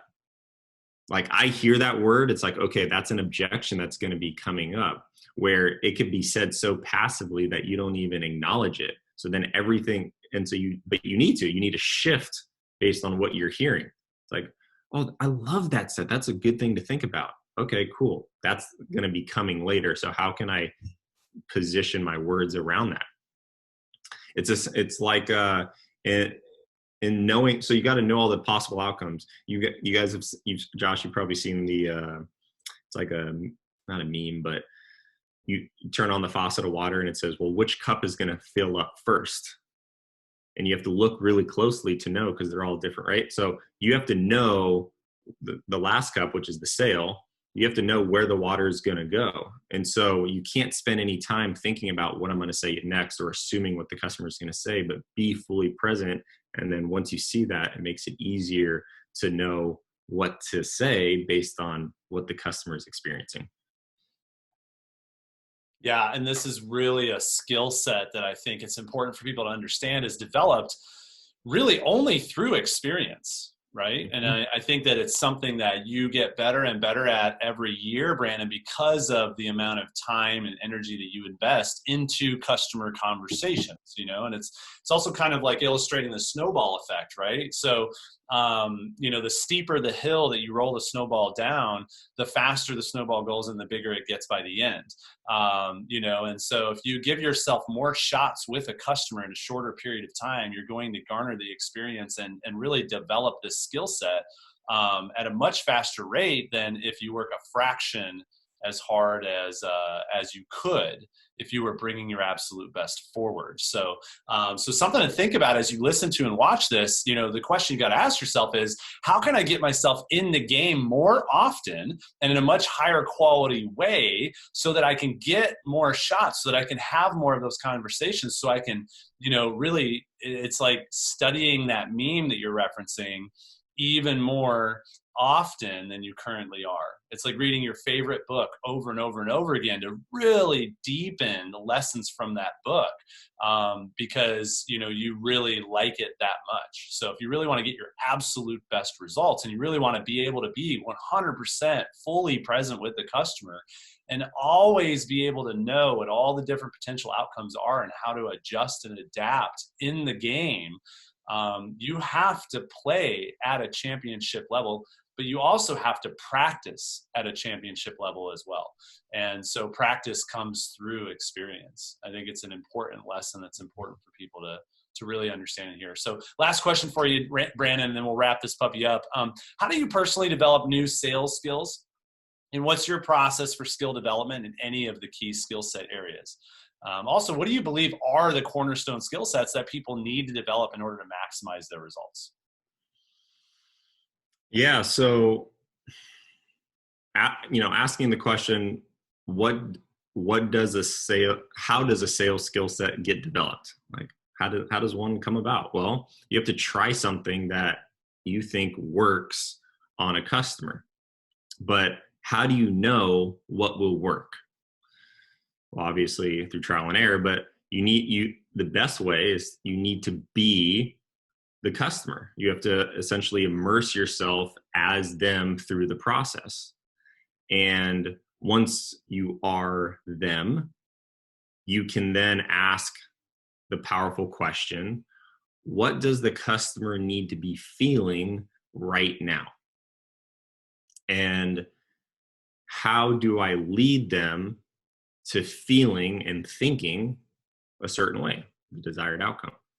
And it's important to lead and not pull or not push, right? But lead them through that process. And so as far as the question that you asked, Josh, around how do I develop new skill sets? I mean, at a certain point, when I wanted to start doing things that no one else had done before, I don't have anything to reference necessarily, right? So it's self-taught, it's self-created. And so this process of being the customer, asking myself, how's the customer feeling in that specific moment?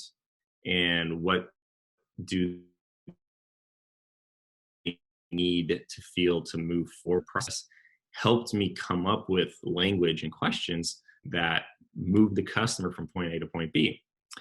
And, you know, I've heard a lot of people say this when they've field trained with me. They're like, where did that come from? How did you know to say that? How do you keep talking when the customer is trying to walk, 10 minutes ago, 15 minutes ago? And it's essentially that. Like, some of the things I come up with are just on the spot because I'm so in tune with how the customer's feeling, and I'm really trying to embody that in this interaction. It's like, okay, this is how they're feeling.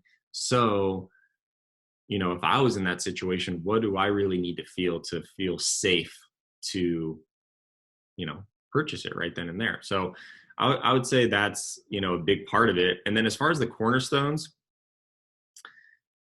I would probably say there's 4, right? 4 cornerstones. One is EQ. Plain and simple. I consider that a skill set and something that people need to develop to maximize their results. EQ, emotional intelligence. There's IQ and EQ. My IQ is not that great. My EQ is through the roof. And so being able to know the situation and cue in on certain things is huge. There's books you can read, practice, right? We just talked about practicing it. That's huge as well. So that's number 1 is EQ. Number 2, other cornerstone, handling objections. So that is just a cornerstone skill set that you have to not only learn, but master. Get comfortable mastering it. I don't get uncomfortable ever when I hear an objection, because I've heard every objection. I know any possible objection that could come. And so that confidence and the mastery in how to respond to those objections is really powerful. Number 3, relationship with what's possible, or expansion, essentially. So you want to improve the relationship that you have with yourself and what's possible, what you're capable of doing, what can be created. And really what I'm talking about there is, lifting the ceiling of what you think is possible, right? What is a big order? What is a big day? What is a big week? What is a big year? Most of the time you're limiting yourself in that process, and that really slows down your progression and slows down, maximizing, right? Which was the question, maximizing your results. And then the 4th is super important, and that is simplicity. Everybody needs to hear that, even if you're a top CSP, because I know top CSPs that like to talk to their customers and talk and talk and talk. Simplicity, right? Being able to articulate the message in as little amount of words as possible with the same outcome, same impact. And the other component of that, which you have probably heard, is being able to explain something so a fourth grader could understand it.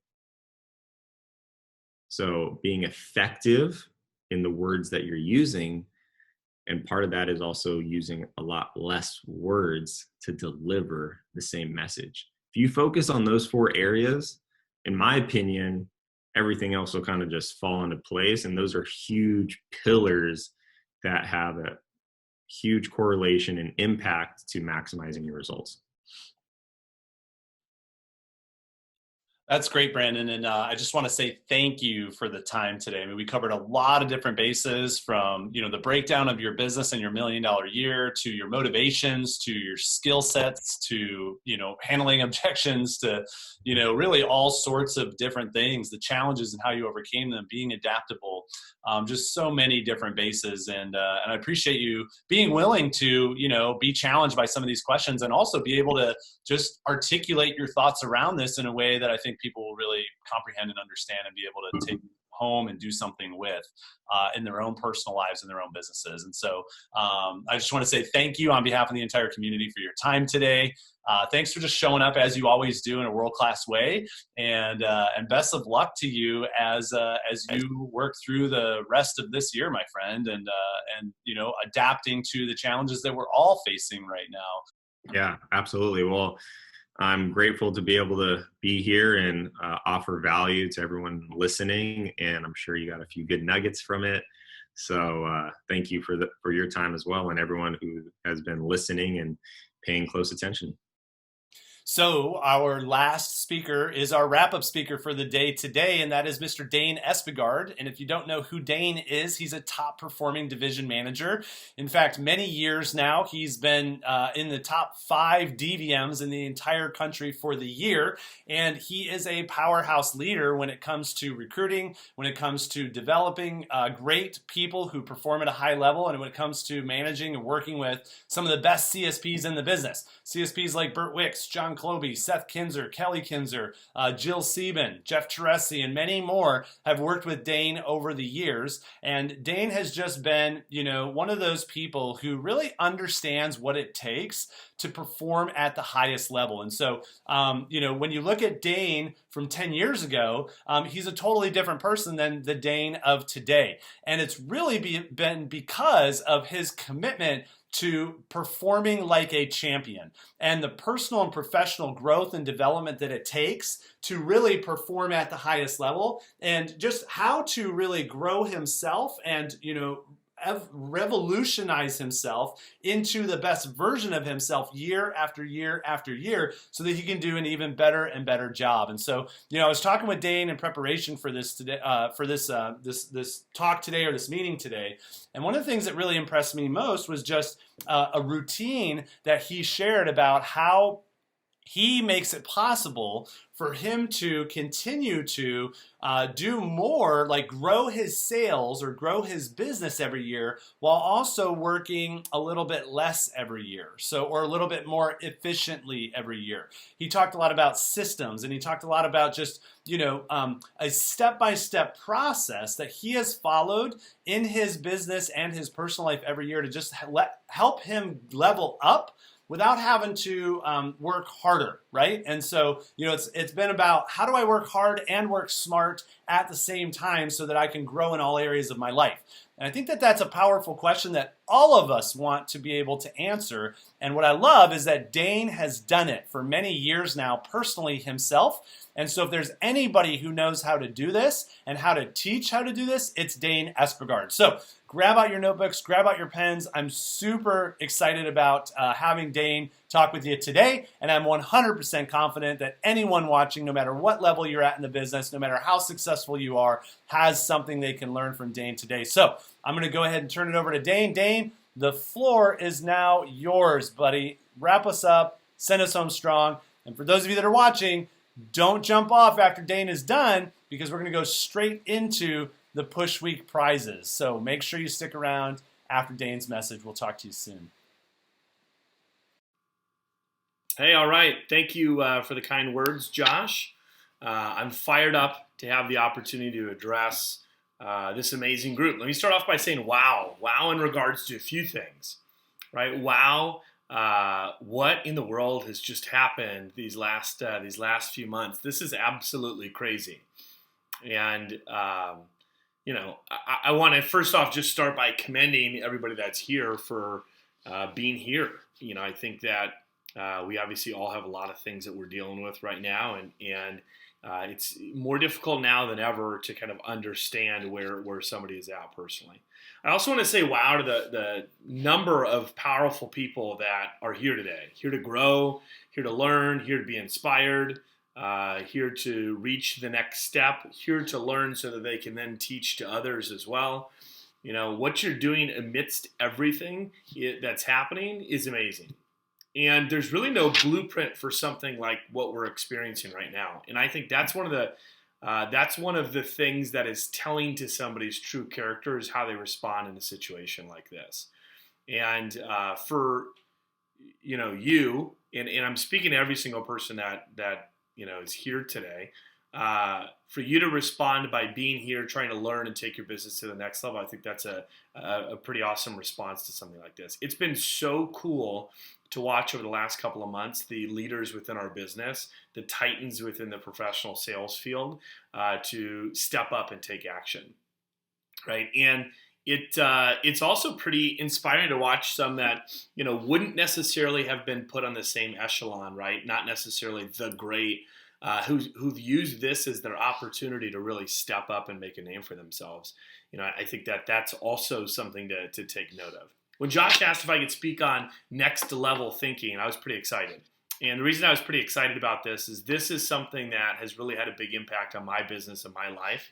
And I'm excited to be able to share. If you'll humor me, I'd love to share a little bit about my Vector story. So hopefully, you can understand where I'm coming from. I started in Wisconsin as a student in 2002. I was attending University of Wisconsin-Madison, and I absolutely loved the management side of things. Fell in love with it right away, pursued that quickly. I was the pilot sales manager for Kevin Hanna in Brookfield, Wisconsin, basically in the summer of 2005. And that was a large office. We competed nationally. When I graduated from college in 2006, I opened my own office as a district manager, and we crushed it.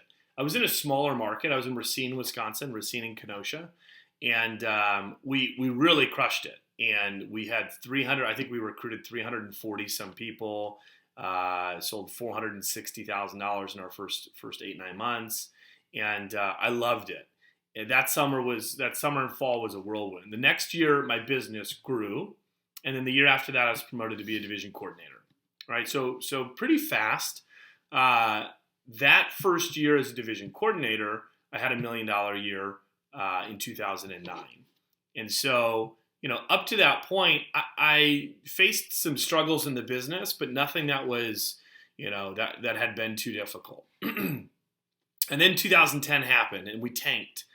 And that was a rough year. When I look back now, I can even say that was the toughest year of my life was in 2010. And it was tough for a lot of reasons, but I was really frustrated. I almost quit Cutco. And again, this is the only job that I had since I was 18. I told myself in the midst of that summer that I was at least going to wait until SLC to decide, right? And for most of you probably know SLC is the all manager event. So I told myself I was going to wait till SLC at least to decide. And at SLC, I heard over and over and over again, and I had for years, of people growing themselves, right? When you heard from a top producer, and this is no different if it's in management or if it's in professional selling, when you hear from those top individuals, you hear a common thread of growth, growth, growth, growth. And, I was at my lowest moment, and it was really then that I allowed myself to kind of be authentic and honest about what was going on. And I recognized that up until that point in my life, I'd always looked at myself as someone that should be great. I'd see other managers getting great results and say, God, I should be able to get those types of results. I was new to being a division manager, but I saw people that were the best division managers at that time. And I thought to myself, like, I see them, I see me, I think I should be able to get those results. Why isn't it happening? And I had flashes of success, like noteworthy results, solid campaigns, but I was never, I was never up in that higher echelon. And what I had recognized is that I had regularly gotten by in life, right, by just my pure innate skill, right, or my innate talents, which for me are energy and work ethic. So if somebody were to ask, I don't remember the book that I was reading, but there's some book that while you're reading it, it says like, hey, we need full participation with this, and basically it's it told you to say out loud the first word that comes to mind to describe you. And so I'm like in a Starbucks reading, I still remember this, and I yelled out, I was like, Energizer! And then I looked around, I was like, oh shit, it's like somebody has Tourette's or something where I just yelled out. And so I would consider my superpower my personal energy. I feel like I've got an abundance of it. I like to give it to others. And I don't know if anyone can relate, but it occurred to me that I kind of always had leaned on those, right? My energy and work ethic. I was going to work however long and hard necessary to get the job done. And I had a lot of energy to be able to do that, but also energy to bring to people that, were in my organization. I'd always tried to get by on my talents, basically, without spending as much time developing my skills. So don't get me wrong. I obviously had developed skill at the business, right? It was impossible for me to get success without developing skill in the business. But when I look back at it, I had developed skills simply as a product of me being there for a while, right? So it wasn't necessarily like very focused practice of skill necessarily, as much as like, well, yeah, I'm going to run training every week, so I slowly got better. Yeah, I'm going to, do this part of my business every week, so I'm just going to get better at that. So I decided at that point to really get serious about growing me and my skills in certain areas. And I also decided that I needed to get really humble, right, to operate from a place of humility and vulnerability. And that was a really tough thing. I started a new, call it a personal growth journey, and a new routine in the morning and things that just kind of put me in the right place. I also remember that time in my life, I was in a relationship, a newer relationship. We've been dating for about a year now, my wife, Brooklyn.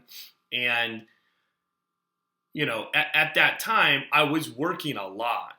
And I was working more then in 2009 and 2010 than I do now. We were doing a fraction of the business. And there's a lot of things that kind of played into that. But I remember telling myself, you know what, this probably isn't sustainable for me to, if I were to picture myself 10 years from now with kids and everything else, I don't want to be working this much. And so I also, I think smart enough is a way to say it, that I recognized I couldn't go from here to here in 1 year, right? And so what I looked at is, hey, if I start growing myself, I had some really pivotal conversations with leaders in the business at SLC and shortly thereafter that helped me kind of get to this point. But I made the decision that, hey, I'm going to look to every campaign. So let's just take campaign 1.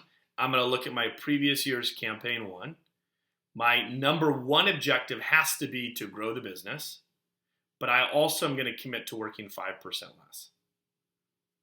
Right? Well, the only way I can grow my business and decrease the amount that I'm working is obviously for me to become better, right? To me, for myself to grow my skills and grow the people around me. And so I set on a new path. Mornings were really important to me. Why? Is because it was kind of uninterrupted time. And I had to figure out what were the things that gave me even more energy, right? So for me, it was doing some sort of exercise, but playing basketball, that like competitive aspect made me a better person if I got to get that out, playing basketball. And I would read each morning, and I chose to eat healthier. If I were to look there then, so this is 10 years ago, right? I was 30 pounds heavier than I am now. And I told myself that I'd focus on growing my business, working less, and I needed to get smarter. And that was kind of the mission. The next, what would that be, 4 years, so 12 campaigns. I grew my business 11 out of the 12 campaigns. And that led me straight into my first $2 million year as a manager. Right? And those years really set up the framework for how I operate my business today. Those I really would look at those as like my most 3 to 4 most pivotal years of my life. I stepped my game up a lot. And I hope to share with you guys during this message a few of the things that I think were important during that I still very much value today is kind of part of my war chest, right? I want to start by asking you some questions. I'd like you to jot some stuff down if you could. So first, you really need to be brutally honest with where you're at, right? So one of the questions I think is good for you to ask is, do you feel like you should be further than where you are? Do you feel like you should be further than where you are? Do you feel like possibly you've plateaued at all? And I know that with a group this size, there's going to be people that are like, on fire, and you're like, no, I'm crushing it right now. Great. Right? But do you feel like maybe you've plateaued? Do you ever look at others and wonder why they continually rock? I also think it's important to ask yourself some very, ground truth, tough questions.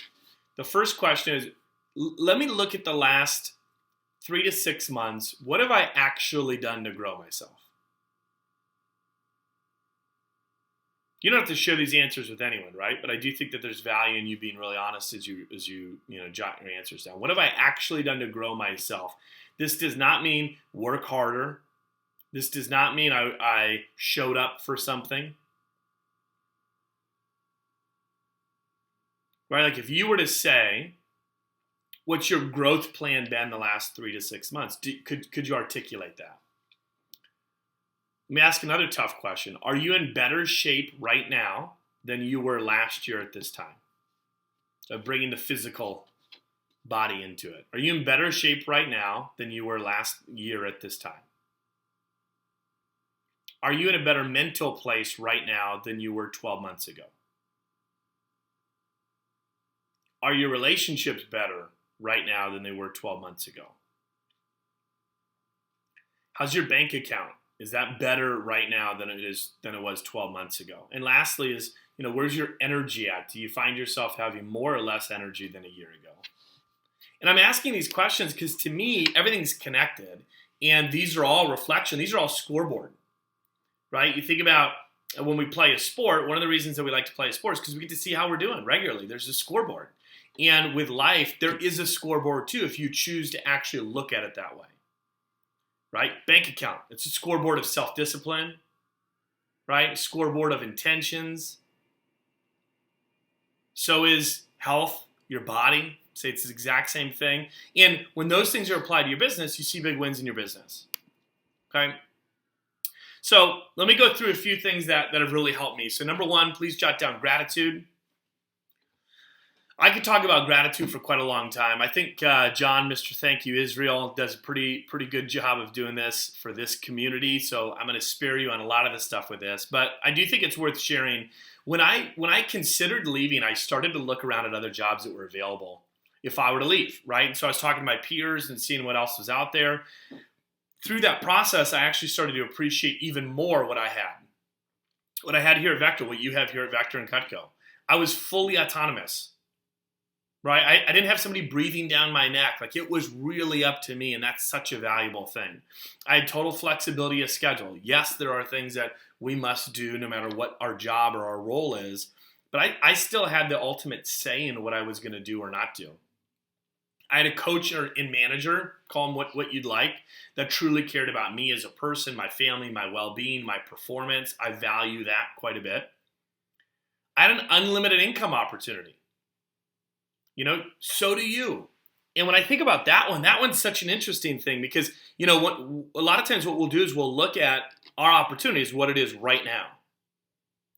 Well, would you treat it differently, right? If you were earning 2 times, 3 times the amount that you're earning now? Probably, right? Lastly, I had the opportunity to connect with people, to teach, so do you, and to make an impact. And that's amazing. And once I started to recognize that, and travel. And once I started to recognize that, I said, wow, this community that I have here is a lot more than this thing that's just really frustrated me this last year. A lot of times our frustrations at work are reflections of shortcomings that we have. So I'm going to say that again. A lot of times our frustrations with work are reflections of shortcomings that we personally have. Because there are other people with the exact same roles that we have that are not experiencing those same frustrations. When you're grateful for what you have, you treat it differently, right? So for me as a division manager, I was not producing a lot of business. And I started to look at my position like a $500,000 position. I started to look at my job as a $500,000 a year executive position. And I want to encourage you to do that because I think some really amazing things came out of that, right? Look at your role as, hey, I'm a $500,000 sales rep. I don't mean in CPO, I mean in selling Cutco. And we have that, right? We have individuals that have done that. Gonzalo in the past, Curtis this year, Brandon this year, amazing numbers, mind-blowing. And so that exists. But when you think of a $500,000 in earnings from selling Cutco, what images do you have in your head? Sometimes that actually could be the issue. Sometimes, and I thought this for a moment, when I was thinking about a DVM that would make $500,000, right away what I went to was, wow, they must work an absolute ton. And I had to change the way that I thought. And what you'll come to find out is that, yes, they may work hard, but they're usually not the people that are working the most amount of hours. The highest producers in business aren't necessarily the hardest workers. They're usually the most intentional. They are master planners. And yes, they also work hard. Let me talk to you about executive level planning. This to me is a really big one. Big impact on your business. So what I told myself is I needed to look at the business differently. So in other words, if the way I've looked at the business has got me these results and I'd like to double my results, well, I probably need to look at them, in a totally different way. So if you've plateaued in your business, I'd say this is probably also the situation, right? It's probably because you haven't changed the way that you've looked at your business and how you've planned your business. To make significant leaps in business, you need to do some massive changes. So let's talk about some of these. I started spending a lot more time just on planning. So in my calendar, it literally said planning time. A lot more. Literally to the point where I would set aside so much time that I would plan for like 20 or 30 minutes, and then I just wouldn't know what to plan. And so what I started to find out is I started filling that time by just asking better questions. So for my planning time for a week, there'd be like a question of the week, and then I would just journal and write. And this is what would allow me to access different parts of my brain, innovation, right? Creativity, which I don't usually do a lot, to say, okay, if a $10 million division would look like this, does it have to look like this, or could it look like this, or could it look like this? And what are the areas that I would need to be better at to be able to get that? And so a lot of the planning actually went back to what my areas of opportunity for growth were. And I would say this is the same for you, right? When I sit down with a sales professional to go over their planning, I look at, okay, well, let's take a look at where your business has been. And then let's also look at, okay, if you would like to double your business or if you'd like to increase by 20%, where would we see that? And number one, by just simply looking, there are so many answers there.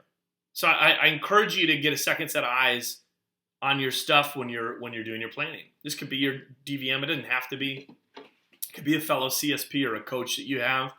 But when you do this, you've got to be analyzing your business all the time, because what it allows you to do is trim the fat, right? Get rid of this stuff that you're like, oh, I'm spending this amount of time on it here, but it's producing this. Let me get rid of this. Let me invest some more time into these. And I could be talking about events. I could be talking about, an arena of your business, such as like, gifting, or it could be, past customer business, or it could be, service events. But when you look at this, it really helps you to see the path to where your growth is, right? So ask more questions. Executive level planning to me also means systems. I personally needed to set up more systems. And I would encourage a lot of you to analyze your business in regards to just systems. What do I need to really allow me to grow? Oftentimes people will look and say, well, I feel fine right now. Yeah, but if you have aspirations of growing your business, your system should not be for where you're at now. Your system should be in place for 2 or 3 years of growth, right? The system should be allowed for larger volumes, not larger amounts of your time, right? So what I would be asking is, are the systems that I have in place right now, are they adequate to handle a 50% increase in business? Some of you maybe have been around as long as I have, but in 2002, like the sales field in 2002, we basically sold Cutco out of Cutco. It was so cool. And this was something that, got Cutco, the shipping time was like 8 weeks. And so after that, Cutco said, we need better systems. They built a whole nother, warehouse factory essentially to get the levels up so that never happened again, right? So what system would you need in place for a 50% increase, right? And the next thing that I would say is being a better student. And this to me, when I say student of the business and also student just of growth, I got humble and said I've never really worked on scripts like I could. I started calling other top performers. I couldn't wait for a national newsletter to come out, not so that I could see where I ranked, which, by the way, previously that was all I cared about, but to see who I was going to call that week, to see who I was going to reach out to see, who I could text and say, great week, hey, can you send me a breakdown of where your sales came from? How much of that was past customer business? How much was at the booth? How much, asking questions that can help you conceptualize regularly 20K, 30K, 40K weeks, right? When I was devouring personal and professional growth resources, I was literally rewiring my brain. I know you've heard this before, but I can remember bad things happening, things that would normally set me back, reps quitting, assistant managers backing out, district manager failing, something like that. And when I was putting positive stuff in my brain every day, I just handled tough situations better. I took action faster. I found solutions quicker. I was constantly pressing forward. Every single person in every occupation has the crappy stuff happen to them. The champions that are at next level thinking are the ones that just maneuver that quicker, right? Be that person. I want to introduce, and maybe it's reintroduce, the concept of boss versus employee mentality. Boss versus employee mentality. Here's what this is. This is a big one. Bosses focus on tomorrow and the future. Bosses are concerned with projections. Bosses are concerned with targets, performance, best practices, calendars, payroll, etc. Employees are focused on right now. Employees are focused on do your job. Put your head down, do your job. Focus on this one interaction right now in front of you. Understanding this has really helped me in my life. If I'm looking at my role as owning a business, then I need to have both of these hats. I need to wear a boss hat. I need to wear an employee hat. And a lot of times when people think about self-employed or entrepreneurship or, whatever we would term our roles are, they look at that as like, well, I have the freedom and flexibility. In reality, the way that you should look at your job is you're an employee. You're an employee to yourself, but you only wear the boss hat every so often. So you need to wear the boss hat once a week, and that's when you make all your decisions for your work week. Never allow yourself to make a decision in the moment because then it's emotional. When I make it in advance, I'm making a whole lot of logical decisions because I'm in goal setting and calendar mode. So there's logical decisions that are happening. That's my boss hat. And then during the week, the closer I'm able to stick to that schedule, the better my results are. The closer I am to stick to my results or to my schedule, right? The happier that I am because I don't have all this extra stuff. I rarely make decisions on the fly. My wife hated this, and now she totally respects it. And the reason is I talk with her about my schedule before I set it up. Once it's set, she knows I stick to that thing like gold. I stick so much to that schedule. Think about this concept. If you had a $20 an hour job, you'd stick to the schedule that somebody else gave you with very low room for advancement or growth or whatever, but you'd stick to it religiously because the fear of getting fired. Well, I want you to look at this every week and say, I'm an employee. I already decided what I'm doing. I'm not going to just change it on a whim because a friend asked me to do whatever. I'm sticking to my schedule. This is key. And when you do this, it raises your standards. When you do it, it shows that you're grateful for your opportunity to be able to make your own decisions. And when you do this, at the end of the week, you'll say to yourself, you know what? You did a great job. I think you should get a raise. Instead of, man, you should get fired. And I'm sure many of you have thought that about your performance in the past. I have, for sure. Let me wrap up with saying the last thing that's really helped me is having a dreams mindset. The quote that I live my life by is, when there's hope in the future, there's power in the present. And I got really clear on what I wanted in my life to the tune of 200 plus dreams on my list. I started putting 6 to 12 of those into my calendar every year. And I can tell you it's totally made a difference in the way that I live. I always have something in the pipeline. something to look forward to, something to work towards. Life is never boring. And I want to encourage you to do something similar, because when you look at it that way, there's always something that I'm saving for, right? There's always reasons I'm trying to work on my skill. I want to encourage you to listen to the voice in your head that says, I'm as good as that person. I should be getting those results. You should. You are. But it doesn't just happen because you've been here.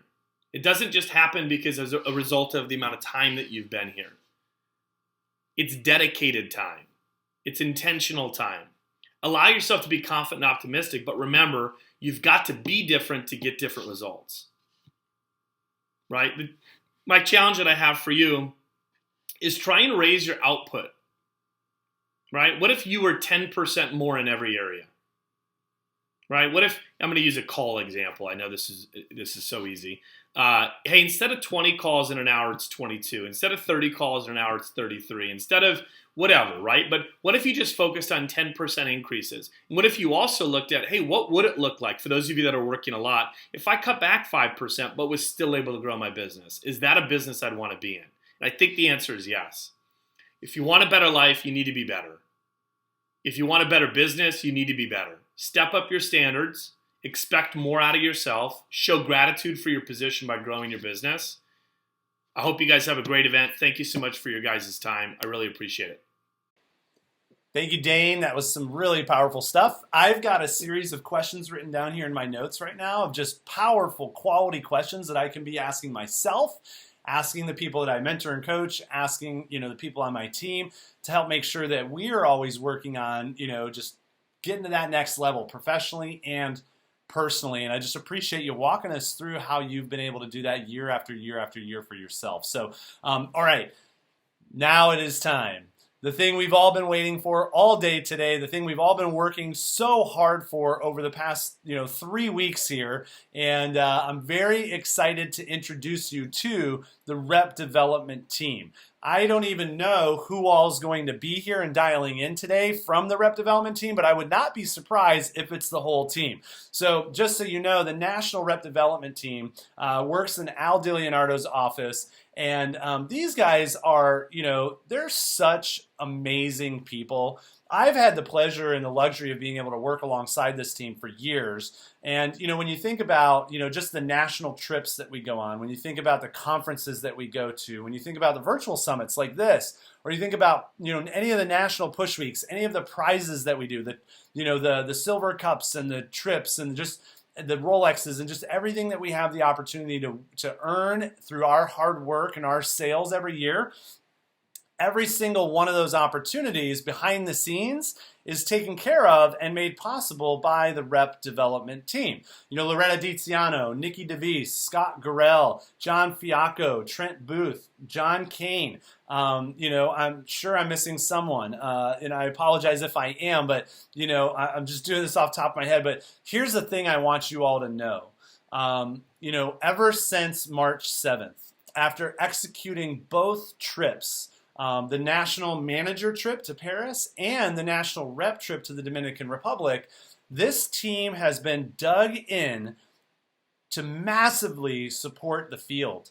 The managers got back from Paris, and then, everything happened that we've all been dealing with the past few months. Well, ever since then, the National Rep Development Team has been stepping up and saying on a daily basis, how can we support the field right now during this time?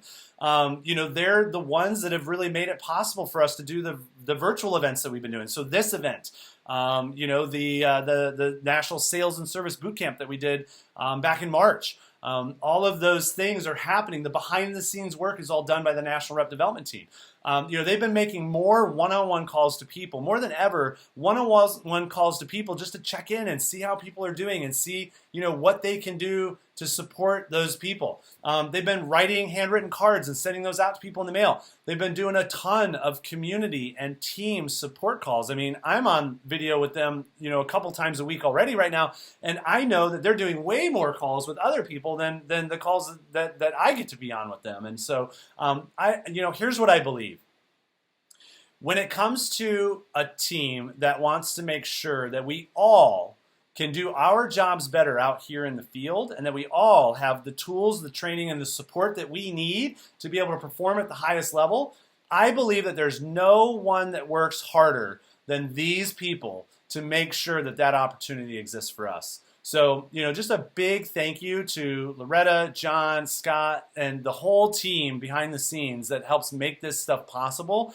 For me, and hopefully everybody that's watching and listening right now, thank you for just everything that you guys do. It is an amazing thing to see the work that you put in. It is amazing to see the energy that you bring. And it's amazing to see the unwavering loyalty and support that you provide so that every single one of us out here selling, every single one of us out here recruiting and training, every single one of us out here PDIing people, every single one of us out here mentoring and coaching and just doing all of the things that we do in the business. It's just awesome to see the work that you guys put in behind the scenes to make sure that opportunity exists for us. So I just want to say thank you for that. And here we go. We got the push period, right? So this team kept the budget intact despite the craziness of what's going on. And I'm confident that this is going to be a creative, fun, and an exciting way to wrap up this great event. I hope that every one of you watching got some golden nuggets today.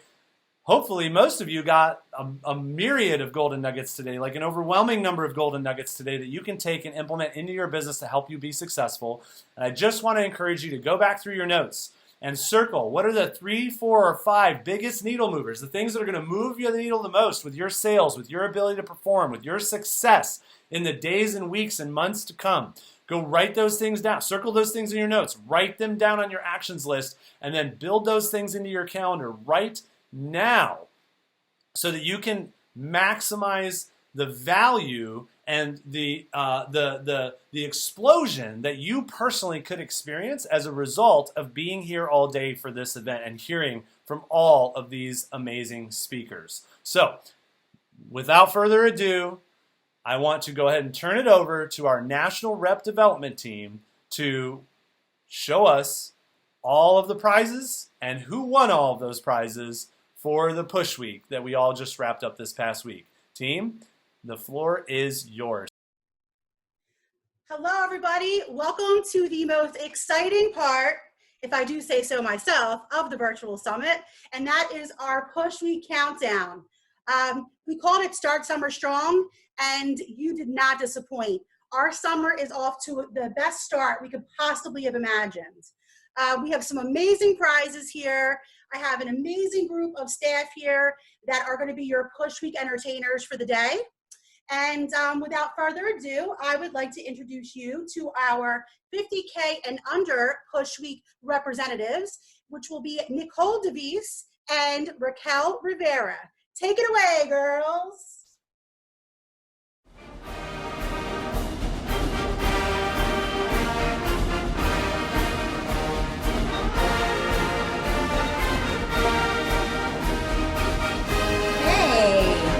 What's up, everybody? Thanks so much, Loretta.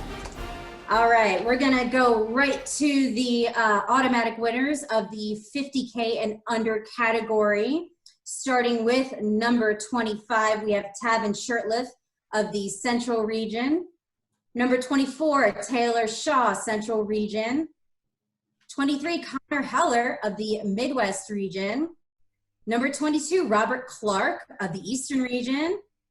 Number 21, Sierra Bedrin of the Eastern Region.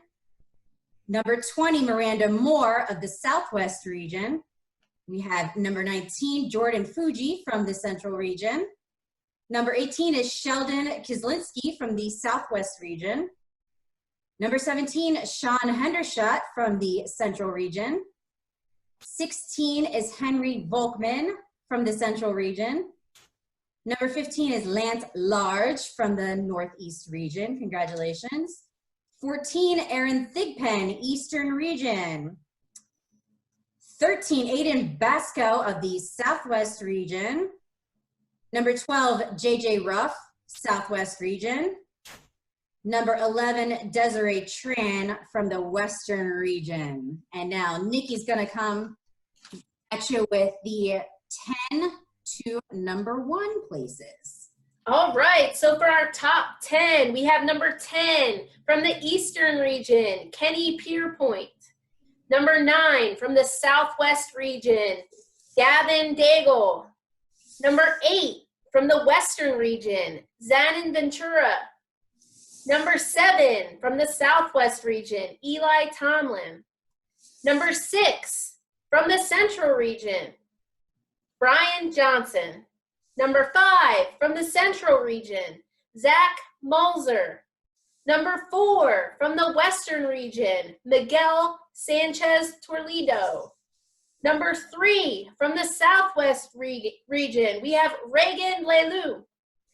Number 2, from the Southwest region, we have Jackson Gillis. And our number 1 overall winner from the Eastern region, Aubrey Briggs. Congratulations, Aubrey. That's awesome. Number 1. Get a really cool prize. Congratulations to all of our automatic winners. We're now going to go into the drawing segment, and I'm going to do the first drawing. To be in this drawing, you had to sell 2,500, and this is a drawing for 5 galley sets. So you could be one of 5 winners. So let's see who we got here. We'll shake it up a little bit here. And our first galley goes to Matthew Bullard from the Central region. Congratulations. Our second galley goes to Sheldon Kaninsky from the Southwest region. Digging deep here. Our third galley goes to Zach Mulzer from the Central region. The next galley goes to Gavin Daigle from the Southwest region. And our last and final galley goes to Henry Volkman from the Central region. Now over to Raquel for the last drawing. All right, here we go. This drawing is for $1,000 cash. You had to sell $5,000 at least to get your name put into the hat. All right, let's win our $1,000. Desiree Trin from Michigan. Congratulations. Great job, everybody. Congratulations to all of our winners. Now over to Loretta. Hey! Thank you so much for doing our 50K and under push. And now Miss Velarde and I would like to continue on with our top 50, our 50K and over push week. And without further ado, we're going to have Dana start us off with number 25. Woo, yes. Congratulations to everyone on this list. We appreciate all the hard work. And I am starting with number 25. We have from the Central region, Mrs. Kelly Kinzer with $31,229. Number 24, we have from the Midwest region, Mr. Jess Miser with $31,439. Great job. Number 23, we have from the Southwest region, Matt Foss with $31,500. From the Western region, number 22, we have Ruben Valdez with $31,987. Number 21, from the Southwest region, Mr. Joseph Rodriguez, $32,456. Number 20, from the Midwest region, Kristen Stayback with $32,810. Number 19, from the Central region, Mr. Cutco Mike Dowd with $33,259. Number 18, from the Southwest region, Johnny Abatacola with $34,706. And number 17, from the Western region, Eric Cheshire with $34,725. Number 16, Southwest region, Adam Conroy with $35,560. Number 15, from the Eastern region, Matt Warren with $37,667. Number 14, also Eastern region, Anthony Mercer with $37,840. And number 13, Central Region, Mr. Seth Kinzer, $38,335. Number 12, Midwest Region, Rob Robinchak with $39,566. And number 11, one of my favorite people in the world, Southwest Region, Mr. Curtis J. Hughes with $40,110. Great job, guys. Loretta? These numbers are wild. I just beyond anything we could ever have dreamt of. So, but that just goes to show this is what you guys are made of. Show you adversity and you show us champions. So I would like to continue our drawing, or not our instant winners, with number 10. Some of you know her as D Nasty. Her name is Deanna Scortino, and she is from the Western region. She's coming in at $40,401. Mr. Theo Fasinoli, number 9. He is coming in from the Eastern region at $40,402. $1 separated number 10 and number 9. It goes to show you every single dollar counts. Number 8, Cody King, and he is also from our Eastern region, $41,119. Number 7, Eric Chandler, Eastern region is on fire, coming in at $41,921. Then we're going to move up to number 6, Carlton Thompson, representing Southwest region, and he is coming in at $42,927. We're going into our top 5. Miss Chelsea Rodriguez, Roll Tide girl. She's coming in at, let's see here, she's coming at $46,176. Number 4, Southwest region's on fire. Jenny Vega is coming in here at $46,637. Number 3, Southwest region. I don't know if they slept because they were busy. Mr. Josh Mueller coming in at $57,111. Number 2, Western region, Mr. Brandon Brown coming in at $63,876. I almost need a break. I need a fan here. I'll help you out with our number 1 spot. Yeah, help me out. I'm speechless over here. Help me out. Coming in at number 1 from the Southwest region, you've heard it before, you've heard it again, Mr. Jason Jeffrey! Woo! Jason had $94,513 for 3-week push. I mean, unbelievable. I'm pretty sure this is the 3rd year in a row that he has taken first place. So that is that's pretty exciting, and he gets to take home 5 G's. Not to mention half of everything he sold. So it's feeling pretty good to be Jason, and probably not so bad to be Candace Jeffrey either at this moment. So congratulations to all of our automatic winners. We will be reaching out next week to start ordering prizes and get everything that you want into your hands. And now, last but not least, we're going to move into our drawing categories. And I'd like to start with our 5K drawing. If you sold 5K, you were entered into a drawing to win. You'd be a winner. We have 3 winners of $1,000. So I'm going to get my trusty little bowl here and pull my first winner. Let's see here. Who is it? Oh, sorry. They're little pieces here. Stephanie Furlong from Midwest region. She is a winner of $1,000 cash. Congratulations. Let's see, number 2 here. Who am I going to pull?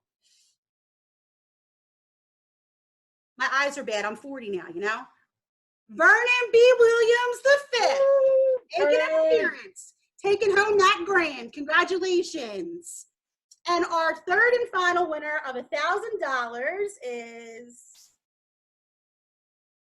Matt Hansen from Western region, taking home a nice cool G. Those that have won cash prizes, you'll see that in your commission account next week. So congratulations to those 3 for winning. And now to our next drawing, Miss Velarde. Yes. So I have our next drawing. If you had sold at least 10K, it got you one chance into this drawing for a Peloton bike. So obviously perfect for your quarantine workouts. And I will be calling in. Drum roll. The winner of a Peloton bike, Mrs. Kelly Kinzer. Woo! Congratulations. Oh, that's a two for one. You know, Seth's going to be on that thing. I was going to say, Seth better be on his best behavior. I love it. I can't wait to see y'all in Mexico looking fine as can be. So without further ado, let's move on to our number one drawing, which is for 15K. If you sold 15K, your name was entered into a drawing to win $5,000 cash. So this is our big final drawing of the day. And let's see who's going to get blessed with some cash. Let me see.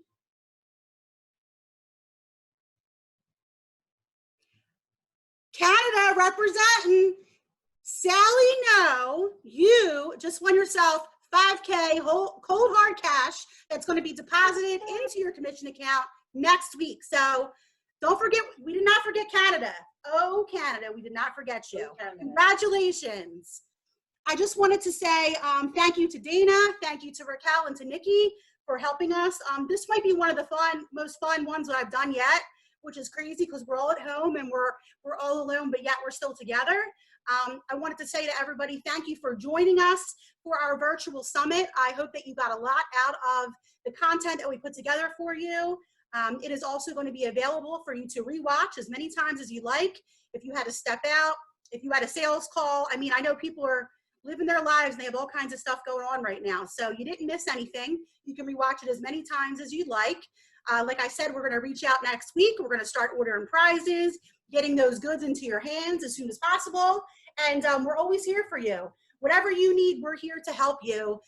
We try to implement things that would help you in your business, both personally and professionally. And we may not be in the office together, but we're still working as hard as can be, and we're still here for you. So whatever you need, do not ever hesitate to reach out to us, even if you just need somebody to give a call to and just get a little talking to and get some positivity thrown your way.